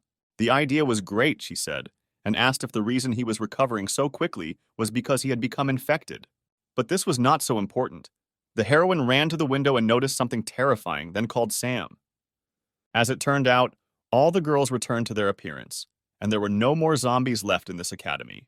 Everything led to the fact that Lisa's mother cells were able to directly influence the virus and change it. At this rate, they would collect more samples and defeat the virus. He was not going to wait for anyone, saying that they were sitting still and sent her to wake up Lena and Lisa, and then they would discuss the plan. A couple of hours later, and our beauty was dreaming, but it felt like she was about to wake up. Previously, she had not intended to go to bed, but did not notice how she passed out of the blue.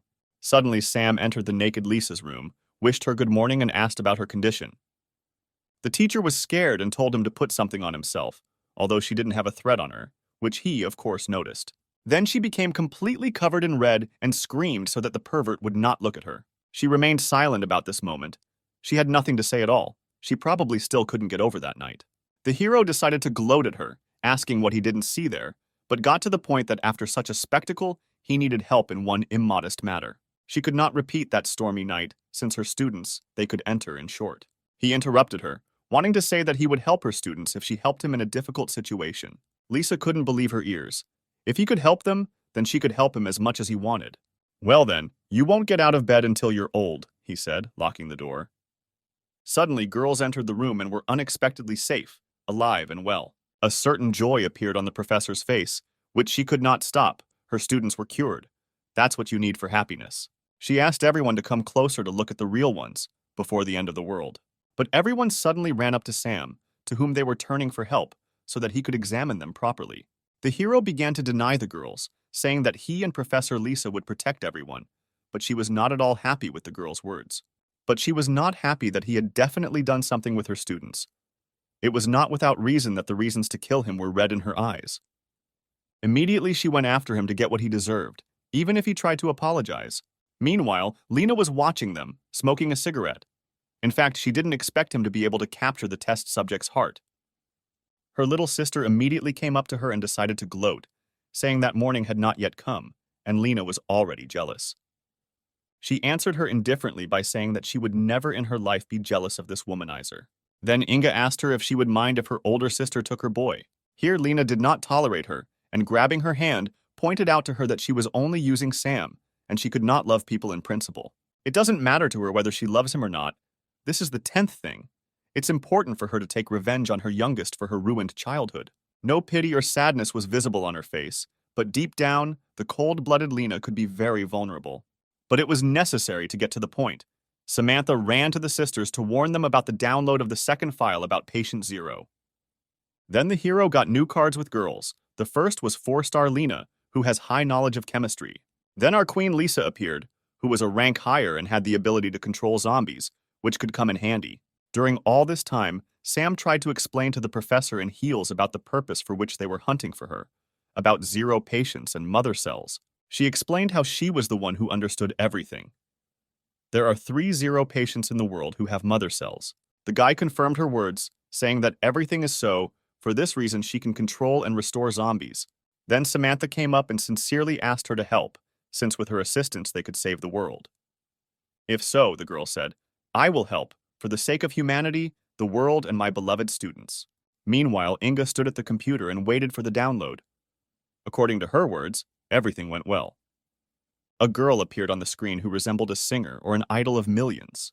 Unexpectedly for everyone, Lisa was able to recognize this young girl. Even she herself was surprised by this. Her name was Betty. Sam didn't know her, which was natural. Then the professor answered that she was a famous pop singer who had recently gained popularity. Almost all the students were her fans. At that moment, he was struck by the fact that the idol of millions would undertake an experiment and take such risks. Inga responded by saying that her throat cancer had worsened at that time, and in order to save her career, she took such a desperate step. The new virus became her salvation, as it turned out. Just then, she was at the peak of her fame.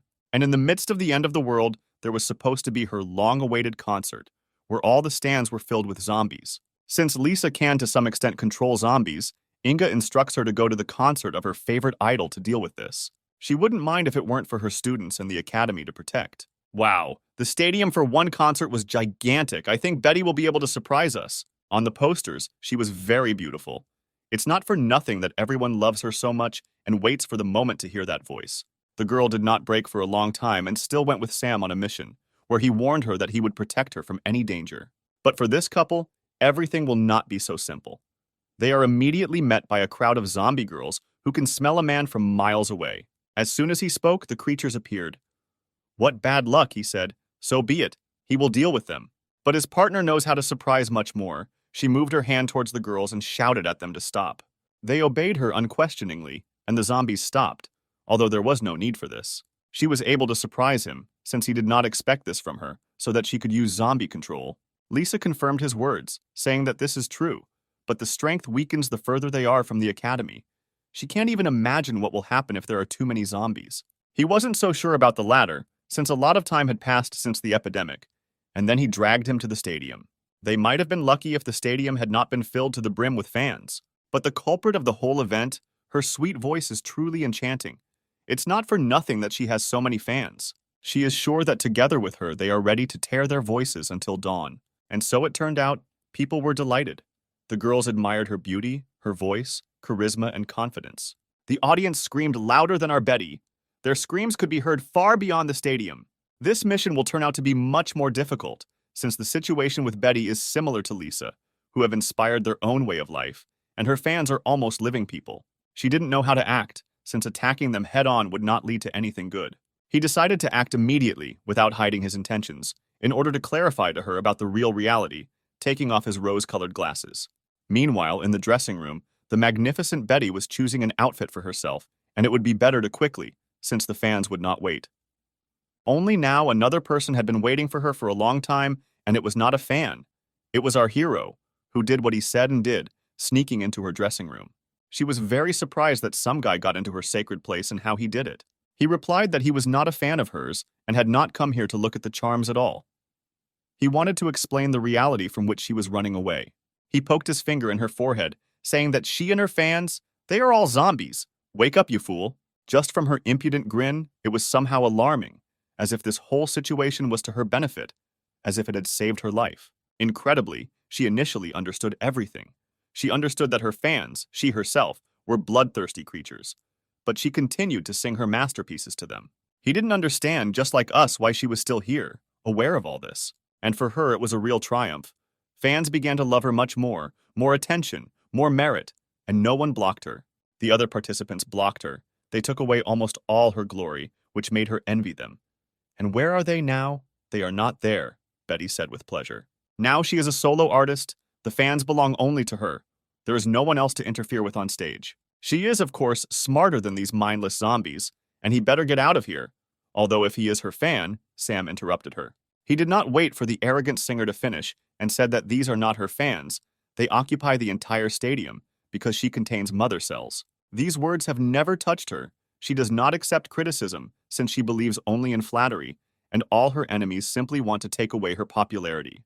The arrogant beauty decided to finally shut up the insolent man and pressed a strange button on an equally strange remote control. Suddenly, the ground disappeared under his feet.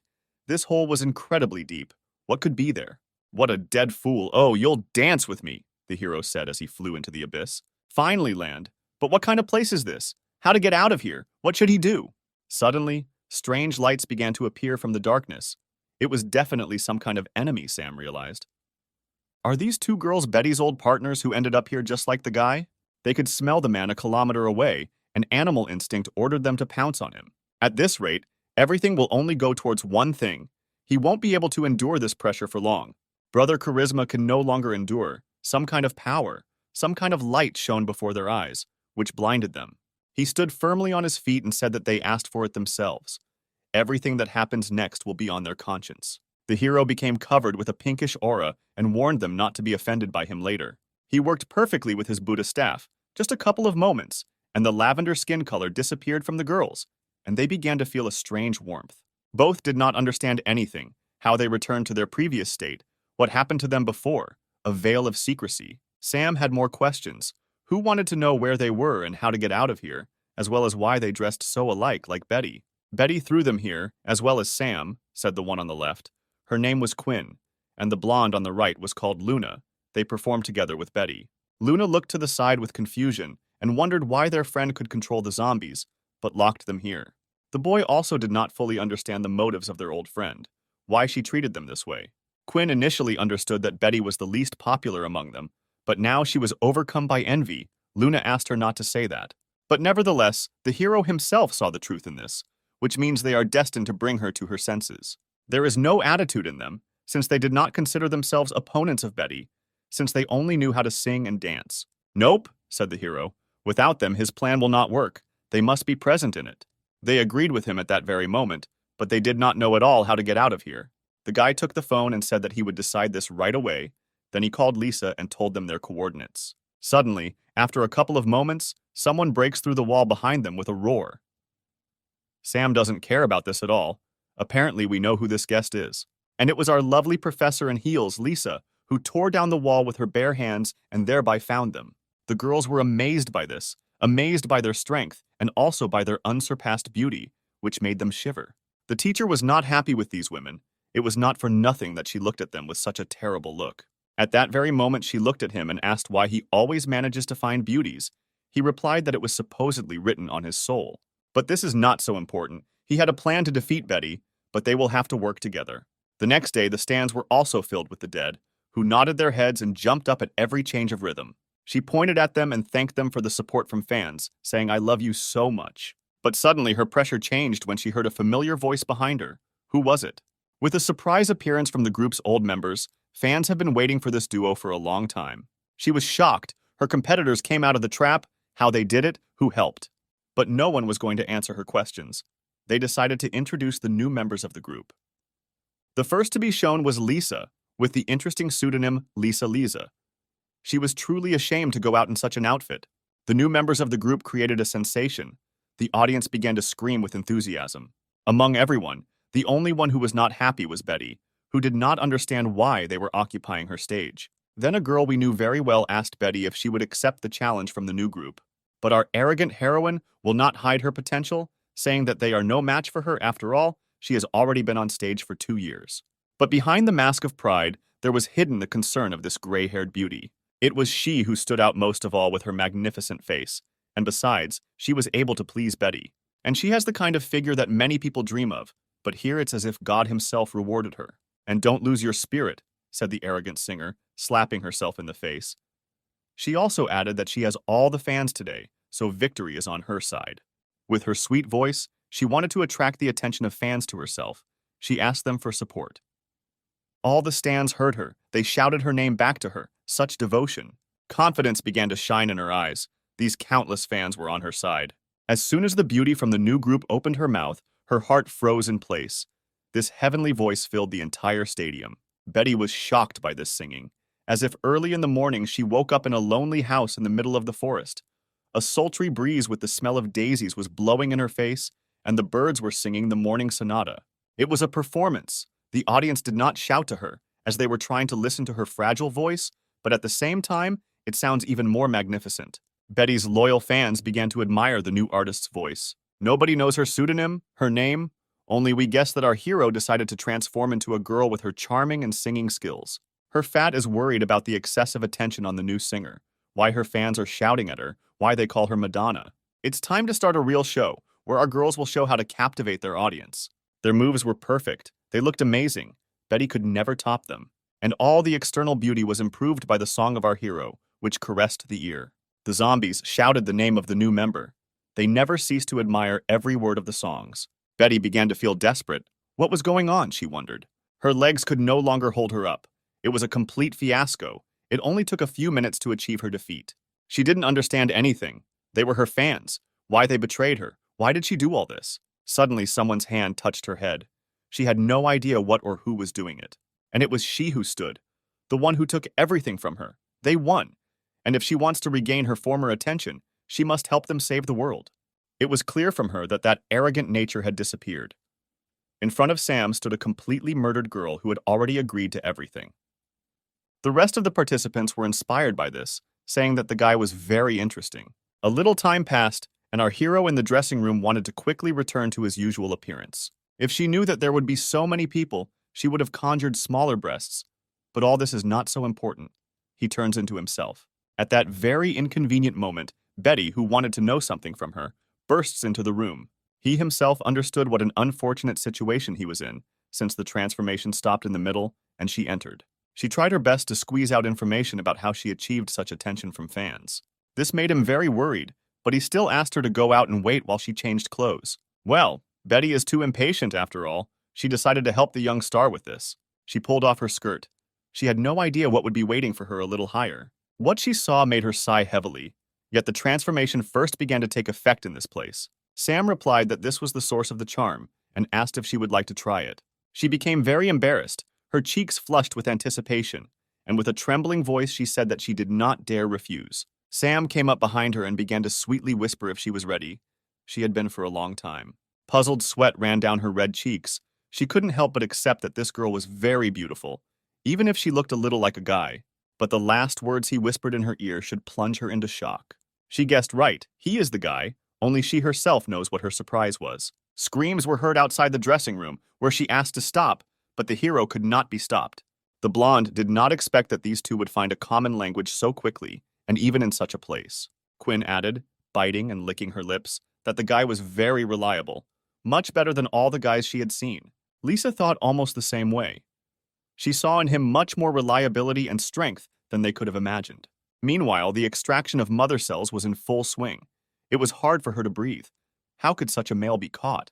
He ordered her to endure. After all, she is the idol of many people, and he helps her with stretching. Only they were interrupted by other beauties, who thought that it would not be fair if he only helped Betty. Unlike Lisa, they could no longer endure it, as they didn't want to either.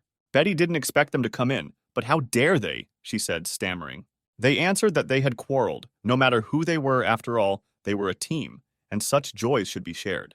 The brothers smiled and asked why they have an unspoken rule about this. Quinn replied that of course there is and always has been, and this also applies to you, Sam. The blonde replied that he could consider this a reward for the work he had done, but he should not tell the fans, otherwise they might be upset. Well, if this is how everything turns out, then the guy has only one thing on his mind today. Today they will have large-scale comprehensive physical training, in which all members of the group will take part. A couple of hours later, news was circulating about that concert. Students from that same academy did not stop discussing the new participants. During this time, Betty arrived at the laboratory and introduced herself to the sisters, saying that she was joining their project. Lena added that she is not on stage, and they are not her fans. There is no need to introduce yourself so arrogantly in front of them. Then Inga inserted a few words of her own, asking if she wanted to gain her fan base through them. Betty was puzzled by the words that the cruel sisters said. She did not understand why they treated her this way. Then Sam added his 2 cents, who said that he finally noticed that they were related in that they were very cruel and did not spare people. Inga immediately turned to her beloved Sam, making excuses that everything was completely wrong, and Lena said that she had never seen the eldest shy. There was no time for the hero to argue. He realized that information about the third patient was about to be revealed, which means the time to move forward had come. Only Inga said that they had nowhere to go. The third patient 0 was her. Sam didn't understand why she didn't tell them about this, why everything was like this. In fact, she wanted to live longer. She just couldn't come to terms with it. Friend Sam was very scared for the eldest. What did her words mean? She replied that the virus in Betty and Lisa stopped its development at an early stage, but in her it reached the brain. Lena almost dropped her cigarette, which means that if they remove the cells from Betty or Lisa's body, everything will go well. But only Inga's mother cells are in the brain. That's the difficulty, and that's how she will die. The eldest noted that her sister is absolutely right. She will be the great doctor who will save the world. No matter how much they infuriated each other, Lena could not come to terms with her sister's words, since she was talking complete nonsense. Lena was not going to wait for her sister's approval. Somehow, she would come up with a solution to this problem. Sam argued that Inga definitely did not expect approval from the younger one. After all, she is a sister. She understood everything. She owed Lena too much, and this would be the only way she could repay her. No one should worry, she would definitely come tomorrow. The next day, the girls waited for the operation to begin for them, asking if Inga was ready for this, if they could wait a little longer. She said that they waited too much. The virus would not spare anyone and would someday reach the brains of Betty and Lisa. Sam finally asked the eldest if she had one last wish. He would try to fulfill it. Inga would like him to be her servant. He did not expect anything else, since she has a lot of humor. Suddenly, Lena bursts into the operating room, knocking down the door and saying that she has come up with a vaccine. Inga couldn't believe her words. How could she have wasted a lot of time and only came up with the reverse process? Lena began to explain that this unfortunate virus controls the libido of the carrier. If he experiences sexual stimulation for a long time, a hormone will be released from which a vaccine can be made. Now Lena has finally defeated this fool. Sam was worried if it would definitely work. The younger one replied that they had to try it. Well, if so, what does sexual stimulation mean over time? Sam asked. Suddenly, the girls started looking at him with looks like they would eat him alive. He wanted to escape from them, since he couldn't cope with 3 times, at least one at a time. But Lena stood in front of his face, and with one hand, she stopped the coward until he ran away. She then asked if he wanted to shirk responsibility at such a difficult moment. The girls tied up the fool, saying that Inga would be the first, since she was already in a difficult situation, and they would hold him for now. Finally, she told him not to be offended, since they were doing this to save the world. Inga was in ecstasy, she said with heavy breathing, how humanity would not forget him. Betty felt this incredible responsibility better than anyone, tumbling with pleasure. A full 4 hours passed. Betty finally finished and said that it was Lisa's turn. It was painful for the professor to look at this. She believed that the fool needed to rest otherwise. Otherwise, he already looks like a corpse that was gnawed by vultures on a lonely sandy field. Inga told her that he was not weak enough to give up. He was just pretending. She then asked for some serum from Lena, who told her to be careful as it might not last as it was an experimental sample. When Inga called her younger sister, she didn't feel disgusted at all after that. This was the first time. This special serum was secretly produced and should completely replenish your energy. After introducing the sample, he was able to open his eyes slightly, and he began to develop some sensations. It was as if fires had been lit around him, giving him energy, as if they had awakened an ancient and dangerous beast. Well, well, well, now it's Sam's turn. Now he will punish the rest. They are huddled in a corner out of fear. She said that such a reaction is quite common. When the effect wears off, it will return to normal. So that's how it is, says Sam, and you will help me with this. What a beast, he just recently finished with her, and here he is again. Night had already fallen. There was no way they could finish this. At this rate, they will make a lot of vaccine. Then Lena came out of the operating room, clearly tired of looking at this spectacle. Afterwards, Samantha approached her, who wanted to know how everything went, like the vaccine and everything else. Lena said that they can have a party. Everything went well. If nothing happens, the vaccine will be ready soon. Samantha wanted to know how everything was there and asked if she could come in and see for herself. But Lena decided to warn the girl, since it was better for her not to see this, for her own good. Meanwhile, Inga struggled to keep her mind from leaving her and finally apologized to him. Only he wasn't offended at all, he says, standing proudly by the window and looking at the town at night. But for him, this night is still so young. Before this, he tolerated them, and now they will tolerate him. A lot of time has passed since that night. A whole month, the end of the world was supposed to end. The world began to bloom like this flower. The girls began to return to their usual state. They rejoiced with joy. Meanwhile, the news said that the terrible virus that had enslaved the whole world was beginning to disappear. But the government was recommending that citizens self-isolate for the first time, all for their own good. Sam is very glad that he completed his 3rd mission and didn't even spend that much energy. Then Lena approached him, who remembered how he said that he was not from this world. Is it true? Inga added, asking if he wanted to leave them with such a stupid excuse. Lisa was also not happy with these words. But the task here was completed. 97 more awaited him, and a portal opened behind him. Samantha was shocked. What is this? She asked. Then Betty, who thought that this was incredible technology, it would surprise her fans. Then he sadly said that they were absolutely right. He had completed the mission here, and it was time for him to go on other missions. Inga was against it. She wanted to go with him, but he asked why she wanted to go with him. She discovered the vaccine. Did she want to develop in this area? She began to feel embarrassed, but justified her desire by saying that she wanted to study medicine in other worlds. Lena noticed how the eldest was afraid to tell the truth. This frightened her even more. She then walked up behind her sister, saying that if her dumbass sister was going to go somewhere, she promised her father that she would follow her. Betty also wanted to go with them, since she could become an idol in other worlds. Samantha didn't mind either, since she had received power and would like to use it for good. And Lisa didn't mind, since everyone was coming, and she was going. Then what are they waiting for? Brother said. Pack your clothes, maybe we'll be in time for dinner. Meanwhile, he received a new card with Betty, which had an acting effect. Oh, home sweet home, the boy said when he entered the divine space. The girls were also very happy as they thought this place was amazing. Lena couldn't believe her words. They ended up in another place, and Inga was surprised that there was very little competition here. Inga and Lena are not the first twin sisters here, for example, Maggie and Siri, who have been waiting for their beloved Sam for a long time. Older sister Meg was very happy that she won this argument. Siri was clearly not happy. The brother could not understand whether they really had some kind of competition while he was away. In fact, the sisters argued how many girls this womanizer would bring with him, so the eldest suggested that it would be more than 4 for sure. Siri was very angry with him. Can't he really keep his stallion to himself? What a Casanova. He justified himself by saying that he couldn't help himself. That's just his nature. Then Lena asked what kind of outfits they were wearing, some kind of cosplay group or something. Meg decided to make fun of the hero, saying that someone has such needs. This joke was not to his liking, and he decided to explain everything to them from the very beginning, from the beginning of his journey. A lot of time passed, and he finally explained everything to everyone, and now he can rest for a couple of minutes. But suddenly, out of nowhere, some girl with lovely legs appears, who decided to congratulate the hero on something. This is our fairy companion, who was very happy that she was able to complete this difficult task. But why is she so big?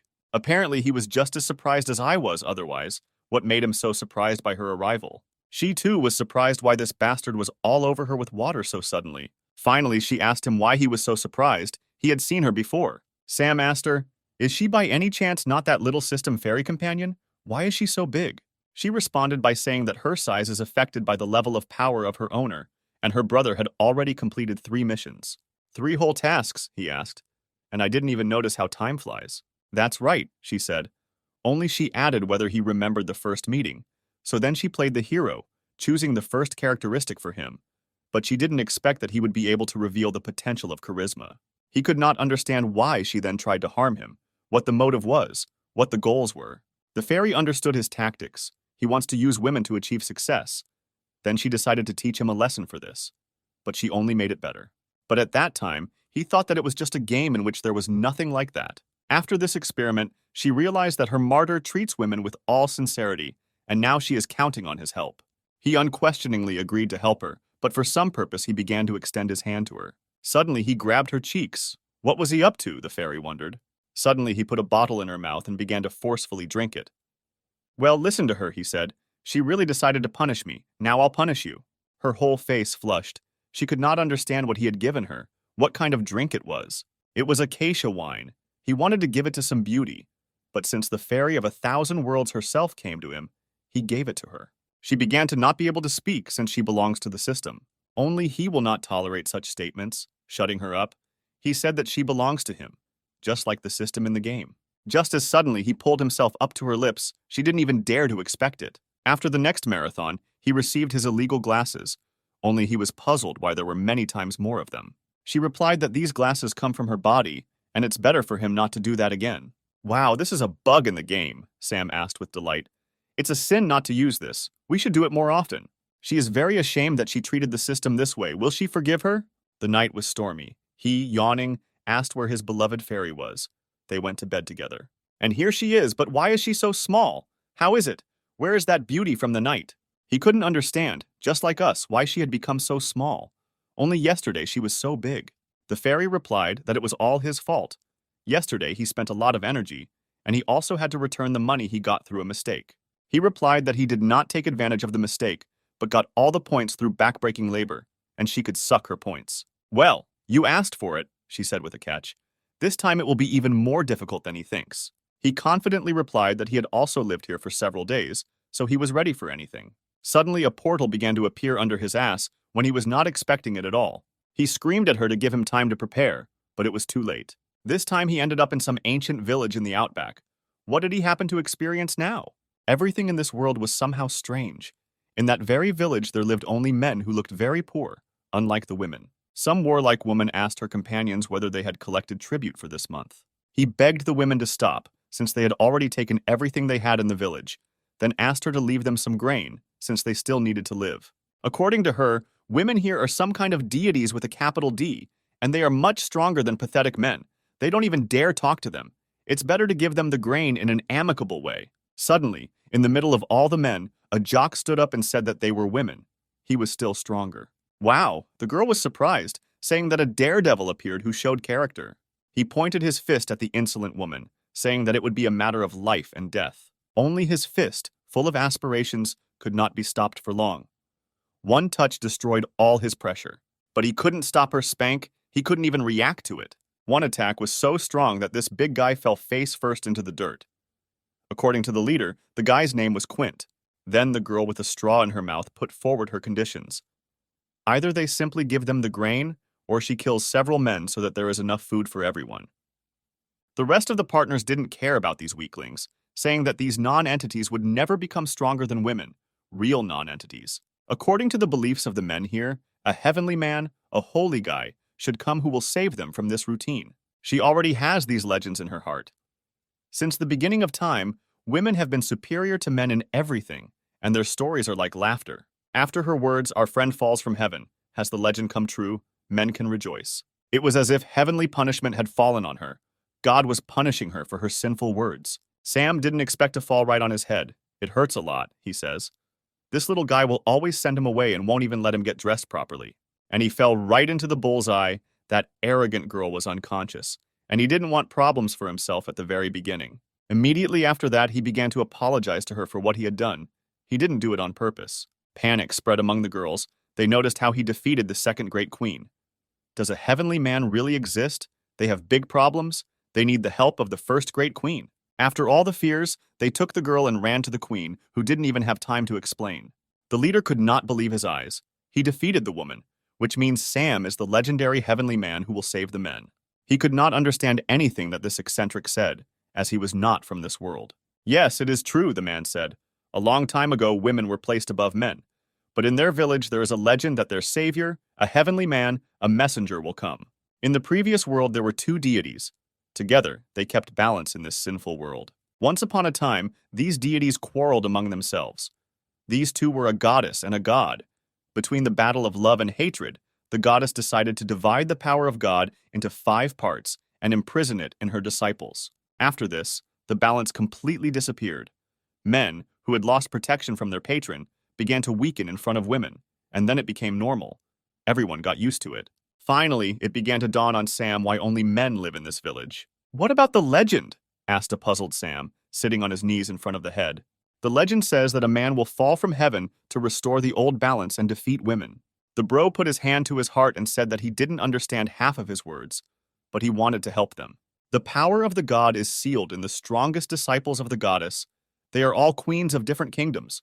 Only Sam can defeat and collect their power. So the hero doesn't like to beat women, but in order to save the world, he is ready to do this, and where to look for them?" he asked. "Unfortunately for us, each kingdom is very far from each other.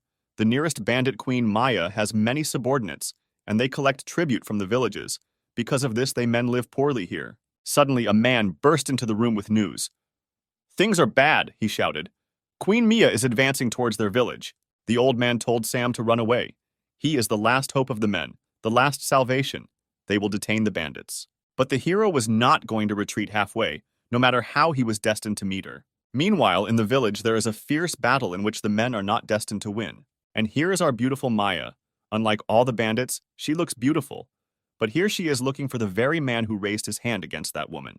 One of the men was a tough nut to crack and said that he wouldn't say anything to this scoundrel. She noticed his courage and said that she would grant him death if he so desired, but would still take a couple of men for interrogation. Only there was no need to interrogate anyone.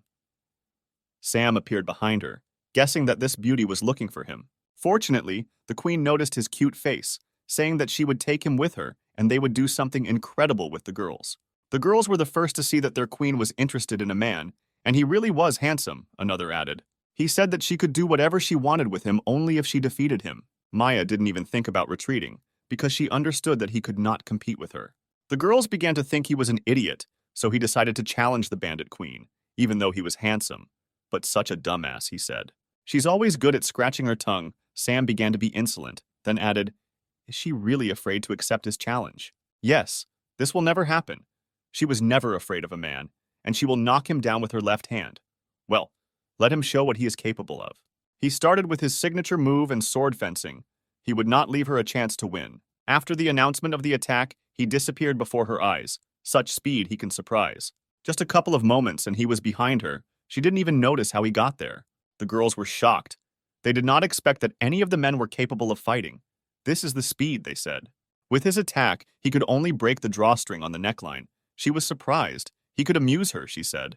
He said that she need not hold back since he had invested his spiritual energy into the sword, she asked, the one that only split when it collided with her. He couldn't believe his eyes, how his sword became like this, why it was so fragile. She replied that a man can never defeat a woman. This is the law of heaven, even if your sword was faster than lightning.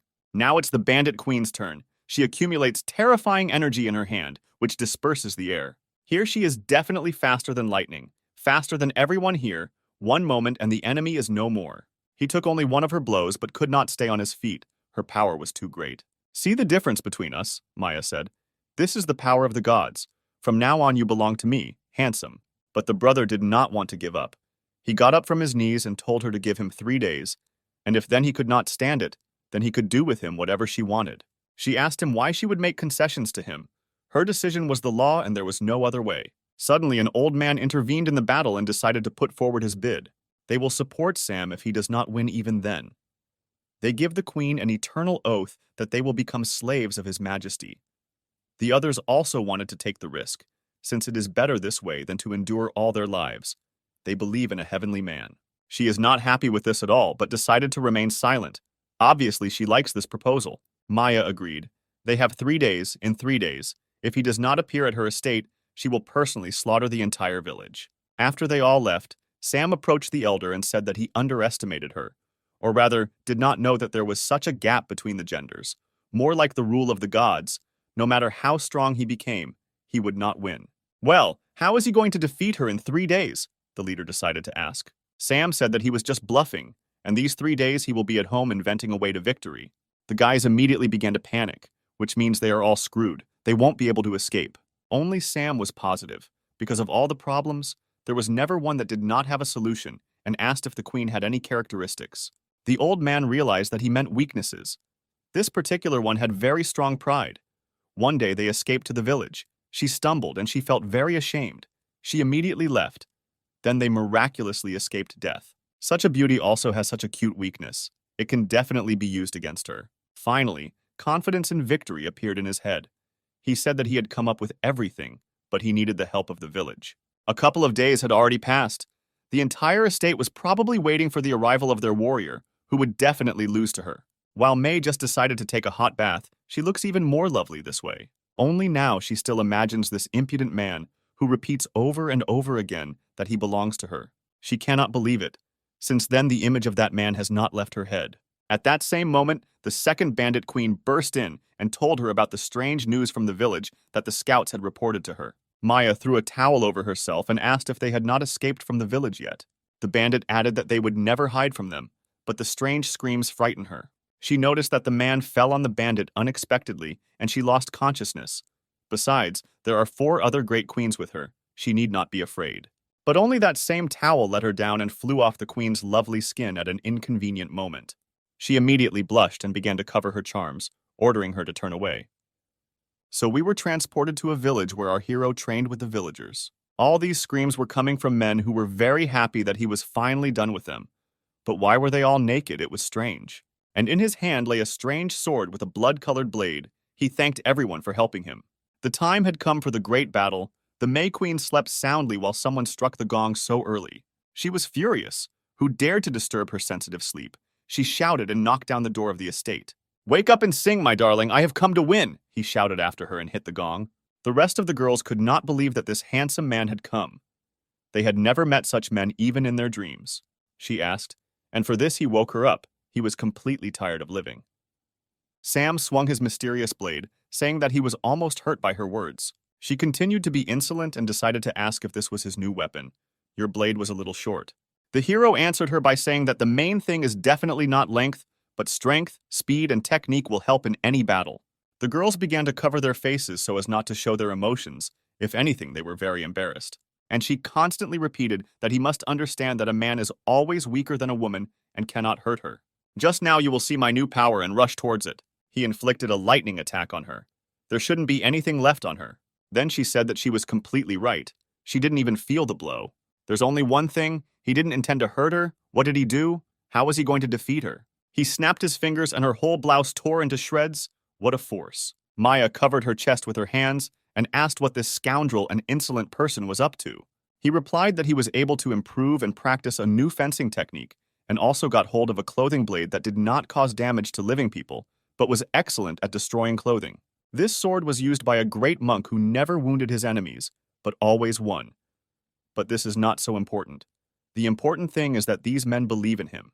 The old man believes in him because only he has hope. Only he can save them. Moreover, he is the only one who has clothes. Only thanks to their clothes he was able to practice the blade and technique. She realized he was going to undress her, but she didn't realize the difference it would make. He replied that she was not the least bit ashamed to appear in this form before her subordinates, where her honor was.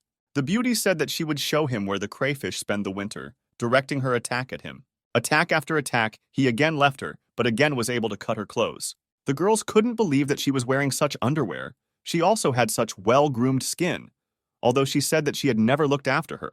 Was she really that weak? Maya ordered them to turn away from her so that no one would look at her like that, but Sam added that the next blow would expose her completely. She was very angry. Obviously, he had driven her to the point where she wanted to finish him off without mercy. The queen concentrated her energy by pressing the palms of her hands. This force accelerated the air much stronger than before. The bandits can't believe she's using this technique. Could the handsome guy really bring her to this point? A dragon's fist was rushing towards him. He was in great danger. How was he going to escape this attack? After the impact, a massive explosion was formed that would have destroyed the entire village of men. What a hot fire, Sam said. But such an attack cannot penetrate it.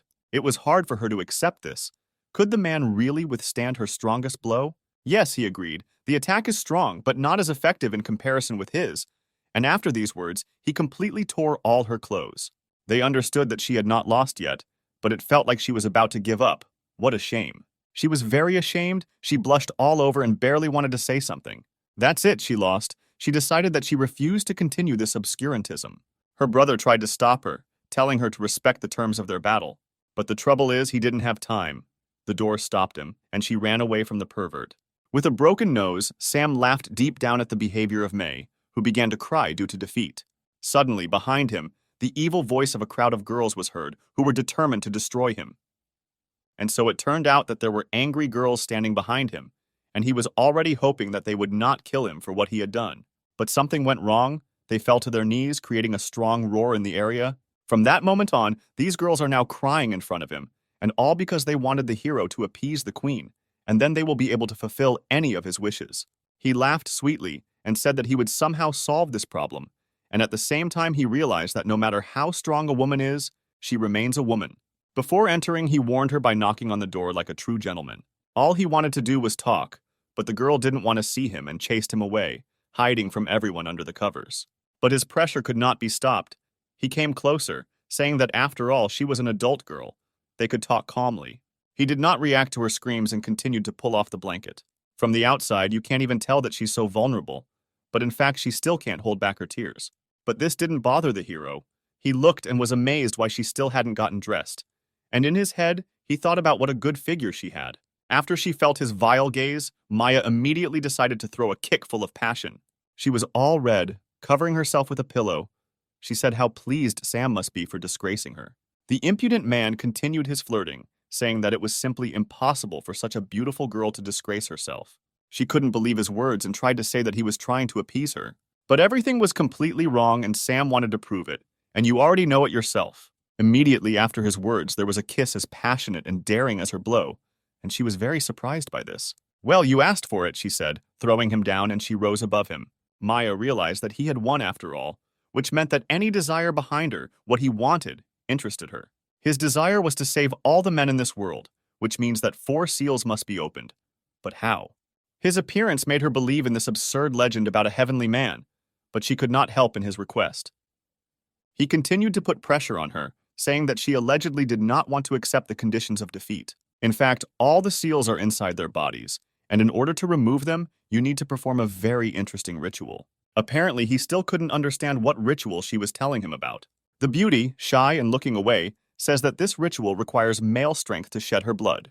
He still can't understand what she's talking about, how a man can hurt a woman if heaven forbids it. The queen began to explain that he did not need to hurt, but to shed blood, to have a child. But still he did not understand anything. She shut him up, saying that she would do this not for her own interests, but only for the sake of the fulfilled condition. Suddenly he began to take the initiative, but such a powerful woman will not allow a sycophant to be above her.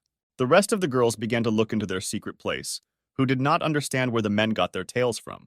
Half an hour had already passed, and according to the girls, Maya couldn't figure out what to do here. Sam was already getting desperate. He began to ask questions whether she understood what she was doing at all. She screamed and was very embarrassed. This was the first time she had seen such tales, but now everything should happen. Not even a second had passed after her words, when a column of light of incredible strength and power hit the heavens. The girls were delighted. They did not understand who was creating this strange light. This pillar of light was visible on all the outskirts of the world. Something incredible happened. The old leader was clearly happy. In his lifetime, he met such a person. This will go down in history. The men also began to hug themselves and rejoice. They succeeded. The heavenly man is their hero.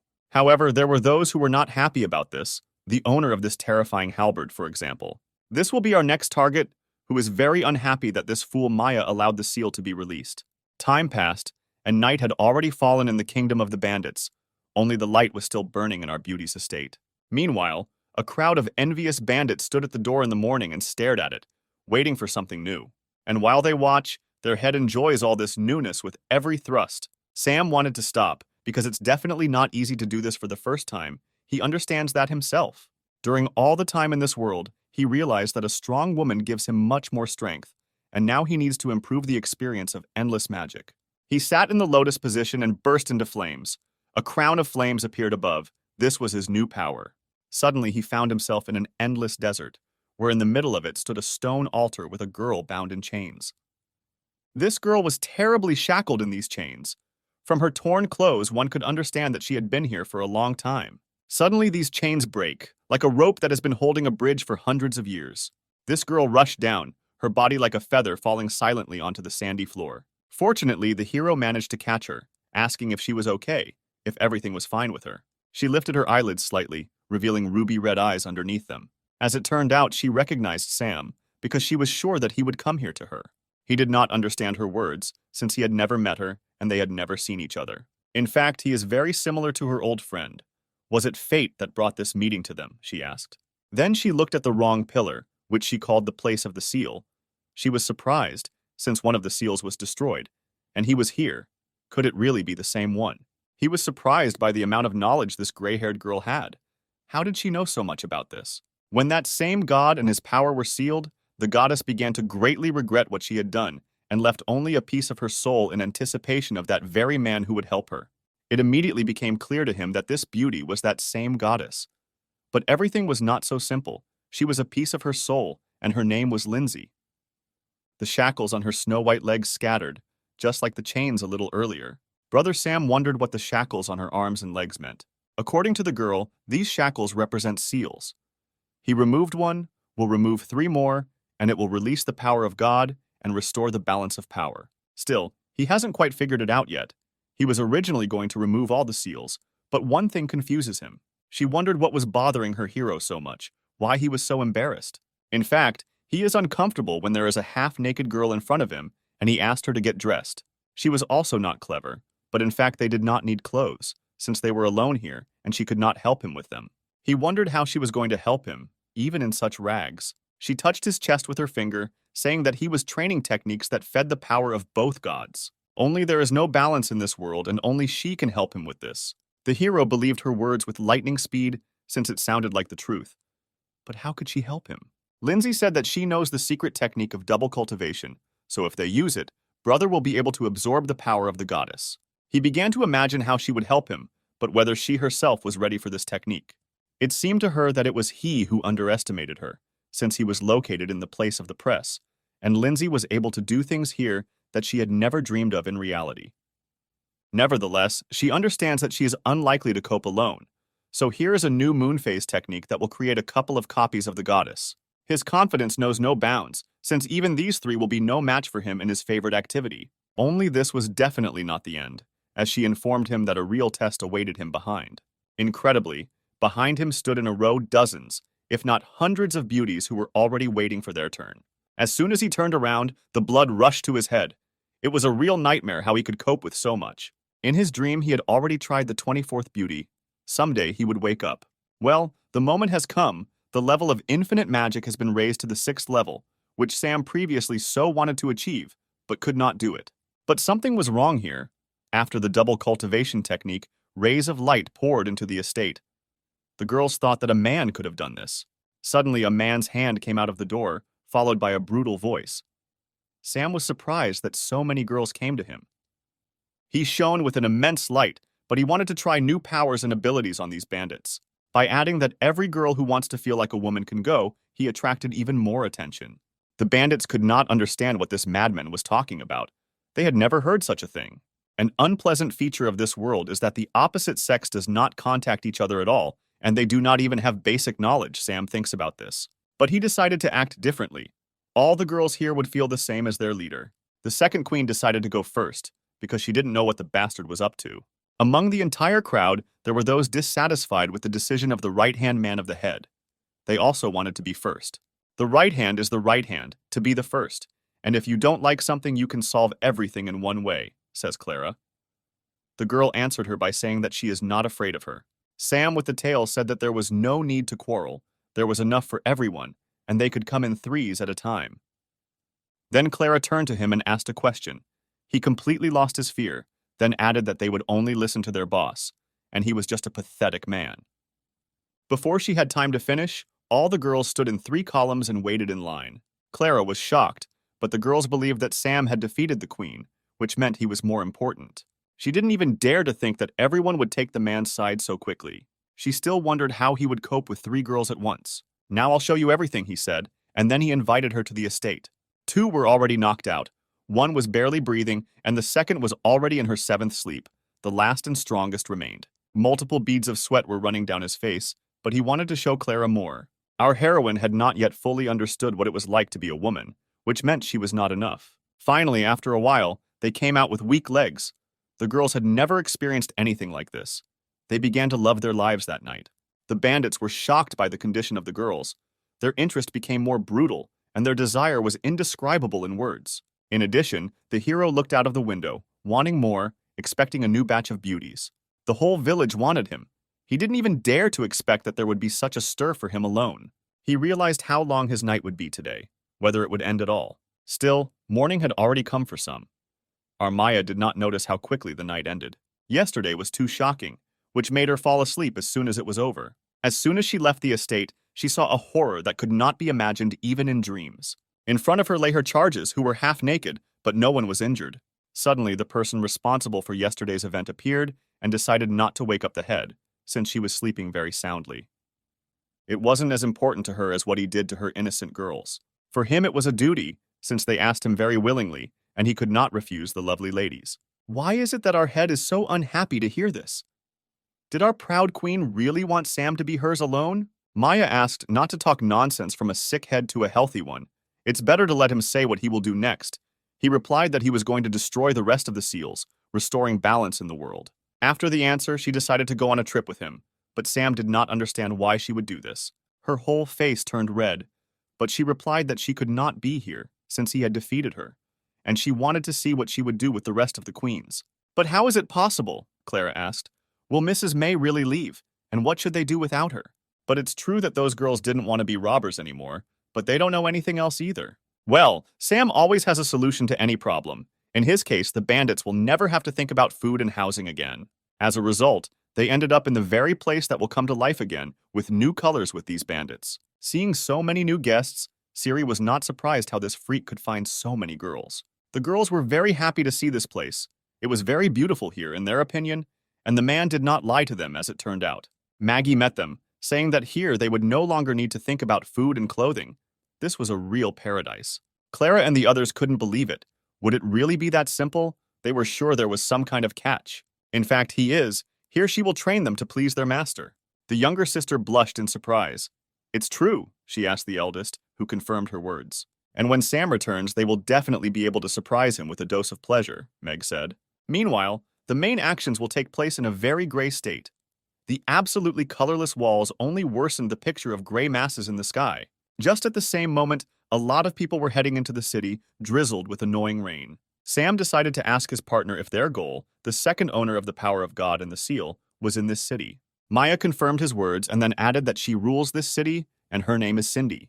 Adjusting his hat, he asked if Maya could introduce her to him, since they were colleagues after all. Everything with Cindy is not so simple. She is very irritable and vain, and they had not communicated in any way before. Moreover, she previously dared to despise one great swordsman, so her image is incredibly dangerous. He began to be insolent to her. Allegedly, Maya was also irritable and vain, only a little more tender. But in their line, it was not so calm.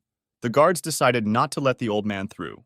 He didn't have enough money to get in. She replied that with his whining, the price wouldn't go down. Sam ran up to the old man and decided to help him, as old people should be helped. He quickly expressed his dissatisfaction, since the old man must be respected. And he can get in for free, after all. He is not a merchant. In response, she pointed to the sign above, where it is written that entry is free for girls, but entry for men costs 12 coins. This is already a tradition. But she can give our hero a discount if he pleases her. At her proposal, he grinned impudently, as if he was preparing a very interesting surprise for her.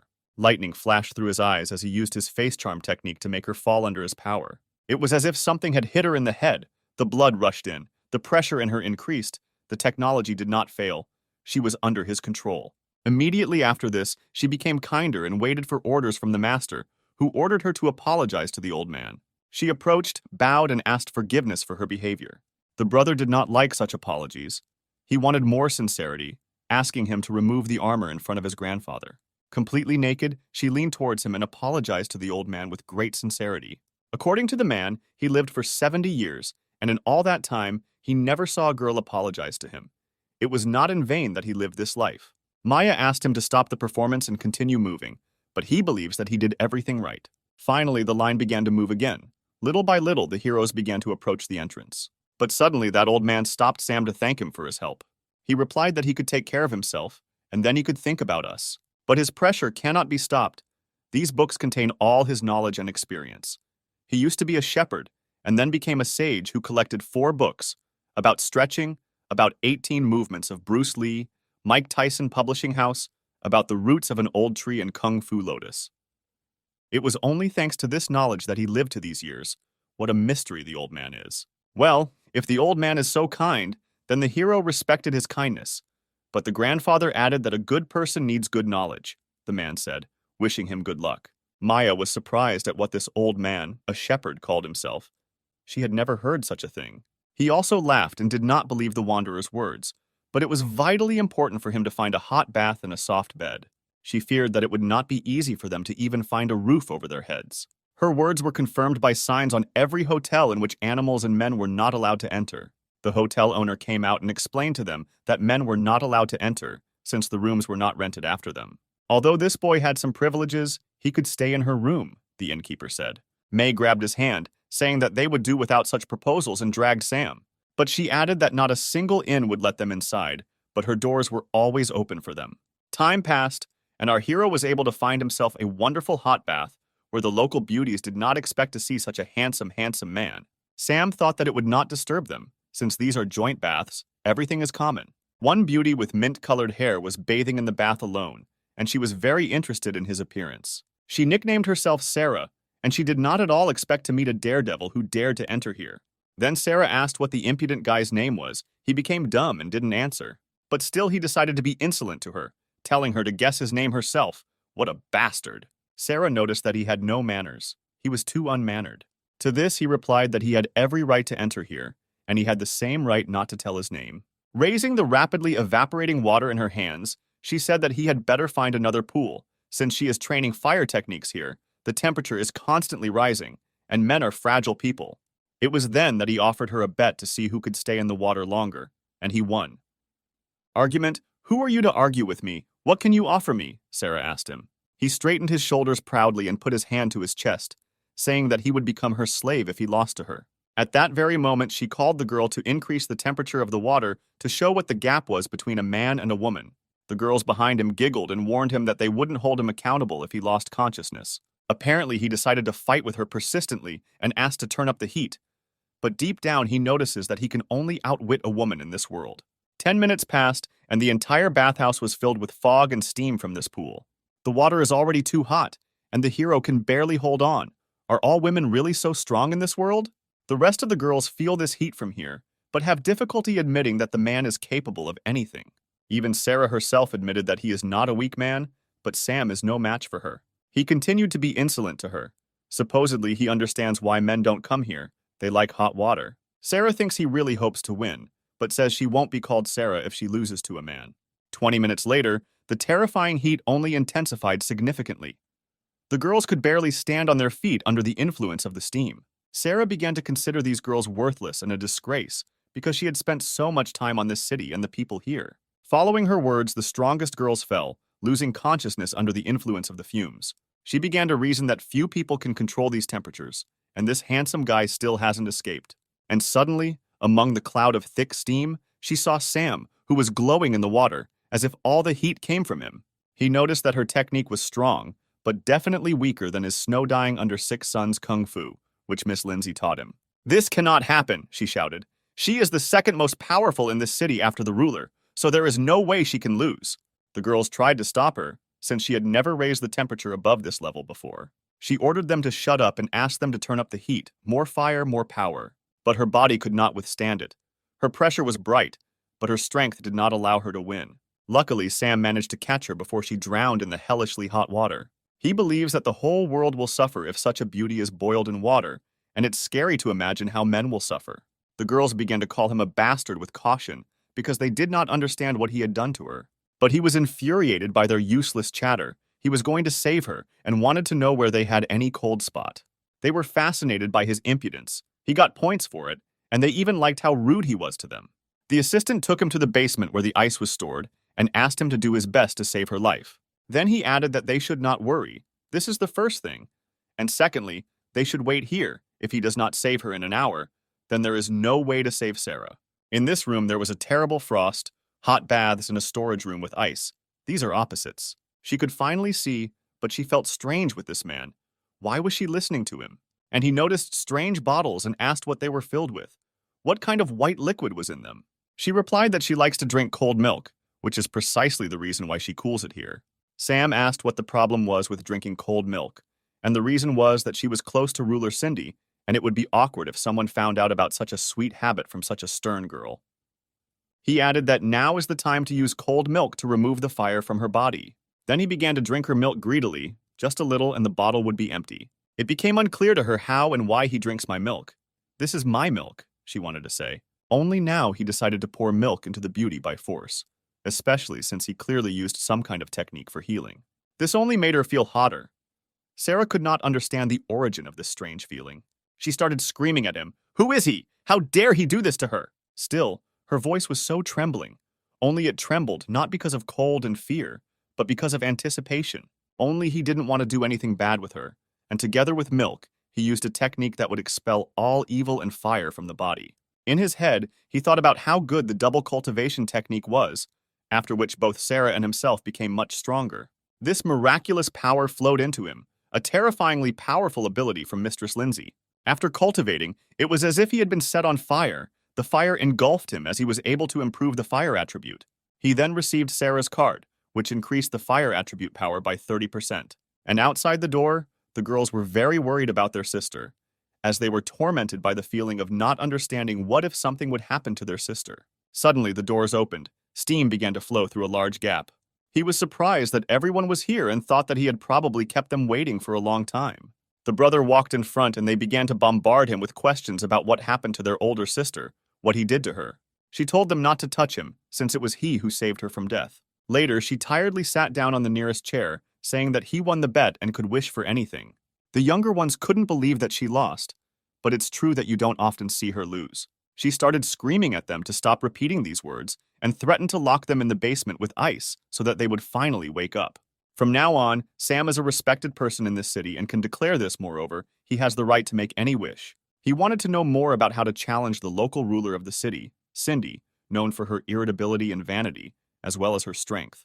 The girls began to condemn him for this, since not a single man challenged their Lord Cindy. But Sarah believed his pressure, saying if he wins all the girls in the tournament, then he has a chance to challenge Lord Cindy. Only in 14 years, no one has yet been able to overcome a girl of this level.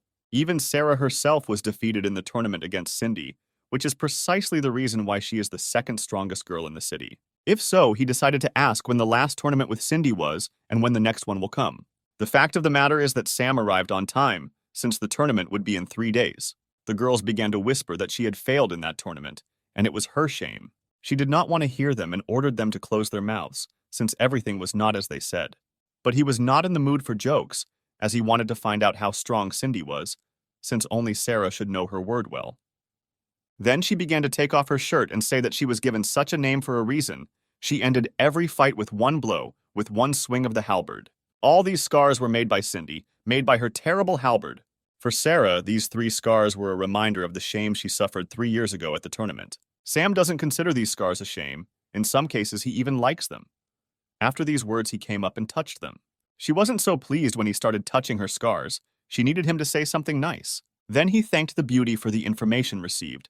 She replied that she was simply fulfilling the condition and finally asked if he had anything else for her. In fact, he had one request that he was afraid his older sister wouldn't agree to. Honesty is the most important thing, Sarah said, adding that he should tell him when he goes to the game that he will never be stingy. By that time, 3 days had already passed. The day of the battle had arrived. A crowd of girls stood and waited for their leader to come. Here she is, the magnificent Lord Cindy, never defeated. What will happen today? Our beauty appeared at her full height and stated that today they are having the 15th annual battle for the Lord, and now it is time to choose the strongest among you. Only in the depths of her soul she mocked them, because she understood that they all hoped, but would never win the final battle. But her words were interrupted by a mysterious participant in a cape, who dared to challenge the legendary warrior. This wanderer turned out to be our Sam, who decided to interrupt the prestige of Cindy's victories. The crowd immediately came to life, as they could not believe that there was a man in front of him at the tournament, and he also challenged the Lord. They had never met such handsome men in their dreams. At this statement, Cindy muttered angrily, as if she wanted to jump on him, and so it turned out she flew into the air and clearly headed towards the hero to intimidate him. She gracefully and with a roar came down, preparing to strike a powerful blow to the scoundrel. Immediately after landing, she made a giant swing with her halberd, which should have scared our brother to death. The blade of the halberd reflected Sam's frightened gaze, but he didn't move from it. It was unexpected that such a warrior would not simply kill a man, which gave her the opportunity to be surprised at his courage. She had never seen anything like this before. The boy didn't even hide or dodge her attack. It turns out the kids have courage. And he didn't even think about dodging. Why would he do that if he understood that no one would kill him here? But in reality, he had no idea why he didn't react to her attack because he was so scared. She immediately realized that it was he who defeated May. But unfortunately for him, she is much stronger than this weakling whom she called a guy. Maya was unhappy with the Lord's words and wanted to fight her if she wanted. Cindy told her that she could not fight the head of the bandits, since she herself was the majestic ruler of the empire. If the bandit wanted to fight, then let her sign up for the tournament. Sam asked not to be so impulsive, as this could have a bad effect on the tournament. But Cindy continued to talk about what a pity it was that such a warrior not only lost to a man, but also broke the seal. This is a real shame for a woman. In fact, she changed her mind. Previously, she was mistaken that men were slaves and nothing more, but now she believes that both genders should be equal. The rest of the participants began to laugh at her, because they did not understand why such weaklings as men should be equal to goddesses. She noticed their persistence. If they showed the same drive at the tournament, she would give them a cool knife. The referee then told all the participants that they would start, however. There were too many participants, which means 8 of them would fight in the knockout battles. In fact, he understands that there will be group battles here, but only he immediately realized that he would be a target for every participant throughout the game. Cindy looked at them from above and realized that if they could not defeat such a small fish, then they were not ready to fight it yet. It also turned out, as he said, all the girls were against him, since he showed himself to be too arrogant. Once again, he pulled out the blade of the legendary monk and asked his enemies to attack him. The girls began to attack. They decided to immediately destroy the most annoying guy here. Just a moment, and these two did not even feel how they lost from a single attack. He looked after his opponents and saw how their clothes were about to turn into shreds. There wasn't even a piece of their clothes left. He didn't hurt the girls, but he was able to strip them naked. Maya thinks this trick is very strange, but somehow it seemed to her that every time it gets stronger and stronger. Cindy was able to recognize his superior speed and sword skills, but these tricks were somehow very strange. The girls also couldn't believe their eyes, how he could do this to the girls. Meanwhile, the battle is in full swing. A barrage of attacks is pouring on him, from which he tries to dodge. He understands that his opponents are very strong, but it's better for them not to underestimate him. They won't succeed anyway. The next beauty was serious about defeating him, since she did not count on defeat. As soon as she called someone, a blue energy wolf appeared behind the hero and wanted to grab his back. Behind her, the enemy, when she had time, was puzzled by the question of her brother, who would no longer have time to escape the attack. And so it turned out, the spiritual wolves were faster than his reaction and seriously wounded him in the shoulder. The girl analyzed his dirty tricks, which only affect clothes, but her perfume has no clothes. The wound tormented him, but this was not the time to give up, since all he needed to do was get closer to her and attack. He recognized her strength as her actions were very smart, but he should not be underestimated. As soon as he began to approach, she pulled out 2 pieces of paper and began to summon the spirit of the tiger and the wolf so that they would begin to defend themselves. His speed is amazing. The wolves do not have time to react to his maneuverability. The brother easily walked away from the wolf. He was truly useless as long as the hero saw him. Once again, Cindy admired his speed, as well as his combat experience, which were excellent. So she allowed him to get closer to her. Now he can attack her unhindered. But the bummer is that this girl thinks he is too naive, since he doesn't even expect what awaits him. As soon as he had hope of victory, the rival was surrounded by a spiritual bodyguard, the crane, who protected her. This attack turned against him. After this, anyone would have despaired, but he is unlikely to be like anyone else. Cindy was already sure that the result of this battle was predetermined by fate, and the man would remain a man, no matter what he did, and in his case, he was just a clown. In this sect, she is the only one who can control 3 spirit beasts at once, so he cannot win. Only 3, Sam began to be insolent. It seemed like she couldn't surprise him anymore, no matter how many trump cards she had. In the system store, he was already thinking about purchasing a new weapon. This time the new weapon is a pistol, which without any paid add-ons only affects animals. A real battle began, in which fate again sided with Brother Sam. A flurry of shots followed from the revolver, only the bullets were not lead, and gunpowder was not needed. The bullets hit all these creatures perfectly, but it couldn't be said that they were hurt. The trouble is, according to her, spirits are not material, which means no damage can be done to them. They don't feel anything. However, the hero was sure of the opposite and suggested that she check what happened to her animals. As soon as she turned around, her confident look changed. She could not admit what had happened to her favorites. We forgot to say yes, this pistol only affects animals, but also spirits. Only they must be animals. And he acts in such a way that he turns any animal into a girl and gives them the body of a beauty. Since they are now women, he can continue attacking them with his legendary blade. He didn't hesitate and took the attitude to defeat her cutie beasts. The cuties' clothes were torn and there were no covered areas left on them. Even our little bird has fallen victim to a terrible pervert who attacks innocent women. In this form, she continued to order them to fight, despite their wishes and will. However, no one listened to her anymore. The spirits began to disappear, and they did not react to her orders. And finally, he asked her what right she had to be their master when she did not even try to understand them. The girl did not immediately understand him and asked what she wanted to say. What he wants to say is that he will not feel sorry for her, and the further battle will be completely serious. She didn't want all her clothes to be torn in front of everyone, but not this, she said. He doesn't want to embarrass her in front of the public, but in return she must fulfill his condition. She wondered what condition awaited her. Then he came up to her and began to whisper that after today's game. Still, she agreed to the secret condition after all. She understands everything, the girl said. Sam asked the judge to announce the results, since his opponent gave up in this battle on her own. Finally, the judge raised his hand and announced the winner with a loud cry. The magnificent Sam won the battle. The judge's screams completely destroyed Cindy's idea of men. Her eyes were frozen in one place. Still, he was able to surprise her, and not for the first time. It's not for nothing that she looks back with such puzzled eyes. The girls in the stands also couldn't believe their eyes. Was it possible that a man could defeat a woman? This had never happened in their lifetime. Maya was the first to greet the winner with questions about what he wanted to say to the girl. In fact, for him, it was just a profitable deal with her, and his beautiful head should be glad that he won. She replied that each subsequent enemy will become stronger, and the battles will be more difficult, Not everything is so simple, my friend. But his satisfied grin told everyone that he was invincible, and his stripping technique was unshakable. An hour passed, and the moment came to fight against the next opponent, which he immediately did not like. In one corner stands the Iron Girl, Mary, who crushingly passed the last stage and moves on with the same pressure. In the other corner is Lucky Sam, who was lucky enough to get here. He immediately became angry. Why was he being so publicized? Why was his victory called just luck? And how can this beast in armor be a woman? He's too big. The hero doesn't believe it. Mary says that this is women's armor. Even here, there is a skirt. What else is needed for proof? They want to prank him like this, Sam thinks about this topic, since his opponent is very suspicious. The Iron Girl loudly stated that her armor was too strong and his technique would be useless against her. The previous rival said exactly the same thing. But you know how it all ended, you impudent tin, Sam said, and attacked her. Today's defeat is just a failure, and you, a man, have remained a non-entity. That's right, said the hero. If that's the case, then turn around and get ready to accept defeat. Still, she turned around and unquestioningly followed his orders. As soon as she began to lift up her skirt near the dress, which greatly embarrassed her, he asked her to let him relax her muscles and do some light stretching for her personally.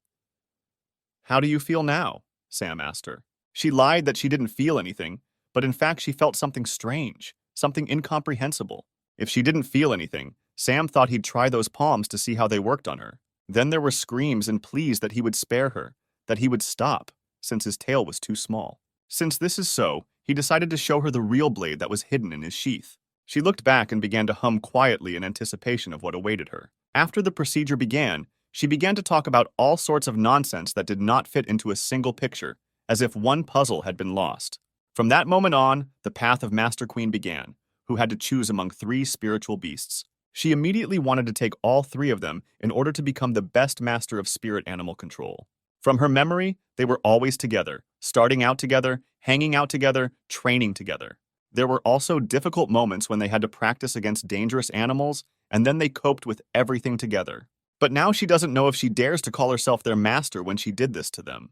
Then she began to approach Sam's room, where the cries of her animals could be heard, asking for more. She thought that they were calling her for help, that they were calling their master, who would always arrive at a difficult moment.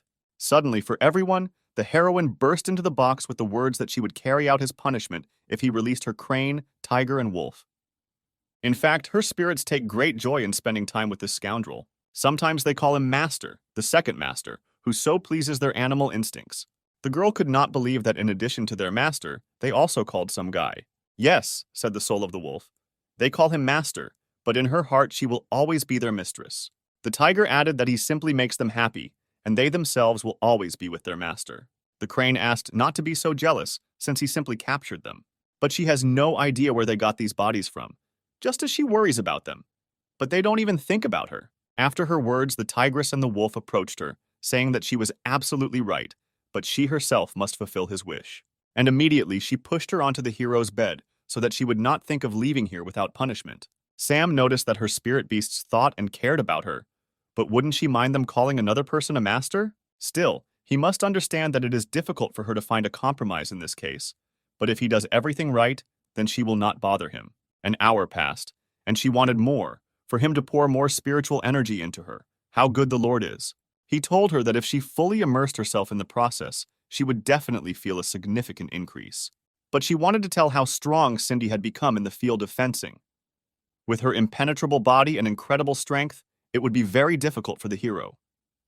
However, she need not worry about him, since he thought of everything, and he thanked her for the inspiration, which greatly surprised her.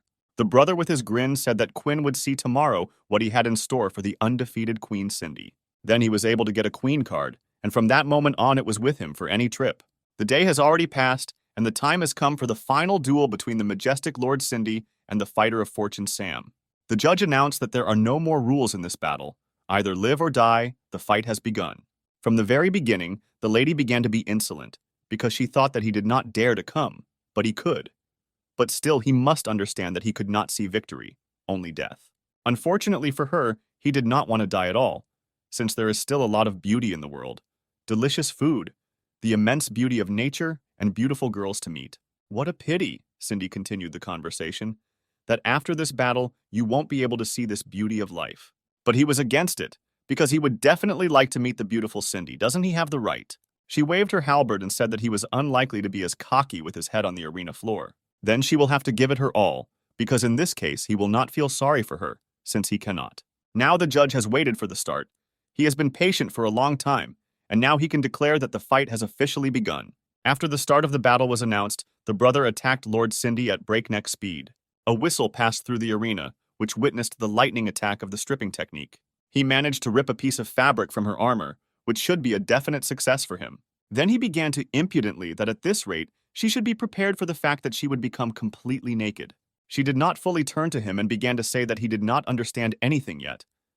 His dirty tricks were created to mock women's pride and personify their shame. He didn't understand what Cindy wanted to tell him with this, so why didn't he understand this time? In fact, she deliberately did not dodge the attack, since she did not care about the shame, and all because she made sure that no man would enter this arena. The stands began to applaud their mistress, saying what a cool mayor they have. Everyone would envy him. She initially understood how he was going to fight her and prepared well, so that none of his techniques would work. She is not afraid of his threats that the man will be able to expose all her charms. Does she really like him that much? If the hero is always so far away, then she can easily attack him from afar, then everything is just fine. And now she began to concentrate her terrifying power in the halberd, preparing to show off her unique skills. She then flew into the air and began creating flurries of cutting attacks that cut through the air and flew in different directions. One of the attacks was heading straight towards him, what awaits him when they collide. The judge knew these unique attacks in advance. After them, no one could stand on their feet. Our Lord is magnificent. Sam understands that this blow will be truly serious. He should be on the alert. Maybe his opponent has something else hidden up her sleeve. His legendary blade cracked under the girl's barrage of blows. In its place, a powerful explosion formed. This force terrified not only the audience, even I myself began to worry. But this is not the time to announce the results. Our guy is still standing. He was able to stay on his feet in front of her. It's amazing, Cindy said, that he's the first one to stand on his feet after this devastating attack. Only he doesn't need this praise. He's going to win and wants to try out a new trick. She noticed that all his actions were in vain, since there was a gigantic gap in physical strength between men and women. He could not win. It would have turned out that way if it was just an attack, without any trick. The soul left her body. She could not understand at all what was happening here, how he managed to do this. He nicknamed this technique as a separator of soul and body, and that's exactly how it works. He also decided to separate his soul from his body in order to fight Cindy. She found such tricks funny, but she became interested in what he wanted to do in such a state. All the other spectators could not understand why their bodies stopped moving. They seemed to be paralyzed. In fact, the souls of Sam and Cindy were seen only by the Master of Souls, and our Quinn is one of the only ones capable of seeing them. Irritated, Cindy wanted to know from him what the purpose of these tricks was, what he was going to do with him. The fact is that he wanted to test how his attacks would work in a spiritual state, since he could not injure the physical body in any way. In her opinion, a weak person will always be a weak person, and he will never be able to defeat her. She decided to prove the veracity of her words with a sudden swing of the halberd, which previously could have killed anyone in this arena. Only the hero didn't want to dodge at all. On the contrary, he stood motionless, holding out his hand to repel the attack. In his spiritual state, he is able to destroy this cutting attack with his bare hands. Cindy had a hard time believing that this guy could stop her attack with his bare hands. But this is no time for chatter. Now it is Sam's turn to attack Her Majesty. She lost her spirit from what she saw and could not gather herself to avoid the blow. The first damage was done. This magnificent slap gave her a slight bruise. After this, she will definitely be furious. This incredible aura is already clearly felt. He was already beginning to think that this attack was too cruel. What would her reaction be? As it turned out, she was not angry. She felt offended. Since no one had ever hurt her, this had never happened. It became even more incomprehensible to him, since such a majestic warrior felt pain from such a weak spank.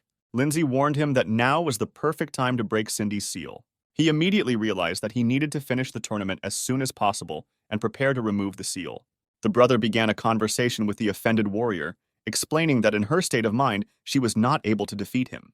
But he can give her a choice. The first option, they will continue the battle, but it will bring her much more pain. She did not agree to this and asked to move to the second option. In the second option, he will multiply all his damage received by 1,000 times. She couldn't understand how he would do this to her if there were so many spectators around. But there wouldn't be a problem since ordinary people couldn't see them, Sam said. Then he snapped his finger to transform Cindy into a different image. All of her armor was replaced with a cute bunny costume, which only made her more embarrassed. She was very ashamed of this shameful costume. Did the guy really decide to disgrace her like that? As it turns out, this costume is not the end. Even more shameful things await her. Suddenly, he used the spirit binding technique and thereby immobilized her. Finally, he fully prepared everything to carry out punishment for defeats.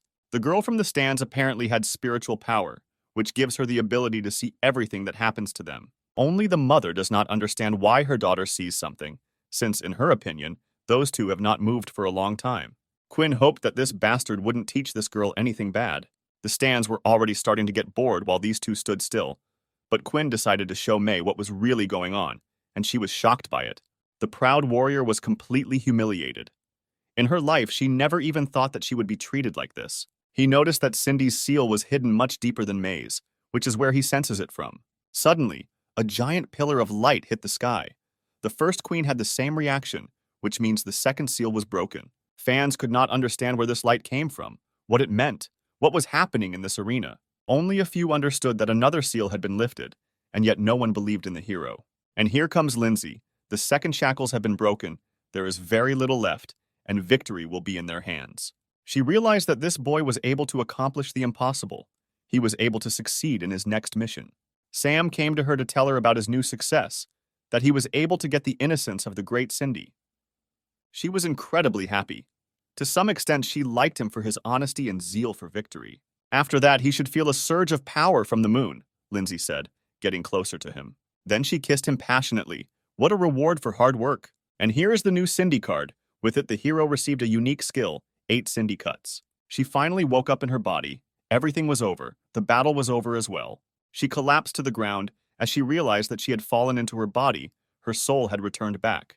Sam stood confidently in front of her and said that the girl must accept defeat. And so it turned out she accepted defeat. It was not easy, but still she did it. The stands were in shock. In their lifetime, the great Lord Cindy had never admitted defeat, as the scoundrel managed to achieve this. She turned around, saying that following the rules of the duel, he won, and she calmly accepted defeat. Unfortunately for him, he understands that it is not easy for her to accept defeat. Her character is much more complex than that of any girl here. What cute carps! Our heroine stood by the pond for a long time and looked at them. At the same time, she looked way down at her reflection, where she saw a woman who had lost to a man. She cannot come to terms with this. She lost and lost to a man. This shame will torment her for the rest of her life. Suddenly, Brother Sam appeared behind her and pushed her into the water, saying that he didn't want something. Large splashes of water scattered in different directions. She was every bit wet, but she still asked him what he was going to do with her. There are fools. He thought that our fragile queen wanted to commit suicide in this pond. Who is he to commit suicide because of him? Cindy asked him. On top of everything else, how should she end her life in such shallow water? Is he completely stupid? But still she asked why His Majesty Sam did not go to take the throne of his city. Why did he come to the loser Cindy?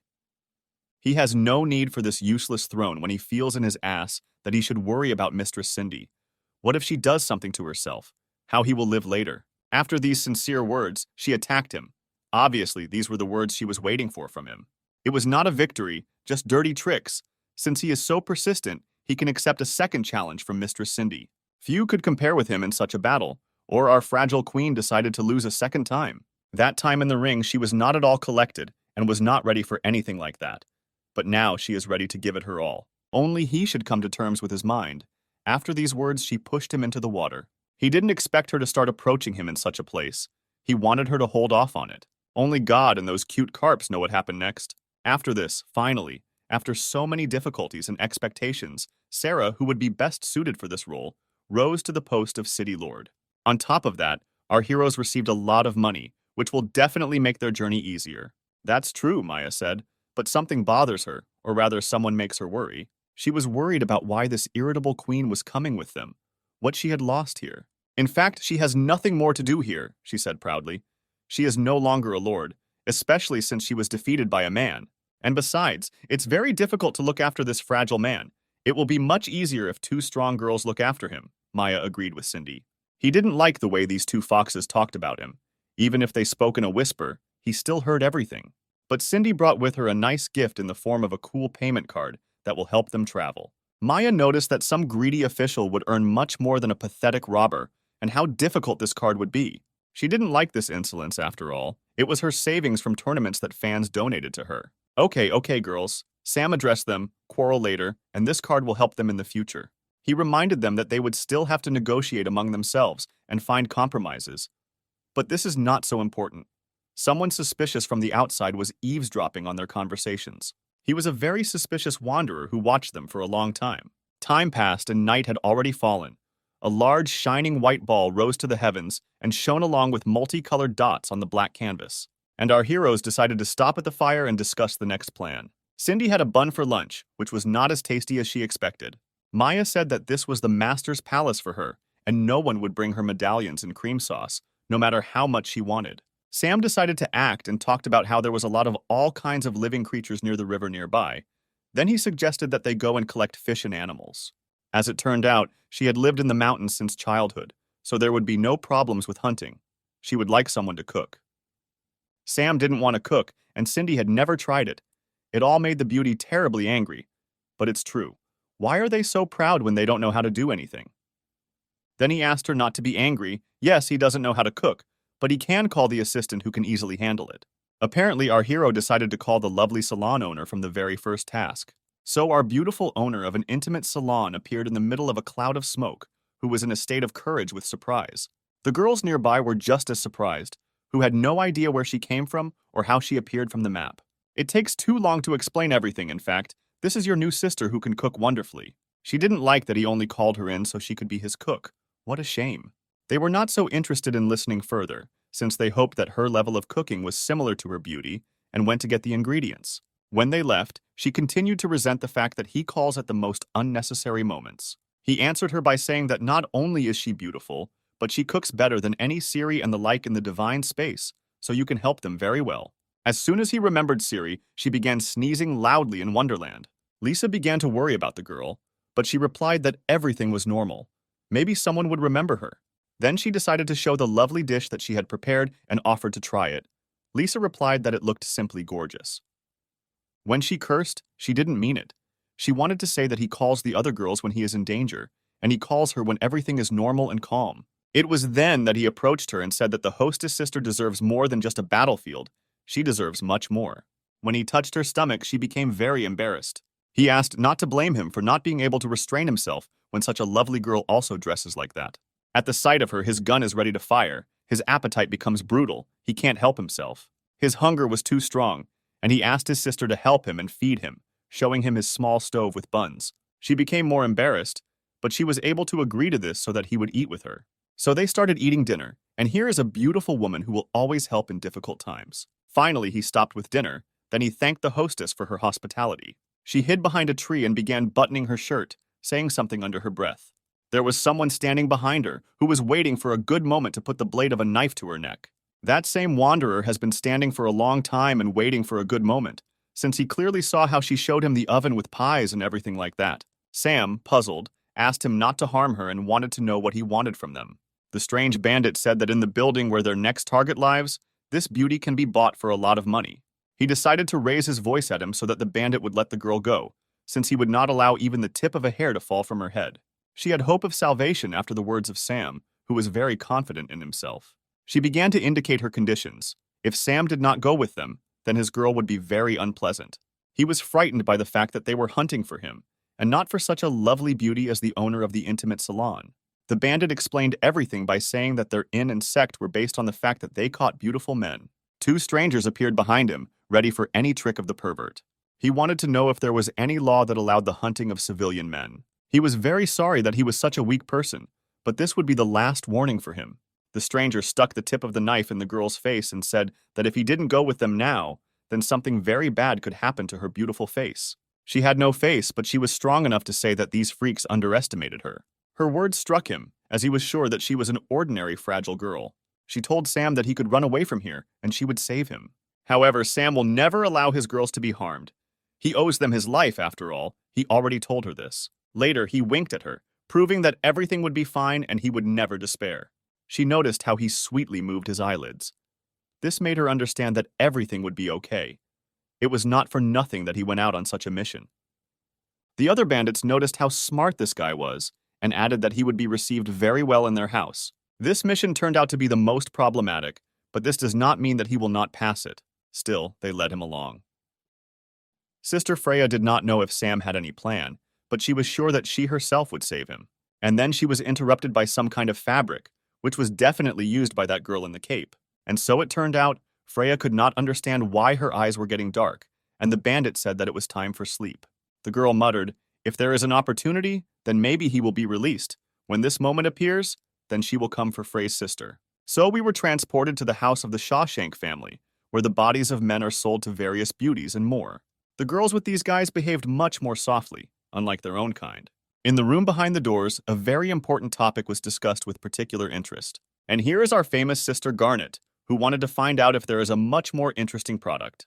The bandit says that in other houses, they gave a price of 100,000 silver coins for this man, and that's even before they caught him. This figure shocked her, since she did not even dare to think that these thieves would come and announce a price of 100,000, although previously all the men were worth 5,000 silver. If Sister Garnet does not want to believe this, then the bandit decided to take a personal look at this specimen and make sure of her words. She says he must completely shock her to be worth that much money. Garnet looked up and saw those beautiful blue eyes, those expressive cheekbones and gray hair. He definitely stood out among everyone. She had seen countless men before and had not felt anything for them for a long time. But as soon as she saw his eyes, her heart began to beat faster.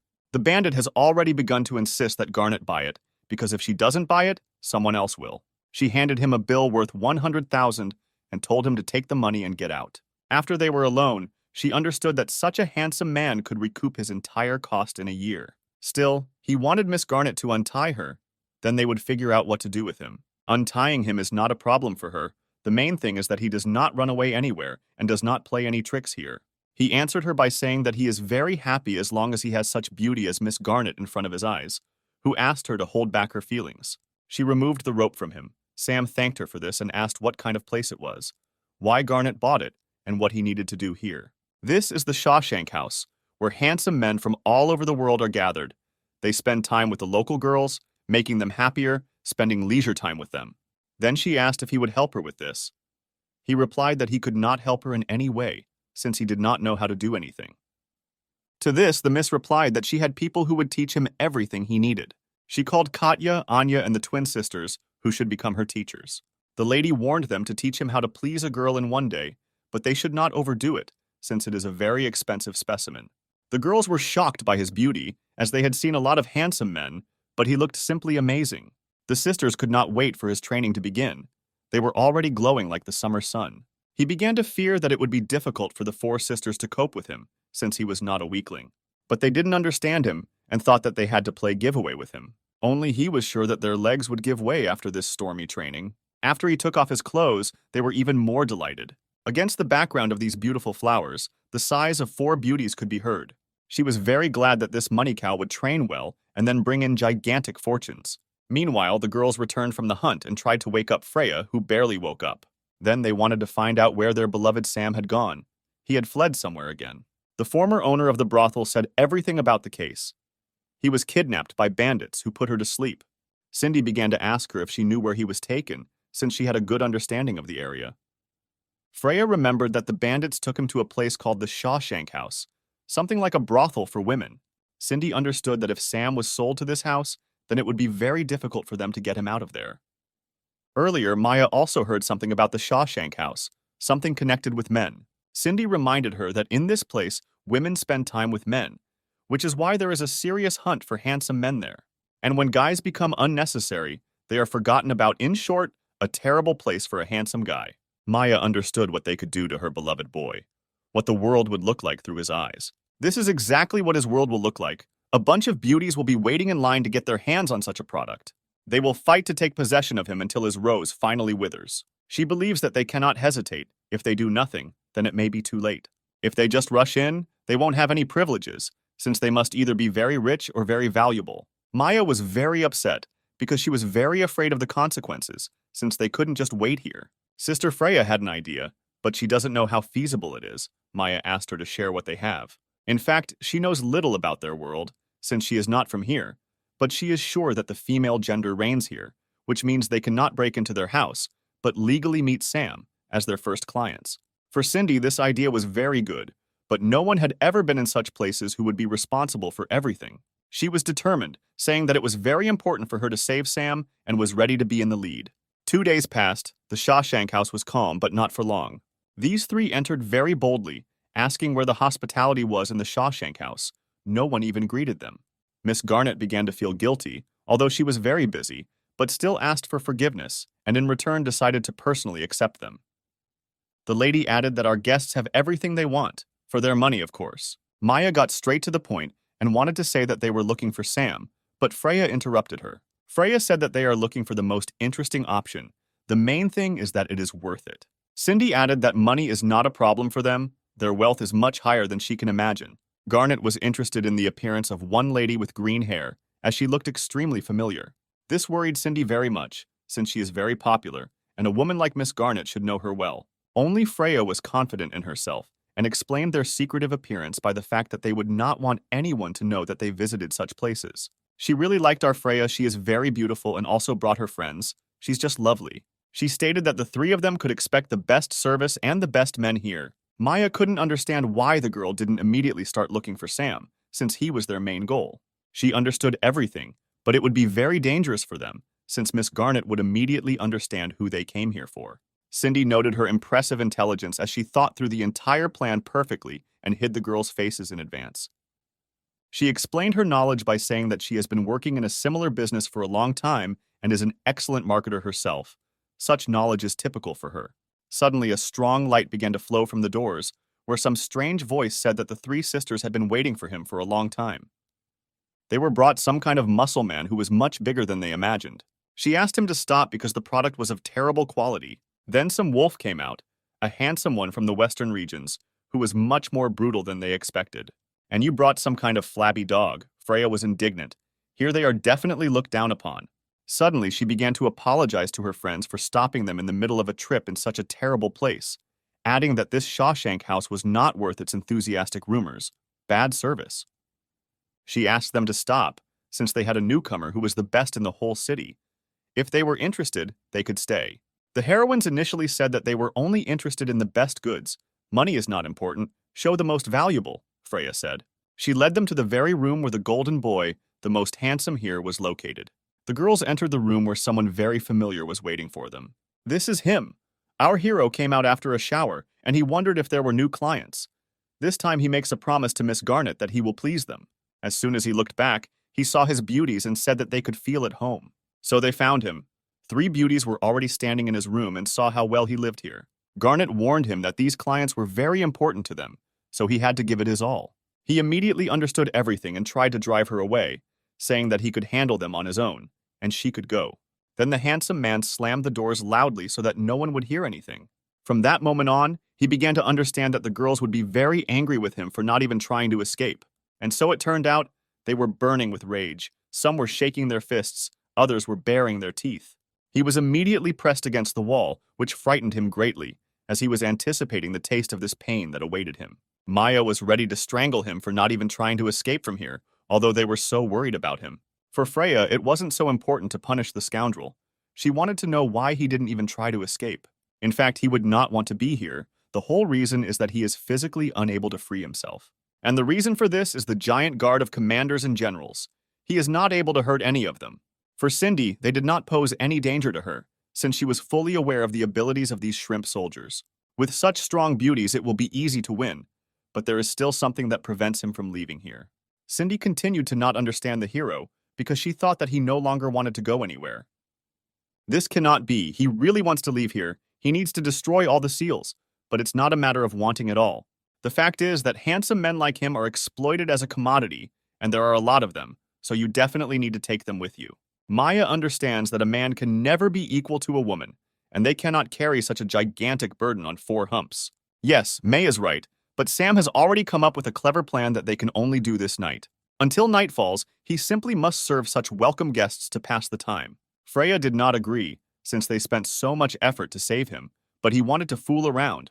They don't have time for nonsense. Maya decided to interrupt her, since she was not against such a good offer from the hero. She said that they still have a lot of time to sort everything out. Cindy didn't mind either, since it would be an ideal opportunity for them to take a break before a difficult task. Everyone agreed, which means the owner of the brothel can no longer refuse such a tempting idea. In addition, Miss Garnet can eavesdrop on them behind the door, which means they must make characteristic sounds, otherwise it may be suspicious. He began to shout loudly, which of the three guests would be first?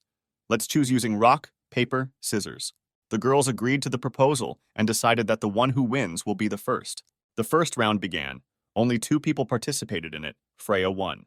The girls said that Cindy doesn't play, so she will be last, and here are the rules. Only now she is not so stupid and climbed on him first, which made the girls shout at the top of their voices what a cunning friend they have. She is ready to use him until the evening, until he runs out of steam. There were also those who were not happy that Cindy was alone with him for so long. Sam did not see any problems, since everyone will have their own share and there will be a place for you, Maya and Frey. Suddenly, he decided to use a strange technique that turned from 1 to 3. The girls were amazed by this. It turns out they expected this from him. Cindy had already jumped on him and was expecting all the best, which is exactly what she will get. She asked him not to force them to be lazy. They should work to the maximum of their capabilities. Finally, Garnet heard the sweet voice that foreshadowed the beginning, and she also understands that the boy can bring her a lot of money this evening. So he finished with them, but soon night was approaching.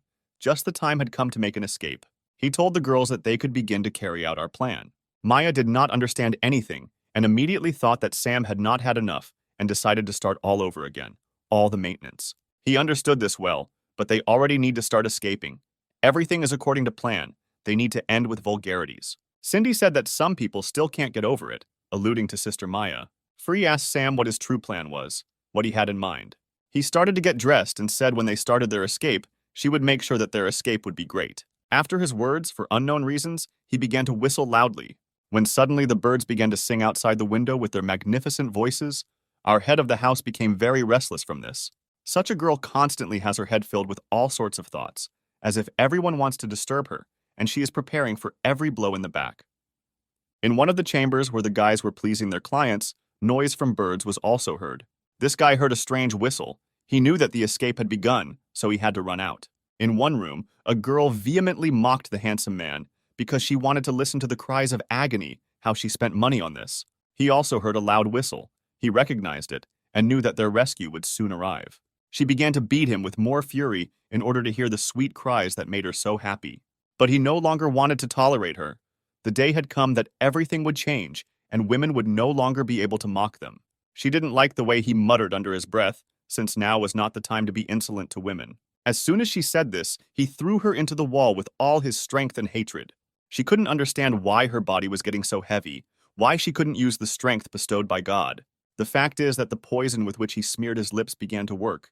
Sam is a genius.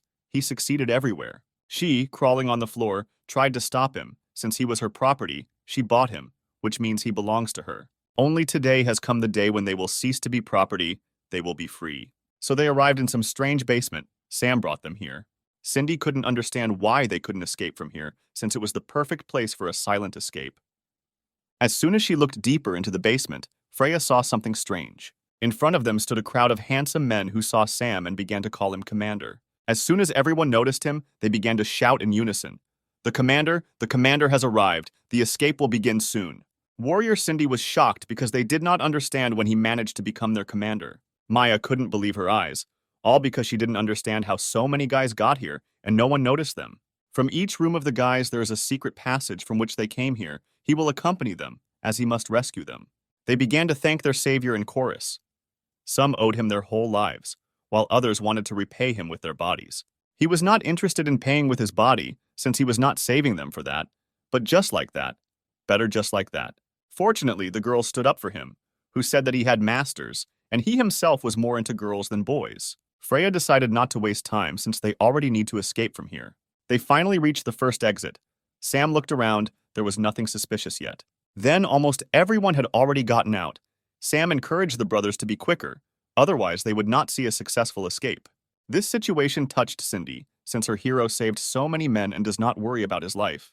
He initially believes that both men and women are very valuable, and a world where men and women are equal is an ideal world. Only now the guards decided to interfere with their brilliant escape, who realized that they were going to run away and hide here. The guys were immediately scared, because they didn't understand what to do in this situation. What to do, the guards were on their heels. Cindy already assumed that everything, as always, would have to be solved by force. Force being the only solution to all problems. For the second time in her life, May agreed with Cindy that they would have to fight even if Sam's plan was completely perfect. Only now he himself decided to destroy everything by deciding to surrender without starting the battle. Why does he do this when he almost escaped? The girls couldn't believe their ears. Was he really joking? They shouted. But Cindy considered this moment very touching. He had already thought about this situation, but still wanted to talk to the general of the guard. If she wants to bring all the guys back, she must make sure that these 3 girls live with her. The general started the conversation with aggression, since he was not in a position to try to find a common language and come to an agreement. He noticed how well the guards at the Shawshank family home worked all this time. But in this house, all the rich women have fun with men. Doesn't she want to know that guys also want to have fun? That they also have feelings? Sam said, flirting. Then he pointed to these beautiful men who were very scared. Maya liked the hero's proposal. She invited the general to accept it along with her proposal. Cindy didn't mind either, since partly they might benefit from it, since they would have to go to the trouble of taking action with such little guys. The girl asked them not to be so arrogant, and there was no way they would be able to make a good impression. The faces of the rest of the guards turned red. They liked this proposal, since they themselves loved to have fun with the boys. The girls clearly hit the nail on the head, as their words began to worry the general greatly. This was a great opportunity for them, since no one would give them anything for their capture, and during the entire time they worked for several months, no one escaped. Later, Sam himself decided to tell the general to stop pretending that the words of her subordinates were not true, since she herself had previously done something while our handsome man was in the shower. But in fact, she watched with great interest as he wiped himself with a towel. She began to scream loudly and ask this devil to shut up. In return, she gave them half an hour to hide in their rooms. The guards were very glad that the general agreed to this wonderful proposal. Immediately after the agreement, they ran up to the boys and began to treat them nicely and take them to their rooms. From the outside, their service looks very unpleasant, the girls said. All the hostility was depicted on their faces. While the girls showed their displeasure, Sister Freya laughed at them and everything that was happening here. Maya asked why their sister was laughing so much. She replied that she thought the sight in front of them was funny. Half an hour had already passed, and the general could not get enough of Sam, her beloved Sam. Finally, he asked her how they liked the service. Did they like everything? Give me 5 stars for a good job. The daring beauty replied that no matter how good his work was, they still had to make sure that no one escaped. Then she asked the sisters to leave from here. Only she didn't receive an answer, all because her friends were lying on the floor without any strength. Her whole face was covered with sweat. She said how her body was getting heavier, how her eyes were becoming cloudy. Sam replied that she and her comrades kissed him, and his lips were soaked in that same poison. She began to call it a very dirty trick, and this arrangement was part of his plan. Maya confirmed that it was originally his idea to lure them here and weaken them with poison. And he continued that women have female weapons, that men have male weapons. Each of them fights for the sake of freedom, their freedom. Freya wondered what the hero was going to do with the bodies of the guards after defeating them. And Cindy asked the second question. Where would he put the little guys who, after being released, could be made slaves again? Suddenly, a boy came out of the crowd and asked them to take them to a certain heavenly villa, the strangest place in this world, where women and men are equal. This interested Sam, since this is a secluded place for men. Maya briefly told them that the third owner of the seal, which they were so interested in, was there. This beautiful girl's name was Rise. Her silky red hair, like a stream of flame, and fiery robes, all complemented her masterpiece image.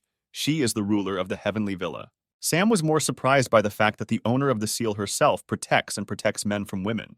Suddenly, some time had passed and Freya began to disappear little by little. Apparently, her time had passed. Maya and Cindy could not understand why their friend suddenly began to disappear. What happened to her, they asked. She explained everything to them by saying that her time here was exhausted, and she would wait for them and Sam in the divine space. Maya was still sad that their new friend, who had been so hard on them, simply up and disappeared. Cindy decided to cheer her up by reminding her that they would definitely meet after completing this mission. 3 days passed, and our comrades finally came to a place called Paradise Villa. Sam couldn't wait to see this beautiful Rise who lived here. Cindy explained how little contact each of the seal holders had, that they knew little about each other, but she was sure that their Rise was different from them in a good way. As soon as they finished the conversation, a crowd of guards and our Miss Garnet appeared behind them. She loudly declared that she treated Sam with kindness, and he took all her money. After these words, she asked him to return everything that he had taken. Maya began to get angry with her and decided to show her what happens when she doesn't know that she needs to run away, when trouble is heading towards her. A gentle female voice was heard behind them, demanding that this farce stop. Sam's face began to turn red before his eyes. He became convinced that the third owner of the seal was behind them, and so it turned out that behind them was Rise, a beautiful girl who wanted to find out who was making noise for them in the front part of the Paradise Villa. Miss Garnet began to resent the fact that Rise stood between Sam and her, who was supposed to negotiate some royal decree. In response, Rise asked her to behave more carefully here, since she herself was much lower in rank and should not get involved in such matters. According to her, men are biologically supposed to be the weaker sex. They themselves were not against this decision, so women should be superior to them, and men are just a commodity in their world. On the territory of the Paradise Villa, men cease to be their property, so you should voluntarily take your dogs and go to hell. Garnet could not tolerate such antics, since her army should be equal in strength to the army of Rise's Paradise Villa. Then she asked the guards to attack them and take their goods. The girls agreed with Lady Garnet without hesitation, shouting in unison, yes. They were outnumbered, and there were only 4 masters, so they would easily defeat them. Firelight Rise considered their attack stupid, since she had not touched them for many years, but now they would test the power of the owner of the seal. No one heard the warnings of the fiery princess, and for this they paid with a powerful blow, which did not give them a chance to win. Their clothes were torn to pieces, and with loud sighs they realized that there was no way they could win here. Garnet was scared by this as she had no idea what Rise had done to her guards. She replied that no one living could hurt her, no one. Then Sam added that Garnet had better run away from here. Otherwise, if she doesn't listen, he will leave her without clothes. She was furious, but still suggested that the girls go back and retreat for the first time.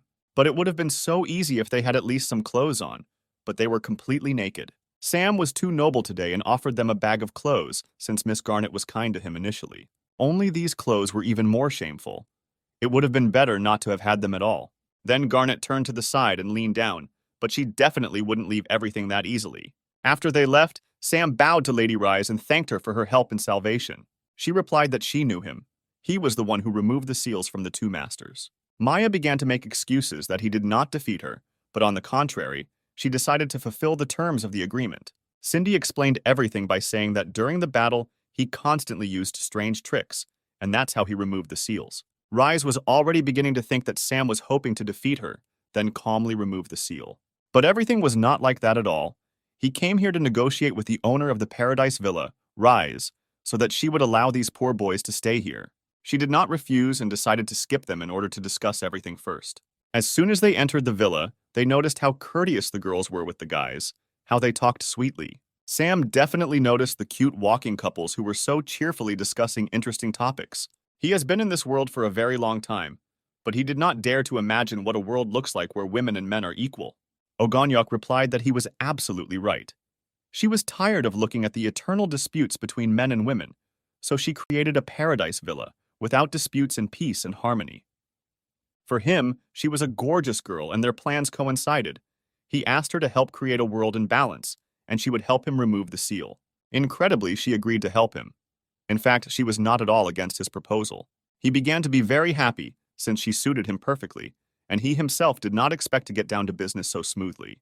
But apparently it won't be so simple, just as she said that she couldn't help him remove the seal. The reason for everything was that he himself had to see how she made all of Miss Garnet's guards fly. He agreed with her. It was the miraculous power of Kung Fu that Rise must have trained for a long time. But it's not a matter of training. She has never practiced this power. She has it since birth, and this power protects her seal all her life. Cindy wanted to know if what she was saying was true, and if she could kill with this power. Rise said she could try. Immediately after such a challenge, Cindy attacked Rise with her halberd. As soon as she made a strong swing, the entire blow was reflected. Fire Rise did not receive any damage. The heroine was shocked by what she saw. How this happened, the cruel warrior wondered. The girl was thrown back and all her clothes were torn. Cindy could not understand anything. Where did such strength come from, she asked. Why not only her, but also her clothes were wounded? She replied that her internal energy counterattacks with the same force that attacks her enemy. A weak attack tears clothes. A strong attack destroys internal organs. Maya began to wonder how she could be defeated, how her seal could be removed. Sam didn't see anything wrong with his clothes being torn to pieces. Besides, he can simply remain without clothes and there will be no problems. Cindy noticed how confident Sam is. It fits his image perfectly. Maya asked to quickly put on her clothes and stop embarrassing her. Rise said that his antics had no effect on her. No matter how hard he tried, she didn't even blush.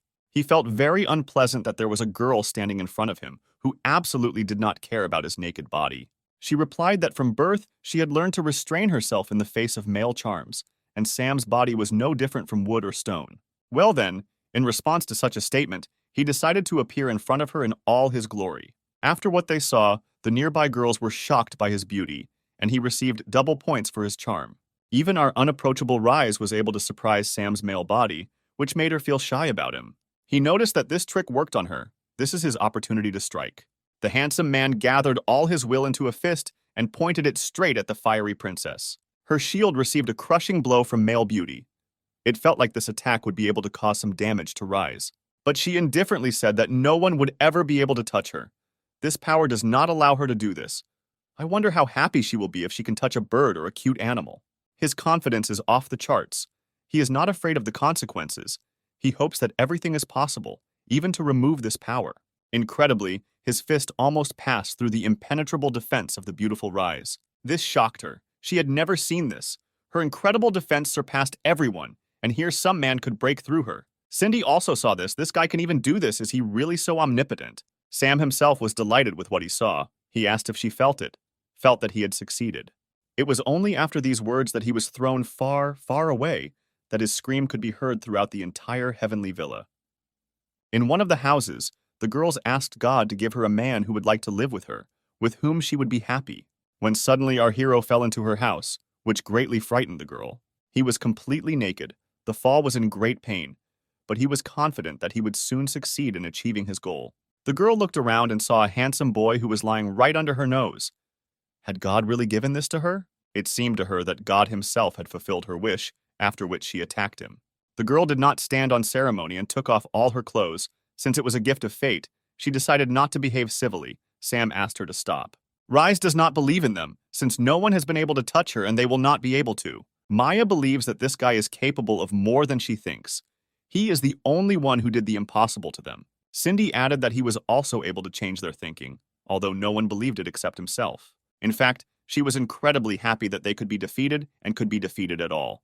But Cindy thought that this girl was pretending too much, as if she was pretending to be a poor thing.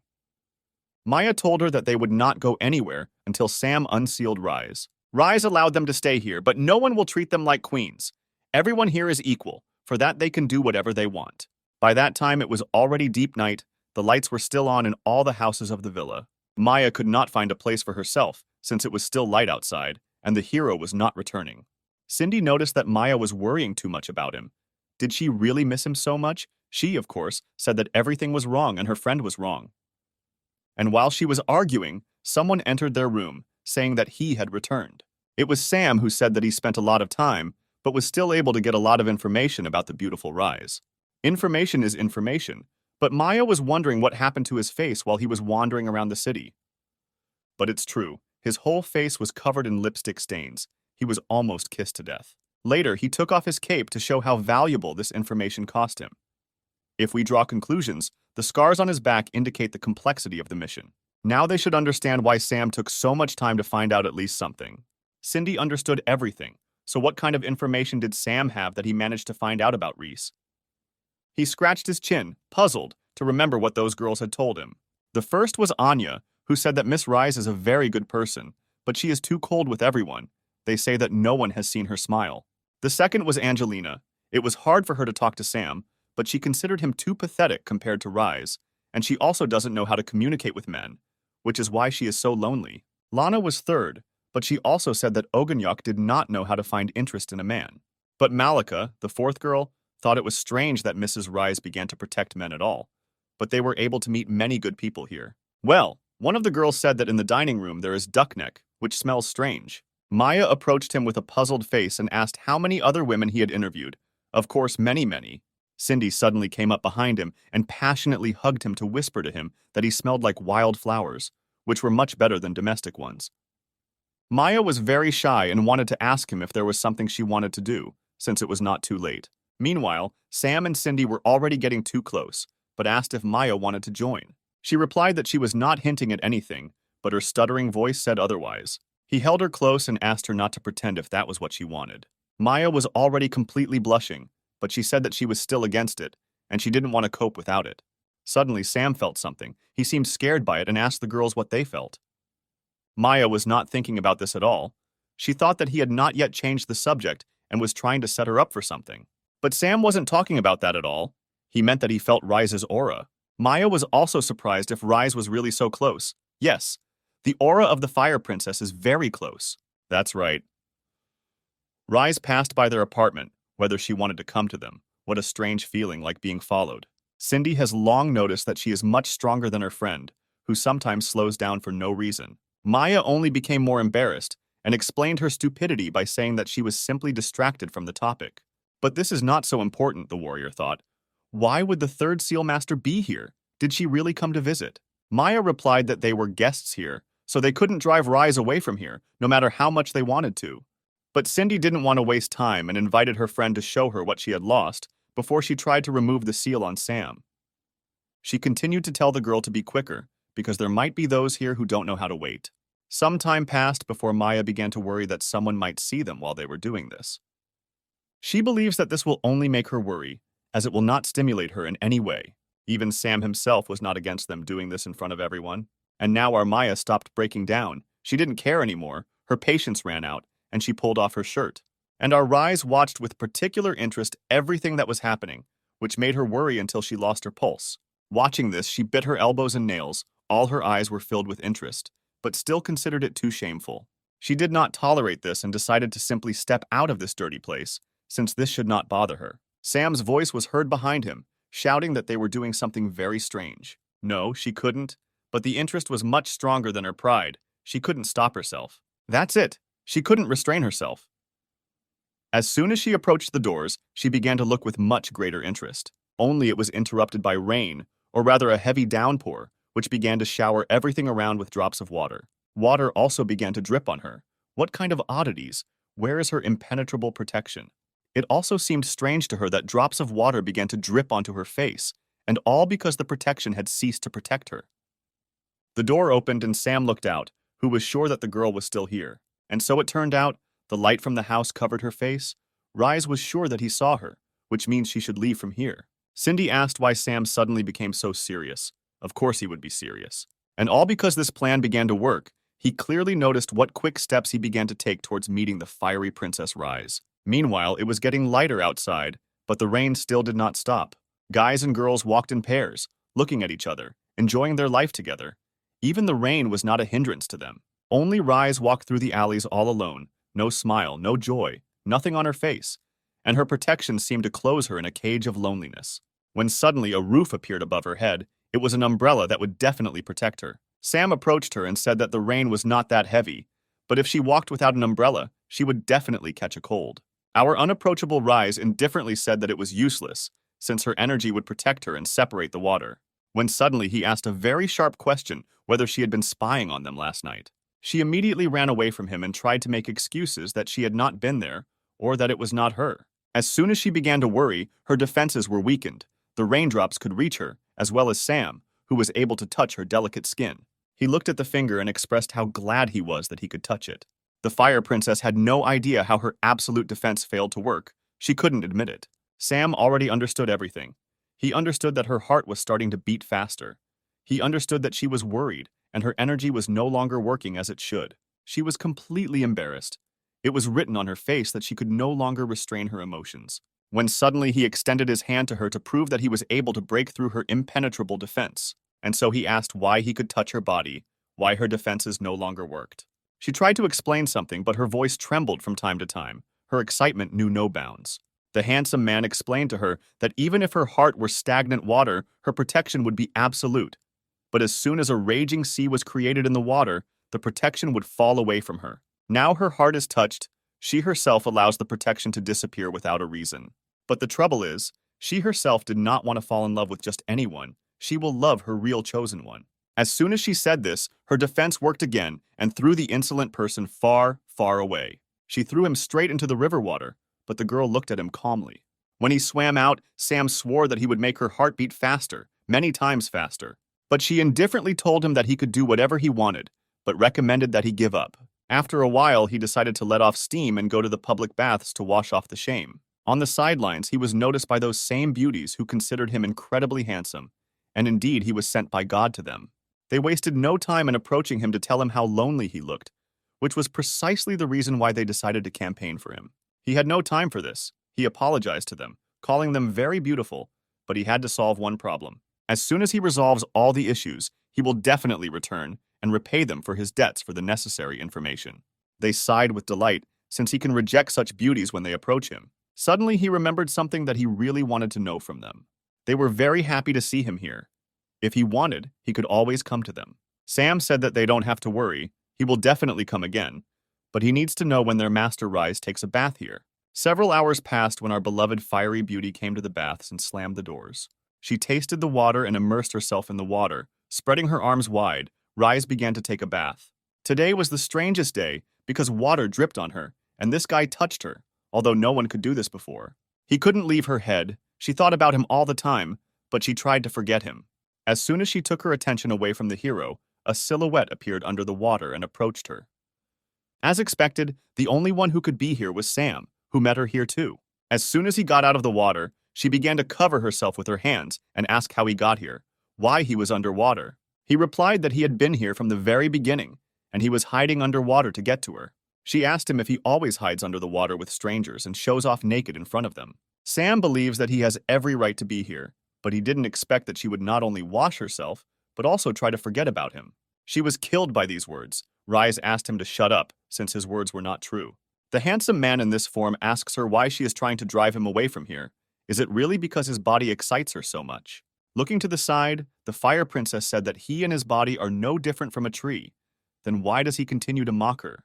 If this is the case, then he can stay here and the owner of the villa will not be against it. She confirmed his words, saying that he could stay here until he got tired of swimming. Then he asked why Miss Reese did not look at him if she was not at all worried and excited. With all her might, she tried to look away from him and say that there was nothing to look at him. There was nothing like that in him. It was then that he came closer and cheekily asked a short question whether everything was exactly like that. He couldn't agree with her, since all the other girls said that he was a real handsome man. As soon as she looked up at him, she struck her first blow and threw him aside so that he would never come to her so quickly. Only someone managed to catch him, some girls who came to his aid. She was shocked. She saw someone she knew and was surprised that they were there too. Incredibly, it was Maya and Cindy who decided to help their friend achieve one unapproachable princess. So, she doesn't think that the three of them will be able to pass her flawless aura, even if they unite. The one-eyed warrior believed that the girl was absolutely right. They believed her. And in fact, Rise is not their target. Their target is someone of a different gender. Their target was Sam, in front of whom they stood and began to pull off their towels. His eyes narrowed in surprise, all because he didn't call them, but they came to help. Cindy told him that only with their help could he destroy the wall to this lady's heart. And Maya was the most embarrassed of all and said that she was here only to complete the plan, nothing more. She was annoyed by the scenes they were playing out here, but she asked what they were going to do here. Cindy noted that the mistress understood everything correctly, and they would do something shameful. Maya added whether Lady Fire had any objections to this. The flaming princess realized that no one would let her bathe in peace, but she still decided to ask them to go to another bath and do it there. The warrior, pulling off her towel, says that in Rise's eyes they are just dead trees and stubborn stones. Maya confirmed her words and asked if this sight somehow bothered the unconscious master. For her, this method of provoking the generals does not work in any way. Whatever they want, they can do it.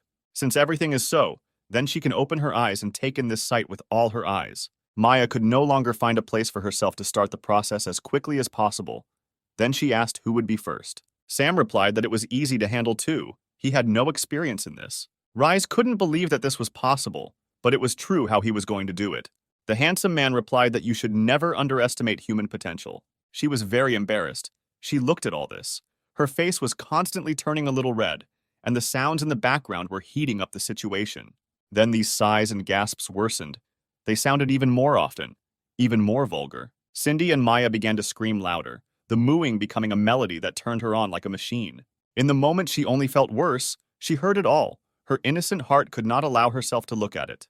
In the back of her mind, she was thinking about how her body felt strange. It was all because she was looking at it and could barely contain herself. But suddenly she remembered that entering a sleep state in music makes her equanimous to everything, which can save her. After these thoughts, she shook her head and sighed heavily. Still, she was able to enter a trance. Her eyes became empty. Her face did not blush for no reason. She became completely calm. Sam was worried that Sister Rise had become so imperturbable in a couple of moments. Would they really not succeed, he was afraid. Cindy kept telling him that he could be afraid of nothing, just let him continue with it. Maya reminded him that they were only here for one thing, to break Rise's wall, to free her from the bars that kept her locked in alone. The warrior continued to flirt with him to make Miss Fire Princess feel really awkward. He started working on her, which made her very nervous and blush. Finally, the handsome man noticed that she had entered a trance. If they continued, she would not hear or see anything. Maya didn't understand how they could win then, if she was under constant protection in her physical shell. Cindy was also lost in thought, because she could not understand what to do in this situation. Sam guessed that in her physical state she doesn't feel anything and is protected by her energy. But what if she gets into a spiritual form? Will she also be inviolable? He put his hand to his face and began to use the technique, and his body was covered with an aura. She was actually hiding here to avoid them. Great move. In her heart, she told herself that this provoking trick was good, but by hiding here, it was completely in vain. As soon as Sam entered the spiritual space, he repeated her thoughts word for word. She was pleasantly surprised at how he got here, how he was able to get into her spiritual space. For him, this does not amount to any extra work, since there is nothing special about it. Yes, sometimes no one could break into her spiritual space. Everything, as they say, is first. But he behaves too vainly, and in her space he is not her opponent. He was surprised at her words, but obviously it didn't mean anything to him. She continued to say that here she is much stronger than in reality, and her defense is at its best. The hero noticed how pleased she became. With his impudent grin, he says that there will be no problems if he comes closer. She thought that this guy was always trying to trick her and ruin her mood, but he wouldn't succeed. Only now she saw much more complacency, as if a wild beast was standing in front of her, which would not let her win. Raising her hand, she began to read a spell to strengthen her protection and energy. A pinkish light began to flow from it, filling the entire space around. Rise began to warn him that he should run away, since under the influence of energy his consciousness could be damaged. But he didn't care about the words of the impudent beauty. He pointed his finger at her, and as soon as he pulled the trigger, when a powerful shot occurred, it pierced through her defenses, leaving her no chance of winning. After the shot, the spiritual robes were torn from their hinges, her protection was destroyed, and she was completely defeated. She managed to accept reality with difficulty, but could not understand how he could defeat her in the spiritual space. He did not answer her questions. He simply reminded her of the conditions. If he approaches her, he can do whatever he wants. Reyes asked him what he would do with her. Her voice sounded abrupt, as if she was anticipating only one thing. With great reluctance, she nevertheless agreed. The hero began to approach her. He also abruptly reminded her that he just wanted to end everything, nothing more. There was a battle of contradictions in her head. She thought how he would do the same thing that he did with May and Cindy a minute earlier, that he would mock her. But he took her tighter and pressed her to his chest. All the rosy redness subsided, as if he had cured her of a fever. Suddenly she began to tremble again. This redness on her cheeks made her cuter. She wanted to look at such a sight longer. Sam understood her like no one else, understood what it was like for her to look at those who were chatting nicely in the parks, and her protective aura did not allow her to even hug anyone. She just needed someone to hug her, just to warm her soul. She was grateful for this hug. She just needed to feel this warmth, the amplitude of temperatures. The fiery princess with an icy heart needed someone to melt it. But his hand spoiled all the beauty and romance of my story.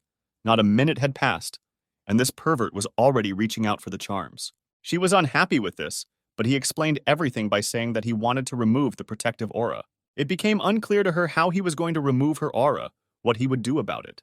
Her feelings are a flower that needs warmth to bloom, and no crust of ice, which is a protective aura, is needed.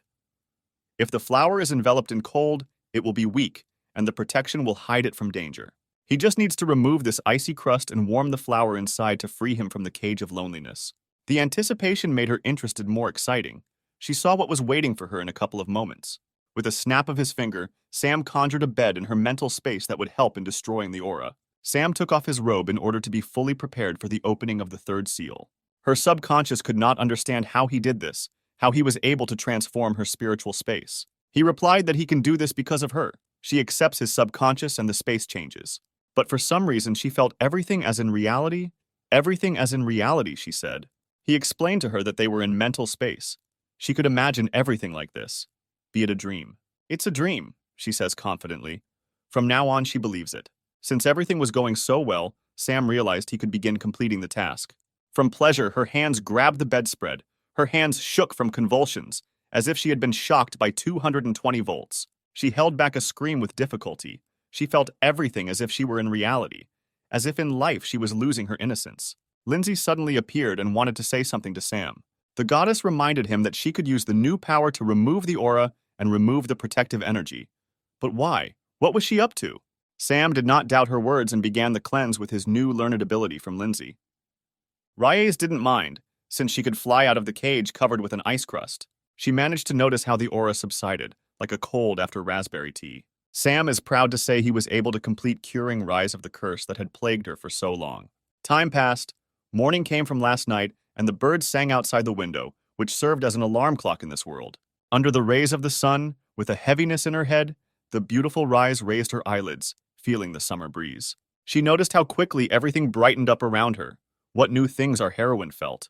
It felt like yesterday it definitely wasn't a dream, since that bastard Sam was lying next to her. Rise stretched her hand towards him to wake him up while he was sleeping so soundly and drooling. As soon as she touched his face, he started whining for her to let him rest and sleep for a while. She was surprised that her protective aura didn't work at all. Could last night really be real, and he was able to cure her curse?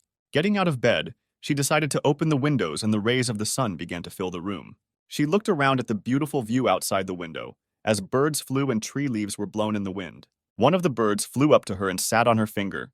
Her protection did not prevent them from touching each other. Her eyes opened so wide with joy that she could not hide. As I said, her joy knew no bounds. Warmth filled her chest, like a newborn child who saw a chick on her hand. She left the room and met May in the corridor, who was walking without any purpose. The girl saw with what happiness in her eyes the mistress Rise was running towards her. It seemed strange to her. At speed, she flew into her and hugged her tightly, wishing her good morning. This made her even more surprised. No one had seen Rise like this before, but here she was so happy. She began to throw herself at everyone she met. All the maids were hugged and each one said good morning. Maya still didn't understand anything, but she guessed that it was all Sam's fault, who had brought her to this. After such thoughts, the culprit of the incident himself appeared behind him. He told her that she had lived for many years without the warmth of an embrace. Today was her holiday, in which she would make up for lost time in one fell swoop. Rise didn't pay attention to what was in front of her nose. She ran to hug everyone in the heavenly villa. During the collision, the maid spilled water on her and began to worry about what she had done, for which she apologized to her. But Rise had no desire to scold the poor court servant for this. She was encouraged that her protection did not protect her from the water. While she was admiring, she didn't even notice how Sam pressed against her back and said that it would be difficult for her to get used to the new. These hugs began to excite her, but she asked to let her go, to stop pestering her. But he was not going to back down and reminded him that night she gave him her word that he could do whatever he wanted with her. The maid collected all the water and asked them not to worry, since there was nothing strange in her mistress's joy. And here was that bird that was looking at the heroes strangely, as if it was getting information. The bird looked with great interest, as if it were being controlled by an enemy. What was wrong with it? A strange bird took off into the sky and flew along the forest, rushing into nowhere. But not her. The bird flew up to Miss Garnet and began to chirp something to her. She was clearly listening with interest. The bird told her everything that she had seen, and that the fiery princess was no longer cursed by this monstrous power. From now on, the owner of the male brothel was not going to feel sorry for them. Meanwhile, in one of the rooms, Rise's sighs and gasps are heard. Our hero just can't get enough. She just woke up, and already in such a depraved position, she is waiting for her savior. He looked at her hungrily, saying that she had previously not let him near her, but now she was lying under him. She gave him a choice. He can get lost if he doesn't want to, or let him get on with the job in silence. The handsome man pressed her to him and began to speak tenderly in her ear. He will make up for her lost 10 years of loneliness. When suddenly their pleasures were interrupted by Cindy, she apologized and wanted to tell them something. Out of shame, she was struck by lightning. She didn't understand whether it was really their tradition to enter a room without knocking. The warrior replied that half of the entire house could hear them, so why should they be embarrassed? This news left her completely unconscious. Shame and shame on our innocent Risa. Sam asked what else Cindy wanted to tell him, why she burst in so suddenly. She replied that those troublemakers from the Shawshank house, those same people from Miss Garnet, came and wanted to see the two of them. The hostess was indignant at how they dared to brazenly come to her villa and make their own rules here. Now she will definitely show them. The one-eyed warrior was not against Rise going to the showdown, but first she had better get dressed. These words embarrassed her greatly. She blushed all over but could not answer. At that time, there was a crowd of guards at the entrance to the villa, who were clearly not here with good intentions. Garnet prepared herself for victory and ordered Riza to get out of here. Our fiery princess came out of the gate to meet them, accompanied by the clicking of her heels, reminding her that she had just recently spared her. Well, Lady Garnet hasn't learned anything since the last time, which means she came here to die. She decided to lay all her cards out that the owner of the villa no longer had a protective aura. Rise understood that she knew everything, but where she got such information from, no one could know. After thinking, she laughed at the girl and said that she could try to attack her, but this time no one would spare anyone. In the ranks, the girls have contradictions. Maybe Garnet's information is not true, or Rise is lying. She saw how her girls began to be afraid, and she decided to loudly declare that the girl was trying to scare them. If she could attack them, she would certainly do so and resolve the issue with them. The guards also attacked her. They did not even doubt her words, since Garnet promised to return all the men back.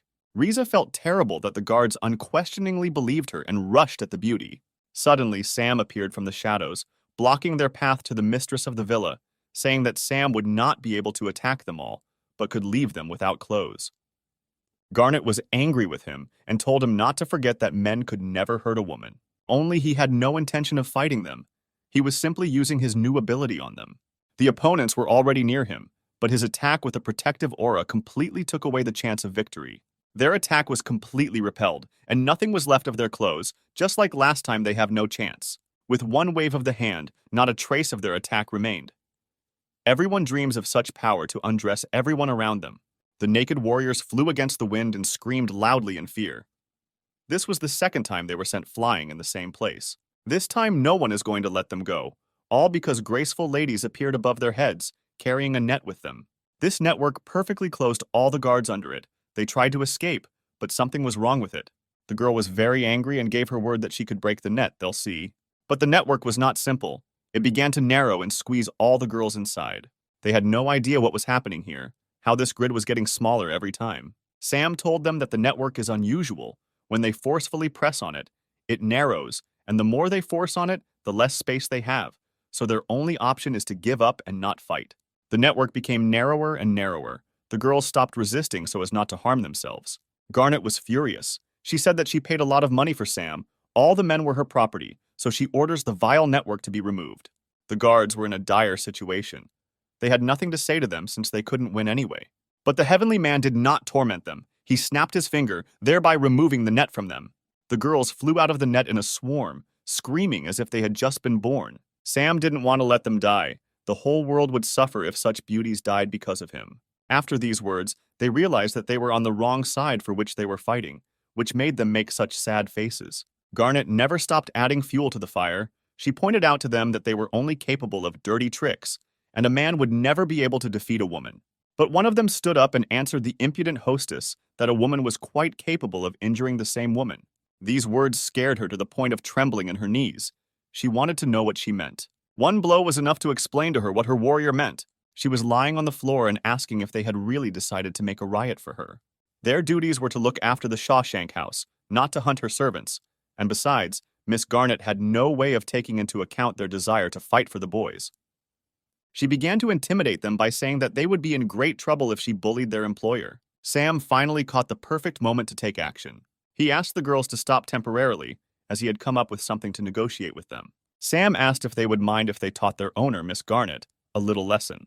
The guards replied that there would be no problems for them, since they had long been thinking about leaving this employer. So what are they going to do after they stop working for Garnet?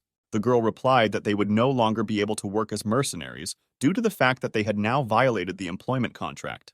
Since everything was so bad, he decided to give them an offer that he could hire them to protect the estate. Rise was pleasantly surprised that this guy specifically took the curse from her, then hired them to protect the estate. The warrior was also surprised, but said that it could cost them a lot. Hiring an army is not a cheap thing. But he guarantees them that he will pay them 10 times more than Miss Garnet if they work well. In fact, Garnet promised them that the girls could spend the night with the men they captured. Cindy knew they would have to multiply everything tenfold. That means we'll have to spend 10 nights with everyone, Maya said. In response to all of them, I am ready to go to hell so that such a wonderful place remains safe. Suddenly, those same handsome men appeared and asked their old commander not to forget about them, since they too could help. He, like a real hero, like the savior of the world, like a heavenly man, decided not to involve the boys in such a serious task, since mercenaries, like wolves and tigers, are very dangerous in this matter. Warrior Cindy was puzzled by this, but is sure that this pervert just wants to have all the fun alone. Rise was afraid that he was unlikely to be able to cope with all of them and so many times. Maya stated that this is his only ability in which he will never lose to a woman. After a while, they gathered at the estate. He then asked them if their deal would work if he could serve them for 10 days. The girls reminded him that during this test, he could not leave the room or run away. And besides, he must survive by all means possible to complete the deal. She said that every 3 days she could take a break, since he was a human and 10 days might not be enough for him. This proposal seemed interesting to him, but how would they divide these days? Something like installments. In any case, he and his sisters will use it for all 10 days. He will not escape from this. He said that he did not have time to rest between this. He would do everything in these 10 days. Since everything is so, the mercenary agreed to this with a strange grin on her face and was preparing to announce the beginning. The start was announced. She raised her hands and said that the girls could start rewarding. The girls could not find a place for themselves and began to take off their rags, showing off their charms. They began to argue. Everyone wanted to decide who would be first with him. The head reminded them that they would spend 10 days with him. This time was quite enough for everyone. Only this cunning mercenary decided to be the first and attacked him while no one expected it. Standing outside were Maya and Rise, who heard all the shouting about how cunning their chapter was, why it had to be the first, and the like. Rise had not yet stopped fearing that Sam would actually be able to cope with everyone. Cindy wasn't afraid for him because he was doing this not only for himself, but also for them, so they didn't have to worry. At this point, they can just wait and see what might happen to him. 3 days passed. Maya carefully tried to listen to what was happening inside the room. She didn't hear anything. It seemed strange to her since earlier there had been constant screams. When suddenly Cindy came up to her and touched her, greeting her, which scared her so much. Rise was also with her. The warrior offered to go inside since everyone was so worried about their beloved Sam. Maya was embarrassed and thought that it was better for them not to go there since it was a bad idea. The fiery princess said that she herself was also very worried about the hero. Her heart was not at peace. She finally reached out to the door to push it open. The bandit queen looked around inside and wanted to see Sam, hoping he was okay. Inside, there were a bunch of bodies of mercenaries lying like corpses, unable to move. And here comes Sam, who was at the full peak of his strength, saying that on the contrary, these guards were not enough to serve him. They could barely contain their delight. Maya wanted to say something, and her emotions were running wild. Rise and May walked towards the bed, and Cindy took a moment to push them towards him. The girls flew into Sam's arms, and behind them stood Cindy, pleased with herself. The handsome man began to wonder why they were here. What was the matter? What brought them here? The former queen explained that they thought something had happened to him, but since everything was fine, they were leaving. Sam was already getting bored, and they could make a campaign for him, so they better not leave. Cindy began happily taking off Rise's clothes in order to be ready for what was to come. Sam, however, gave the basic phrase that wild flowers will never be more fragrant than domestic ones. Cindy had said the same thing earlier.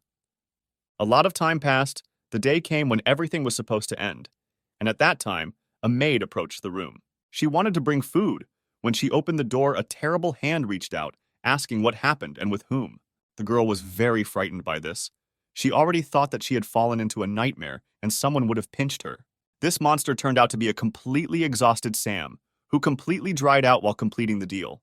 The maid was so scared that drops of sweat were already falling from her like Swarovski crystals from Kim's dress. His skinny arm reached towards the food tray to eat all he could. Then he began to greedily gobble up all the cooking she had brought. She would remember this day for a long time. The hero ate everything with such pleasure that there was no tray left after all. He had spent too much energy. It must be restored. Rise approached him and told him to make a decoction of ginseng, deer antlers, and tiger penises, all of which would give him a lot of energy. Maya and Cindy came after her, who with their chests wide open began to tell how he would suffer again. Suddenly, a frightened beauty ran up to them, shouting that everything was bad. She asked with great interest what had happened there while she was busy. She said that they had guests in the villa. Rise replied that there was nothing special about it. She would immediately meet the guests. But everything is not so simple. The guests were not looking for Master Rise. They wanted handsome Sam. Maya was almost not surprised and suggested that Sam probably had a new fan who was running after the beauty of her idol. Cindy wanted to teach her pursuer a lesson since she had not fought with anyone for a long time. Sam decided to calm the girls down and asked them to go to his guest. He was wondering who was looking for him. Rise and Sam sat down in the living room and formally decided to welcome the guest, saying that she could speak. The Fire Princess initially asked the guest what she wanted, where she was from, and what her name was. She did not introduce herself but said that she was from the House of Lightning. Her master wanted to talk to Mr. Sam. Ogonyok calmly asked, thereby pressing on her what her master's name was. She stated that Miss Rise should know her owner well. Her name was Ding Dong. This name made the hero laugh very much. In part, he even considered it a little cute. Rise explained to him that this girl with a funny name is the last keeper of the seal. This greatly frightened him. The girl said that her master personally wanted to invite him to the banquet to meet him in person. The Fire Princess said that the banquet could be very dangerous, and it was better for Sam to stay here. The girl asked the lady not to worry about him. If Master Ding Dong wanted to kill him, then she would have had enough strength to do it long ago. The guy said that he himself is not afraid of anything, but he doesn't want to move his ass. If the master wants, let him come here personally. His words greatly irritated the messenger, since she would not allow anyone to speak so badly about Ding Dong. She pointed her fists at him and asked him not to blame her for acting so arrogant. There was not a drop of fear on his face. He looked death into his eye sockets, but it never reached him. As soon as the student approached Sam, Cindy's halberd appeared out of nowhere. Maya came for her, and together they stopped the crazy fan of Master Ding Dong. The warrior said that she should not have attacked the master under their noses. Maya added that 100 years would not be enough for her to achieve the same strength as theirs. She was not happy that the three great masters took the side of a man. This is a real shame for women. Cindy told her threateningly that she would only understand them when she felt herself in the shoes of these pathetic men. Sam asked them to be calm, to say that her master could come with him in person, but he himself would not go anywhere. She took a strange seal in her hand and began to read a spell to activate it. This seal was sent to her master Ding Dong and burned in her hands. The letter slowly smoldered, and the student said that Ding Dong agreed to a meeting, and they could wait for her for 3 hours. Rise asked how her teacher could be here in 3 hours when her home was thousands of miles away. The lady replied that with her strength it is impossible, but Ding Dong's cultivation is at the level of royal transformation, and this is head and shoulders above her. The handsome man was already completely desperate, since he had to sit here for 3 more hours. The rest could rest, and he would wait. 3 hours have passed, not a cloud in the sky. Everything is still clear, but it's nice to look at these hills and peaks against a blue background. While he was waiting for Mrs. Ding Dong, he had already fallen asleep, only she did not come to them for a personal meeting. But the messenger stood all this time and thought about the charm this guy exudes. Her interest prompted her to find out how much power this aura that oozes from him had. She put all her strength into the blow, but the terrifying power completely stopped her pressure. After repelling the damage, all her clothes were torn to shreds. Still, this power is amazing. Sam knew that she would try to attack him and put up a barrier just in case. Then he began to call her action very bad, since she attacked without warning. But he was not too angry. On the contrary, he offered her a cape so that she could put it on, since her master might not understand what was happening here. Suddenly, after his words, lightning struck the estate in the middle of a clear sky. This lightning was too sudden. Had the master already come to him? A beautiful woman with perfect shape appeared in front of them, her curves and beautiful face, and she was also strong. In the distance, she saw a student who was lying all disheveled under this guy's cloak. She did not like this view. She did not understand what had become of her messenger. Had she really come at the wrong time? The girl began to apologize to her master and say that it was not her fault, but that she did not understand everything correctly. Out of great excitement, she began to rise to her feet, but began to fall. She came across Sam's arm, on whom she fell, right on the bells. From hitting the steel balls, her head had to endure a lot of pain, which is what she complains about. Sam tried to hold back tears from the terrible pain, but asked her to get dressed first. The student stood up and began to explain herself for putting the master in an uncomfortable position. Ding Dong understood what power this guy could have. Otherwise, he would not have been able to defeat the three masters and remove their seals. But she herself would not allow him to take possession of her. The hero explained everything to her by saying that he had his own tricks to accomplish his goal, and he was used to being friends with girls and would ask her to help remove the seal. This interested her, but what would happen if she did not understand him and refused to cooperate? He doesn't see any problems in this, just as he himself can achieve cooperation, even if she doesn't agree. But she shouldn't complain about his rudeness later if he was so cruel to her. He began to create his first attack on her in order to remove all her clothes now. But this speed was surpassed by her. She was much faster and faster than the pervert. He couldn't believe his eyes that she was so easily evading every attack, so it wouldn't be that simple. Ding Dong analyzed him completely and revealed the secret of how he defeated the bandit Queen May, who was simply stripped in front of everyone. As soon as she realized his full power, she decided to pull off her already revealing dress to deprive him of his chance to win. She showed him all the charms with the words that he had previously seen a lot of women. He just had to say that she was taller than all of them. He no longer listened to her. His head was foggy, his drool was flowing like a waterfall. He was delighted with her beauty. Ding Dong noticed how he looked at her every curve, saying that she saw his flowing drool and asked her to surrender in order to give him more pleasure later. His face filled with redness that could not go away, and he was ready to voluntarily surrender to her beauty. The girls also felt strange. Cindy wanted to help the handsome guy, but Maya told her not to do anything. Meanwhile, Ding Dong began to attack with her beauty, charm, and charisma. But you can't take our handsome guy like that. He will never fall for a woman's body, especially in such a place. Immediately after this, he separated her soul from her body in order to fight on equal terms. The girls stopped worrying about him. They liked the way he outwitted her. The beauty was delighted that this guy did not fall for her charm and behaved so strangely. He asked her if she was joking that he would fall for her dirty tricks. Saying all this, he separated his soul. Again, everything became clear to her. He cannot hurt a woman in the physical body, but in the spiritual body he is quite capable of this. This is precisely why he uses this ability, and this is how he defeated the reckless Cindy. He should not have delayed with her. For this very reason he asks her to worry about herself and not about others. His blow hit her in the chest, but it had no effect. The girl did not seem to feel its power. In one fell swoop, his strength was reduced to 0, and before he could understand anything, he realized that there was no chance to defeat her. A drop of fear ran down his cheek. He felt the anticipation of what would be waiting for him in a moment. She had already heard about this method of winning over girls, so she was prepared for it in advance. Ding Dong threw him away and shouted that he had better return to his body. He should not have expected that his soul could be returned to his body on their own. She is much stronger than any idiots who cannot train physical strength, since it is useless against girls, and in a spiritual state she surpasses even him. The Lightning Princess decided to attack him with her instant strike. But Sam was ready for this and put up an energy barrier to repel the blow. The attack of terrifying power almost destroyed the protective aura that was barely holding on and protecting him. He was glad that he was able to defend himself against the monstrous attack of this lightning monster. Ding Dong was pleasantly surprised by this, but she considered it weak since he showed the last ace up his sleeve. With one wave of her hand, she destroyed the barrier so that it shattered into tiny pieces.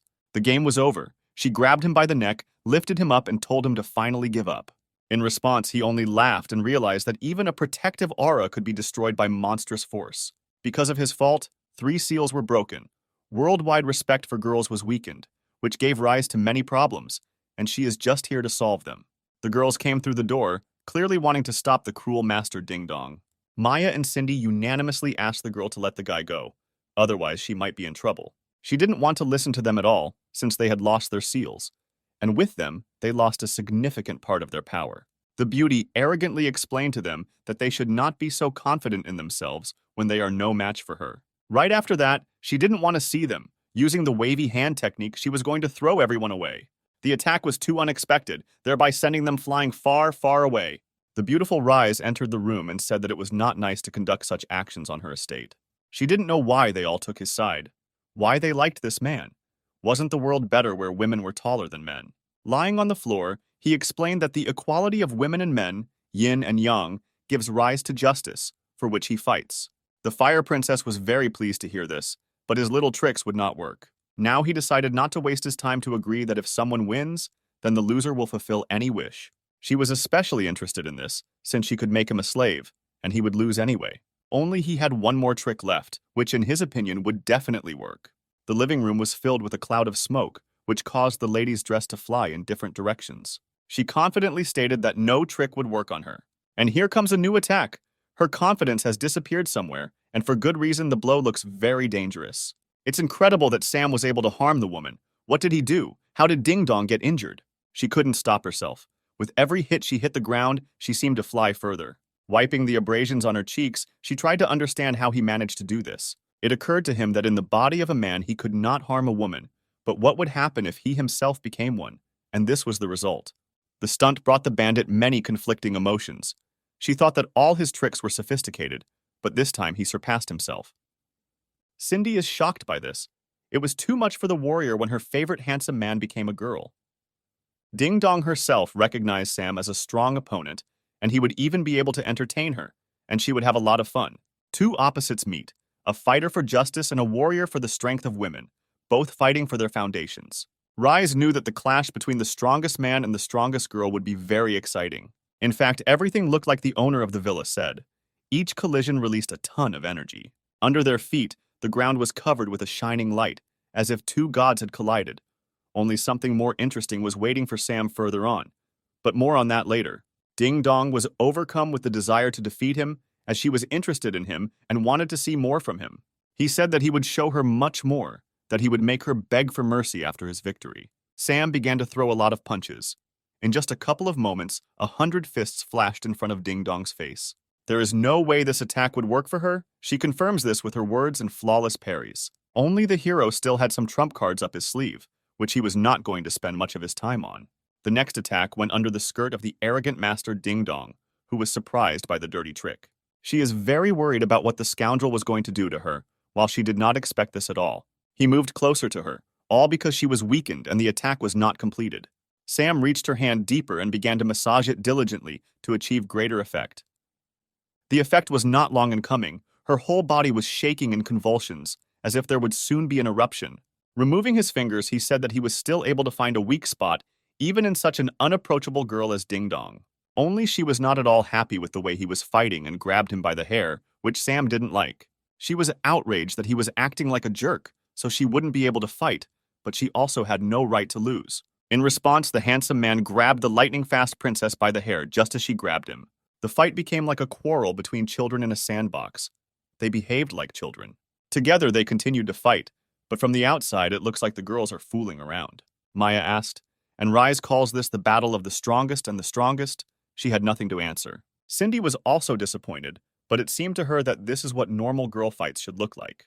They still didn't try to stop, as if they themselves didn't want to stop this horror. Sam thought only about one thing: how beautiful she is.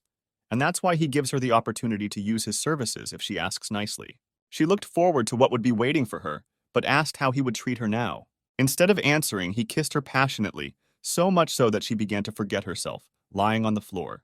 The student was worried about the master, all because she saw who took her first kiss. She wanted to intervene in the battle, but Cindy stopped her due to the fact that this is a face-to-face fight and no one has the right to interfere.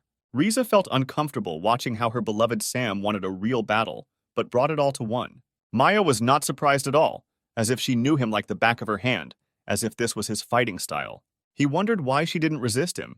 Did she really like it that way? She replied that in this position she was not able to use her physical strength. Now she definitely could not do anything. Everything led to the fact that she must give up, says Sam in female form. She didn't break down for long and agreed that with his dirty tricks, he was able to defeat her. How quickly she accepted defeat surprised him greatly, as she was very persistent in protecting her seal.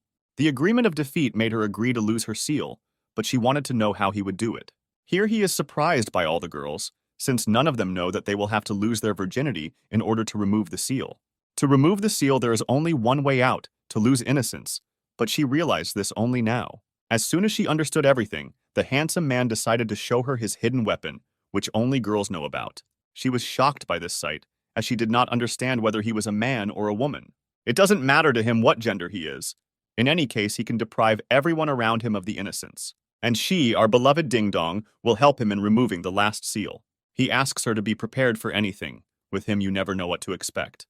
The student ran out to him and asked him not to touch the teacher, so that she could accept the punishment instead. Shame filled her, but she tried to stop the heiress from accepting the terms of defeat. The envoy wanted to repay the master for teaching her everything, to finally pay off her endless debt. Cindy noticed the love between these two, like that between a devoted teacher and servant. Maya saw this as they wanted to get Sam in any way possible. Here he and only he decides the children do not choose anything, but the adult will choose both. This amazed the heroines, since both will get what they so want from him. He threw them on the bed in the most comfortable position to bring both of them to ecstasy. Miss Ding Dong asked the student to step back and bear the pain first. The messenger, who wanted to take Sam first, tried to convey the same thing. He was tired of listening to them and decided that having fun with the two of them would be enough for everyone. This is difficult to imagine even in the wildest fantasies, since they do not believe that he can cope with two at once. He replied that he showed them the ability of transformation, and with it, everything is possible and even more. Their faces showed grimaces of fear and surprise, but really this is too much. No one could wait for the start. Patience was running out. Sam confidently stated that he was on his way. They should be prepared for anything. The first to go was Ding Dong, who caught a complete ding-dong. Her heart began to beat faster, and her face made a face of pleasure. The fourth seal was broken. A beam of light rushed out. This was the last beacon. The task must be completed. The energy beam rose higher and higher, like lightning in the middle of a clear sky. Maya was one of the first to see this lighthouse, which meant the last breaking of the seal. The rest of the girls were waiting to see what would happen after this. The fiery princess felt something strange. Here comes Lindsay. Her eternal sleep in chains has ended. The hero had to save her. The shackles from her hands fell apart. The moment had come when it was necessary to restore the balance of women and men. She was certainly glad that the heavenly man was able to remove the final seal. A full hour passed. Sam finished with the girls. He managed to complete his last mission. But something haunts him. He removed all the seals, but there was no notification about the completion of the task. Suddenly, Maya, who was frightened by something strange, screamed, "What happened? This is how restoring balance works." In the divine space, Sam's avatar passionately kissed Maggie. Siri was nearby but looked tired, which bothered her as this illness was very strange. This avatar was gathering energy to fight a very powerful enemy as the main character fought the final boss. Maggie is shocked by these avatar abilities. The energy is also some kind of powerful enemy. The little sister didn't like that they were just a supply of energy for Sam. She wanted to fight herself. But the avatar reported that he only needed energy. The enemy was very dangerous, deadly. Meanwhile, in the world with Sam, everything is not so calm. They should not expect a balance between a man and a woman. The main enemy turned out to be the one who helped them almost from the very beginning. Lindsay returned to him with new strength. She didn't just ask to destroy all the seals. She wanted to torture the most powerful and charismatic guy in the universe. He tried to attack her, but she easily pierced him with her blade. But he laughed at her, because soon more copies of himself would come to him to replenish his strength. "In fact, he never fights alone," he said proudly, drawing the sword from his chest. After the blood began to flow like a stream, he says that he will easily recover from each of her attacks. Goddess Yin, that's her name now. She knew that he crushed his soul to replenish himself with energy. He expected this from her. As it turned out, the most serious battle would be the battle of Yin and Yang, Lindsay and Sam. We already had suspicions about this girl. Yin was ready to fight him until his avatars ran out and his girls tired of giving energy. Since everything is so, then he is ready to look at all this, although he is sure that everything will work out for him. Ginevra and Irina were swimming on the beach when Siri suddenly called them, a voice that was painfully familiar. It was she who wanted to say that Sam needed help. They could follow her. Irina believed her and said that she would go soon, and finally she praised her swimsuit, as it was very beautiful. It made her feel shy, but she was already accustomed to wearing it, just like they were on the beach. The beauties from the third task were sitting in one gazebo. They decided to hide there from the scorching sun. By the way, excitement and love for big wins are alien to them. They just played cards, probably poker. Samantha looked at her cards with great pleasure, as she hoped to win big, when suddenly she was stopped by the feminine hand of Maggie, who came to announce that Sam needed help. And so it turned out, she told her to finish the game and send for her. The hero was waiting for them in a complete ass of trouble. The sisters began to worry about the boy as soon as they heard about the bad news. Professor Lisa also jumped up to help her favorite student in trouble. Only Samantha was not happy that she was interrupted at such a good moment to win once. Meanwhile, with sweat and blood, Sam tries to win victory against an incredibly powerful enemy, this time a real god. He was already at his limit. Yin was incredibly strong. There was too much difference between them. The girl understood well that his trick was becoming not as useful as it had been before. But Sam still has a few tricks up his sleeve. He has a chance to win in this game. A crowd of beauties lined up at a lonely tent, waiting for their turn, and their patience was running out. Suddenly, more clones arrived and came to their aid. They came here to speed up the replenishment of energy so they should come closer. The devil was pleasantly surprised by the number of new copies. It could turn everything into chaos, she said. They asked her to stop talking nonsense and start extracting incredibly valuable energy for them. As he fought, he realized that all the clones were now gathering energy. He was grateful for their help. A certain magic appeared around him. He began to hope that he would not lose this ideal opportunity to win. Yin said that he can stop dreaming, since she is a true god in this world. Even if she cannot deal with him, he still cannot defeat her. Thanks to her, he was able to come up with a way that didn't require defeating her. Pretending to be a ghost won't give him the chance to win, and he can't believe it all the time. He decided to create a protective barrier to save his life for a while. Maya did not understand what he was going to do. Immediately after her question, he grabbed her tightly and kissed her passionately. He asked them not to waste time with this and to come to him so that he would also kiss them. Yin was very pleased with herself, since she could easily win here, which is precisely the reason why she says that they can prolong the pleasure. Only she did not expect that the same seal that hit her in the place of the seal would appear on her leg. She was very surprised by what happened. Her seal returned to her. How did he do it? And he was able to understand that he could not only remove the seals, but also apply them to the evil goddess. She didn't like this and decided to attack his protective aura. He asked them to be quick, as the shield could save them from this monster for a while. Then they approached him and began to squeeze him tightly, beginning to kiss him to death. The first was Cindy, who began to suck the hero's lips with particular intensity. Rise did not go far from her partner, and she enjoyed this kiss very much. The girl continued to attack them, but this barrier did not give in to her, as if she became weaker with every kiss. Then she had to caress Ding Dong, while at the same time telling Yin that she would not be able to defeat him. They intertwined their tongues. This kiss was filled with sincerity that would imprison the damn Lindsay forever in chains. Bracelets began to appear on her arms, holding back her incredible strength. Steel enveloped her legs. She could not do anything about it. Sam almost completely imprisoned her in chains. The seals began to appear one by one, and her students imprisoned her back in chains. The last seal gave birth to the same column of energy and light that appeared only when the seal was removed. It seems that she began to remember how she was chained for the first time, when she lost all her strength and wandered on a stone pillar, bound in chains and seals. She saw a nightmare. Behind her was the very pillar that she did not want to see, since she could not be sealed again. Yin was ready to listen to him, but he could not leave her here or imprison her in chains, since she could be rescued from here. At that moment, she was ready for anything. She was ready to leave the world, just not to be sealed. Sam was ready to take her to a place she didn't even dare think about. A familiar circle appeared under her feet, leading to divine space, the very place for an evil goddess. The girl couldn't believe her eyes. There was a circle of movement under her feet.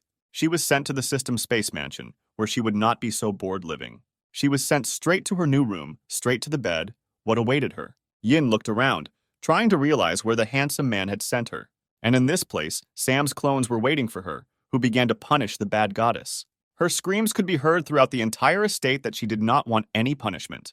He completed this mission. After the imprisonment of the goddess Yin, the balance of men and women was restored, and he received a reward. But he did not understand that this was all. Then a fairy suddenly appeared and congratulated him on completing such a difficult task. She didn't even expect such a result from him. And he remembered her that she had deliberately chosen charisma instead of strength for him, and remembered the good news. He made an idiot face and began asking questions about what kind of good news awaited him. He completed this test perfectly and received the perfect reward. He can completely recreate the picture book. However, he realized that if he pressed the button, all his progress would disappear, and he could return to reality. It looked tempting, but he didn't fall for it, and destroyed the remote control so that she would never bring it to him again. The fairy was scared and did not understand why he did this with the button if he could return. He replied that this remote is like plugins. He values progress, not results. Why would he need a complete illustrated book when he could spend time creating it?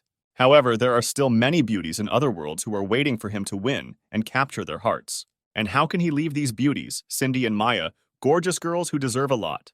What about the funny name Ding Dong and the fiery Princess Rise? He has so many memories with everyone. However, she didn't understand that he was either a pervert or had ideal life principles, but he would still receive the reward that she was holding in her hands. This is the first time he sees such a thing. "What is this strange cube in his hands?" asked the handsome man. It was a box with a legendary enhancement, a hypnotizing eye. With its help, with one glance, the victim falls under the control of the ruler. He decided to use his new skills on someone he met along the way. Now he decided to go to the beach to find someone in the gazebo. This time he was lucky to meet Samantha, who was cleaning up and at the same time surprised Sam by asking him whether this body was real. This would be just right for him to use a spell on her. His eye shone. "It reminds me of someone." To the point, he ordered her to show her belly while she was talking to him. Not even a second had passed before she stopped reproaching him for anything and lifted her shirt. And she spoke as Sam ordered her, only she reminded him to keep the clones in line.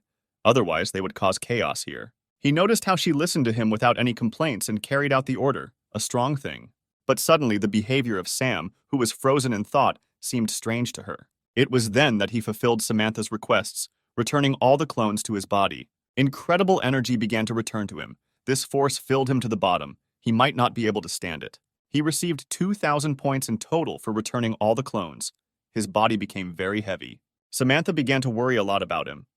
Deep down, he realized that often this power could not be used. Sweat dripping down his tired face, he asked her to help him rest. After a while, the hero found himself on his estate, where he rested after recharging. He only now managed to understand that he had been sleeping all this time. This skill made his body many times heavier. Two lovely girls met him during his sleep. They were clearly worried about him. One even helped him with her healing techniques. He laughed at this situation because he didn't have time to wake up, and they were already right there. But no one wanted to let him go, so they had to test him for clones in his body for his safety. He understood what they were hinting at. For this reason, he concluded that they behave like wild cats, which means he will behave the same with them. Some time has passed, and the whole room is filled with women's voices. The sound is completely enveloping. How many notes are in their voice? But with it, they are not in tune. Samantha was immensely happy that everything was fine with the hero, and besides, he was so energetic. She didn't have time to notice how her friend fell asleep. Was she really that tired to death?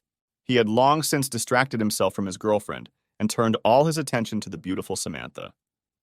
After these words, they kissed so passionately that drops of sweat flowed down their cheeks from the internal heat. Some time passed and Sam was done with them in the bedroom. He finally at least opened the curtain. In between, he thought that after the new power, he became much more powerful, since he could cope with two too easily. Afterwards, he said that he would be in the hot springs. If she wanted, she could take revenge on him. At the hot springs, he wanted to spend time alone, singing melodious music. The moment of calm was interrupted by Freya, who thought Sam looked too happy. Anya was also with her, who wanted to do new stretching exercises with him, but the former brothel owner was afraid that he wanted to avoid and not see them. He replied that this could not be, since he was always happy to see them. He just went out to swim. The girls did not hesitate for long, thereby pulling off the towels from themselves. They entered the water. As soon as they got closer, they smelled a terribly strong masculine smell of sweat from Sam. Miss Freya offered to wash him, and Sam wanted to spend time with them after washing. Freya noticed his love for music and hustled to make his life better. He was grateful to her for that. But Anya didn't understand why, in front of two beauties, he was talking about other girls. It was better to let him look at them. The music lover thought that she was absolutely right, but they should lower the tone of their voice, since there were many other people in the bath besides them. Not far away, my friends Siri and Irina were swimming and chatting about something interesting. And they discussed how good the open-air hot springs are. This water, the ideal temperature, there is nothing better. Irina decided to have fun with her friend and began splashing water on her, which her younger sister did not like.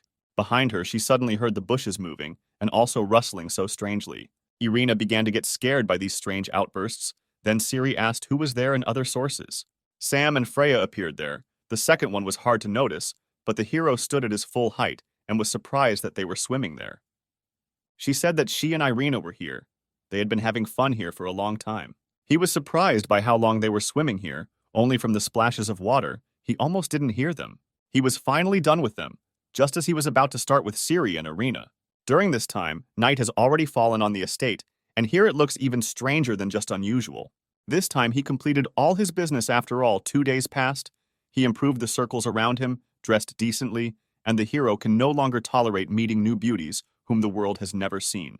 The fairy noted that the child inside him was getting older and older. She raised her hand high and said that they could start a new level, love in all worlds. "Start up!" the fairy shouted loudly, then began a new journey for our beloved hero.